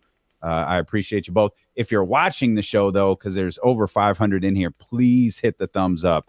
That is a really big deal for the growth of this channel and the growth of the streaming version of this show. So if you guys could hit the thumbs up, man, we'd really, really appreciate it. And if you're new here, hit the subscribe button. I think you'll like us. We're here every day. I promise. I'll hang out until the announcement is made. Then I got to bounce and drop my pod with Howard Beck that I did today. Oh, nice. Very nice. Howard Beck. Where is the announcement going to be? TNT. TNT. I'm going to go grab some. Hang on. Oh, there it is. They're probably going to like sneak it in really quick and be like, anyway. Yeah, right before their game. Yeah, what are the games on TNT tonight? I haven't even looked. Memphis somebody.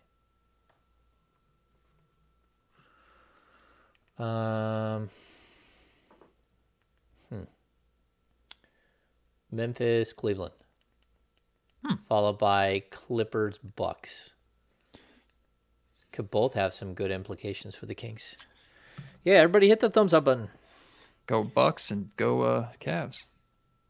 I'm going to tweet out another invitation to happy hour this evening. The last time I saw Aileen was actually at, we were both covering when the first time the San Francisco Giants played the River Cats at Rayleigh Field for like the preseason scrimmage. Johnny Cueto pitched.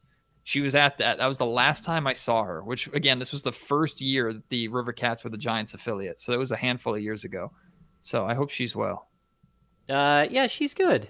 We had to go through like the rigmarole of like tech support last night, making sure she can get in. I heard about that earlier. Yeah. No, but I think it's going to be a really fun show. Let me see. All right, we got a nice chilled bottle. Uh-oh. Let's go, baby. Got a nice chilled bottle. Jesse, you all good in there? Okay. All right. Give me the good news. Yeah, let's get some good news, man. Let's get some good news. Did you you already recorded with Howard Beck? Or yeah, so it's already done. I'm waiting for the context for the opening segment, and then Howard and I discuss a bunch of stuff. So it'll drop soon. Great stuff. Great stuff. I just realized I'm going to need them both to make it because I made a graphic for both of them. I didn't make a graphic for one of them. Uh-oh. That's calling your shot. I appreciate that. I've got all my eggs in one basket here. Let's go, fellas. I as if there's anything that they can do about it at this point. They've done their part. Fox's personal reasons are he flew to, is it Atlanta where the TNT set is? Yeah. He flew to Atlanta to kick the door in. Said, "You sons of bitches."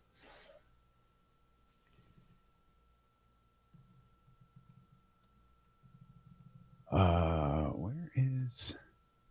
Oh,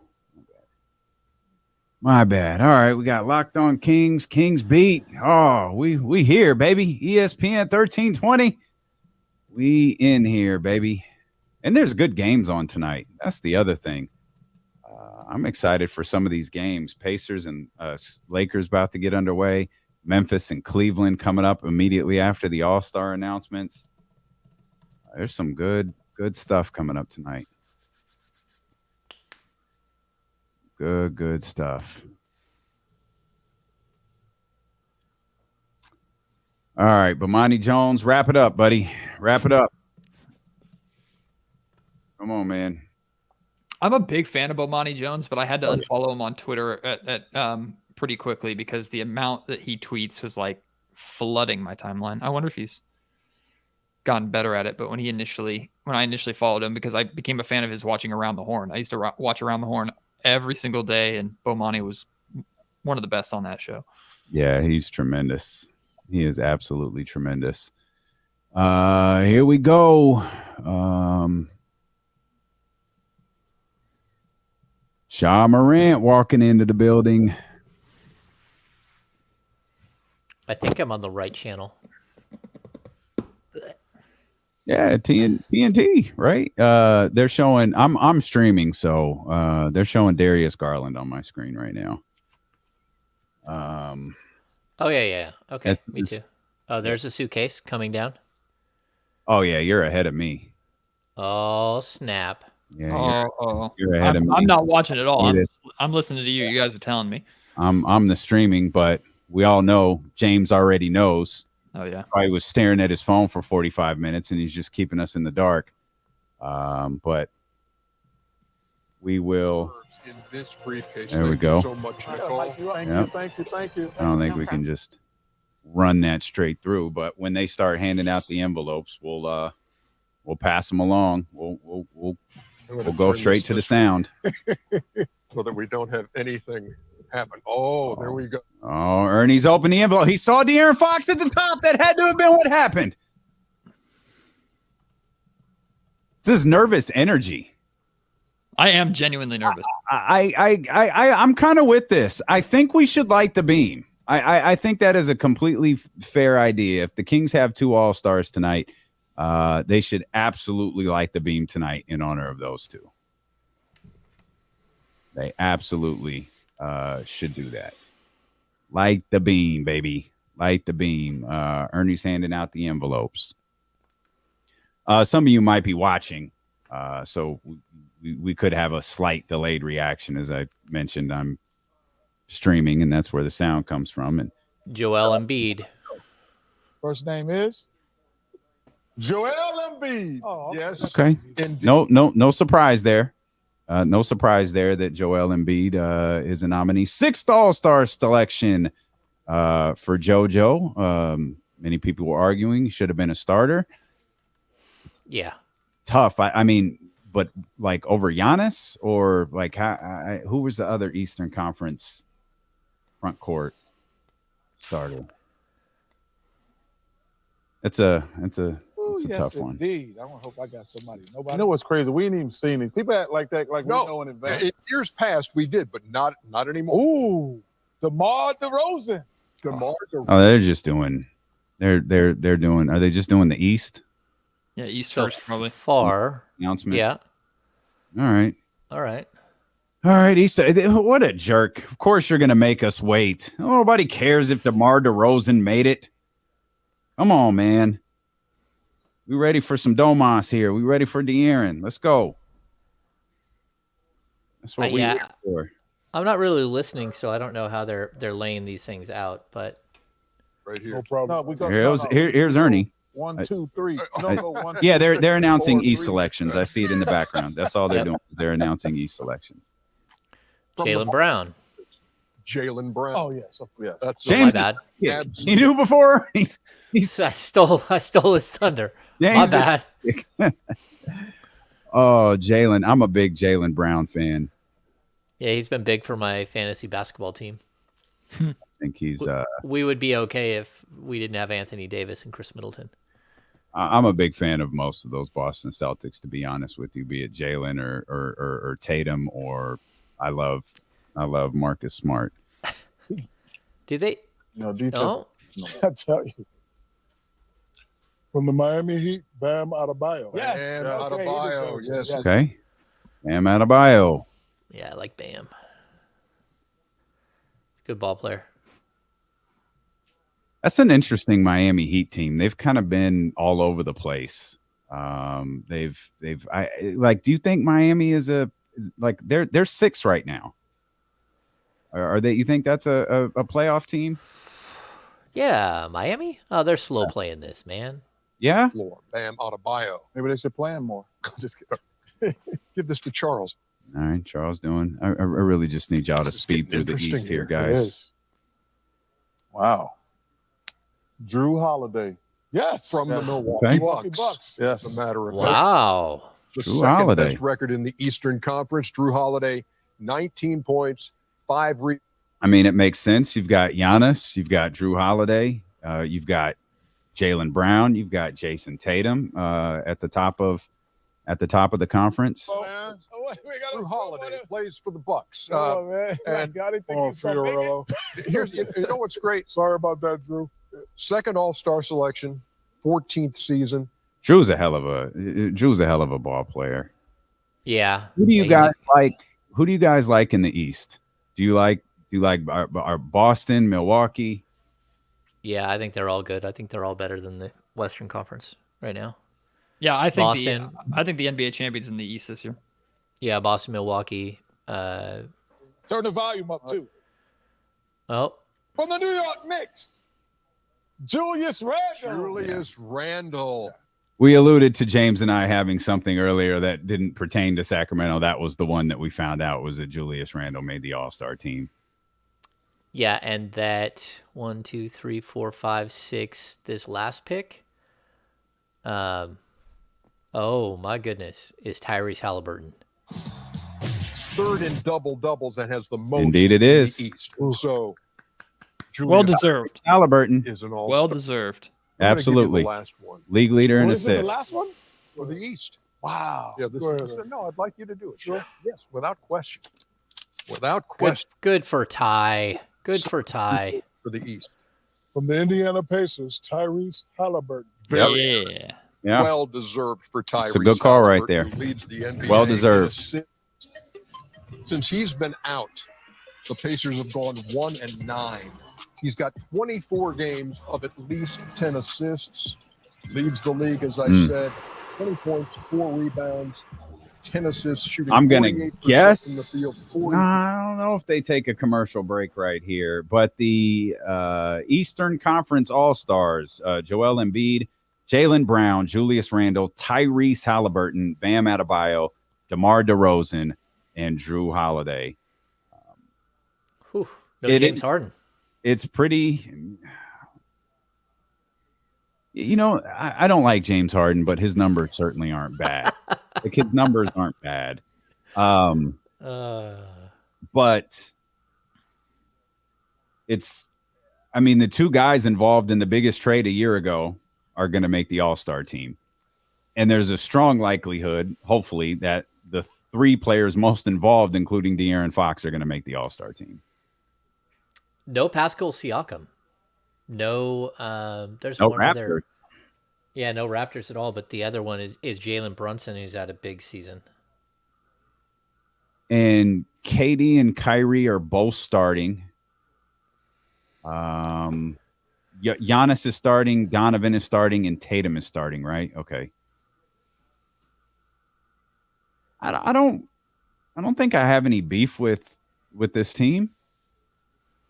I don't have a problem. I mean, there's no Trae Young. That's a 26 and 26 team. They've been super disappointing, and he's kind of had some off the court issues too. Not that that really matters, but Yeah. He's not the most popular guy right now. Neither was Kyrie in the first month of the season. That's a good point. Well, that's a fan vote. This is coach's vote. Yeah, Kyrie's got the recognized, like, he's just the name, right? Kyrie's name alone is worth. No, Kyrie is really good. Oh no, I agree too. I'm just saying, like, Kyrie's name factor versus like a Trae Young name factor. Like, people know, everybody knows who Kyrie is, or you've heard that name before. Trae, you might not have as much. I don't know. I'm just talking like the casual. Yeah. Interesting. They got this graphic up. Everyone thought Jalen Brunson would get in, and he didn't. Ernie, Kenny, and Charles all thought James Harden would get in, and he didn't. I think there's a Jarrett Allen reference in there from Chuck. Well, yeah. I guess that's the New York one. They went Julius Randle over Brunson, and no Cav. Oh no, Donovan Mitchell. Oh, you got Donovan as a starter. Yeah. Yeah. All right. Are they going to go to commercial break, or are they going to? I kind of have a feeling they're going to go to a commercial break. It's 4:10. It makes sense. I know. I'm with you, Eric B. I'm uneasy too. But yeah, my guess is they're going over the snubs right now. They're talking about Brunson not making it.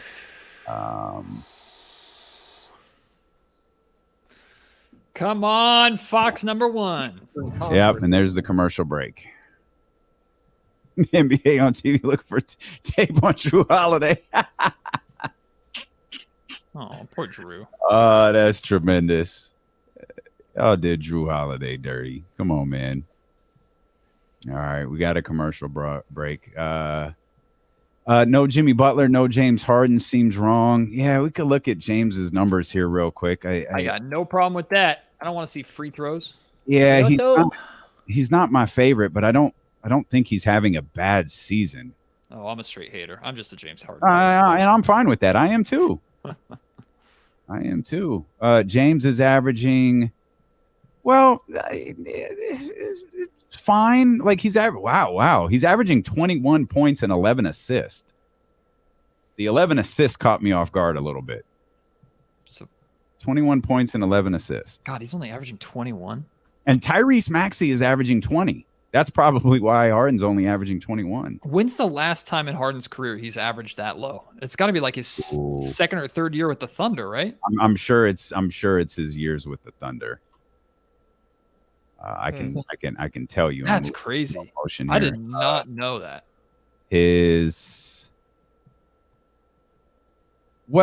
averaged 21 in the 21 games that he played with Philadelphia last year. He averaged 22.5 in the games that he played with Brooklyn last season. In terms of a complete season, yeah, it was his last year in Oklahoma City when he averaged 16.8. Wow. What do you think? Does this bode well for Fox that we're seeing build the drama? Some of the older, some of the guys like Jimmy Butler, James Harden, sure, even Pascal Siakam not getting in and having, a couple of guys that are being rewarded for their team's play. Yeah, sure, absolutely. And I think that's where, coaches kind of come into play here. These are coaches making the selections. It's not media. It's not fans. It's not weighted. It's not percentage of this, percentage of that.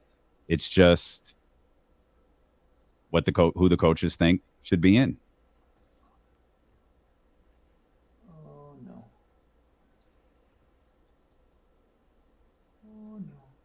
no. We appreciate you guys being here. We hope you hit the thumbs up. Matt, you doing okay over there? Yeah, all of a sudden I can't find my Howard Beck interview. I stole it. You recorded over it with your poetry. Oh, that might do better. Poetry would get some downloads. It's got to be somewhere. I'm sure it's in there. That would suck. Is this it? Oh God, I found it. Oh, thank Jesus. Whew. I almost cried on the show. It's majoring in Bible that got you that interview back. Excuse me, minor. Michael Fredgren, does Sabonis move up to starter if Zion doesn't play? That is a coach's decision, and the coach is going to be Mr. Michael Malone. So. As long as he doesn't listen to Nate Duncan, he should be great. Nate Duncan's got Draymond Green in this joint somewhere. You know, like I like Nate and Danny and those guys. Like I respect what they do. I love what they do. I was shocked by their. I think it wasn't even Nate. Nate had Domas. He had Domas in. Yeah, he didn't even have. I don't think he had De'Aaron as even a mention. Yeah, but the other two did not have Sabonis in. Like I can't remember who the third one was. I was stunned. Like I like absolutely Nate stunned. too. I like Nate too. I've talked to him many times. I genuinely think he's a good dude, and I do think he's really smart. I just thought that was absolutely outrageous. Yeah, I thought so too. Like if you're legitimately watching and you feel that way, I find that baffling. I find that absolutely baffling. Oh, it's time for us to see the unveil. Heart is pounding. Western Conference. 200 million reasons. Western Conference reserves. Dr. O'Neill, start things off. Thank you, sir. There you go. Going 3-2-1 again, honey. From the Memphis Grizzlies. All right. Ja Morant. No surprise there. Well deserved. No surprise there. Y'all got He was one of the guys we had in, so that's no big deal. That's no big deal. That's one of the guys that we had in. Obviously very deserving. Next one's SGA, right? That would be sure. SGA, Dame. I don't think Dame is a lock. I think Dame's a wild card.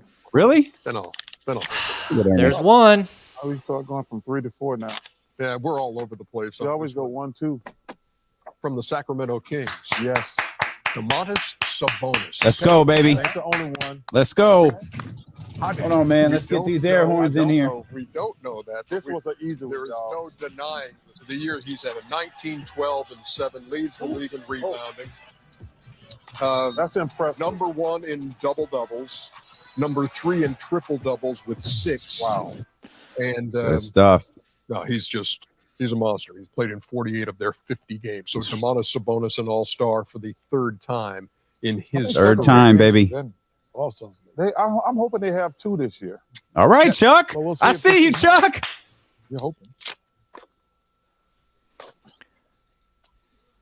From the Oklahoma City Thunder. All right. Gildress Alexander. Imagine if it was back-to-back Domas and Fox. That would have been so sick. We knew. Surprise. No. No one. First, No surprise there. We knew that he was going to be selected, so no big deal. Yep. Still, no one surprising has been named yet. Even the dogs are rushing in to see who made it. Flat out balling. Alexander. All right, Chuck. That team has Come got on, a bright Chuck. future. They get that big boy back next year, who's sitting out this year. Yes, indeed. They screw around and get a couple more lottery picks. Woohoo! I think it's going to be going back to Brick City. Could you just read it? Okay. Thank you. Jeez. Oh. That was Paul really George. Oh, That's not good. Los Angeles oh, that's not good. Paul George. Oh, that's not good. I didn't have Paul George in, so now I had Paul George as a wild card contender. De'Aaron, Markkanen, and Dame, right? Yep. That's There's one more front court spot in there. Markkanen. No. Paul George. Yeah. So Markkanen's probably going to get that final front court spot. So there's. I mean, there's still Damian Lillard. There's Oh. Is that it? Very aggressive. From the Portland Trailblazers, Oh. Damian Lillard, MVP candidate. I'm sorry, what? An MVP candidate? Yeah. 4 and 7. Dame Lillard is an MVP candidate? Game against Utah. That's brutal. League in scoring, 9th in assists. An NBA MVP candidate. 31, 4 and 7. Wow. Lauri Markkanen. Got 2 left. Who? So it's SGA. From the Utah Jazz. SGA is going to be the last one. Yes, well deserved. No, he was already announced. Yeah, he got picked. Oh, they announced SGA. Who am I missing? I'm missing someone. Shaw, SGA, Paul George, Lauri Markkanen, Dame Lillard. Oh, Anthony Davis, I think, was a guy that I had in. Wait, they have their West All-Stars up there, and they don't have Domas on the graphic. There he is. Jesus.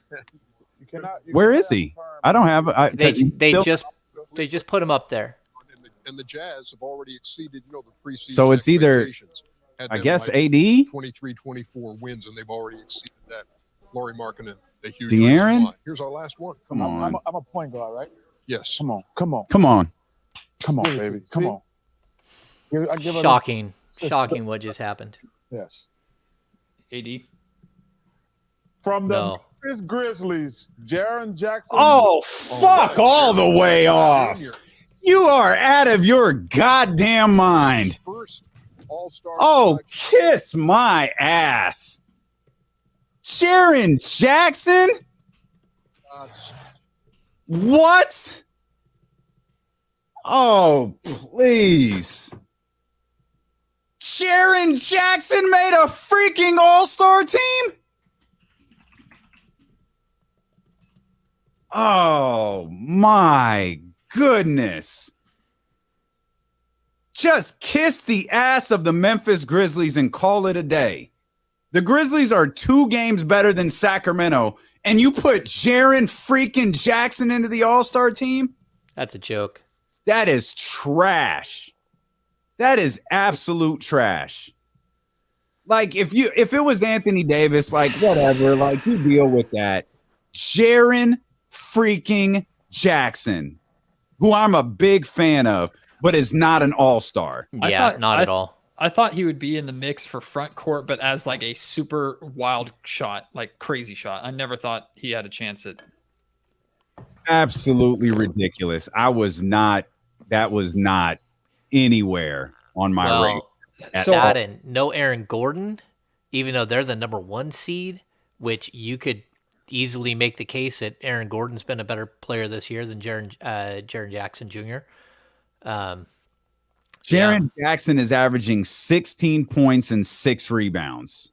Yeah, he's leading the league in blocks, though, right? Jaren Jackson has played 35 games this year. Oh, yeah. I think where this gets tough is you can even look that like one of the, if they do have replacements, probably Aaron Gordon is the first one if you're going to replace Zion, and then none of the other guys are going to miss. So if like Fox would be on the short list, but wow, everyone on here agreed with De'Aaron Fox as an NBA All-Star. Unbelievable. Wow. Unbelievable. That's pretty brutal. Yeah. All right, gentlemen. I know you I've guys got to get ready for a happy hour. So you guys joined us in the happy hour tonight. Become a premium subscriber to the Kings Beat. Aileen is going to be wild. So yeah, head over to thekingsbeat.com. Appreciate you guys. Thanks for hanging out with us. Hit the thumbs up and subscribe buttons before you go, and we'll be back here tomorrow at noon.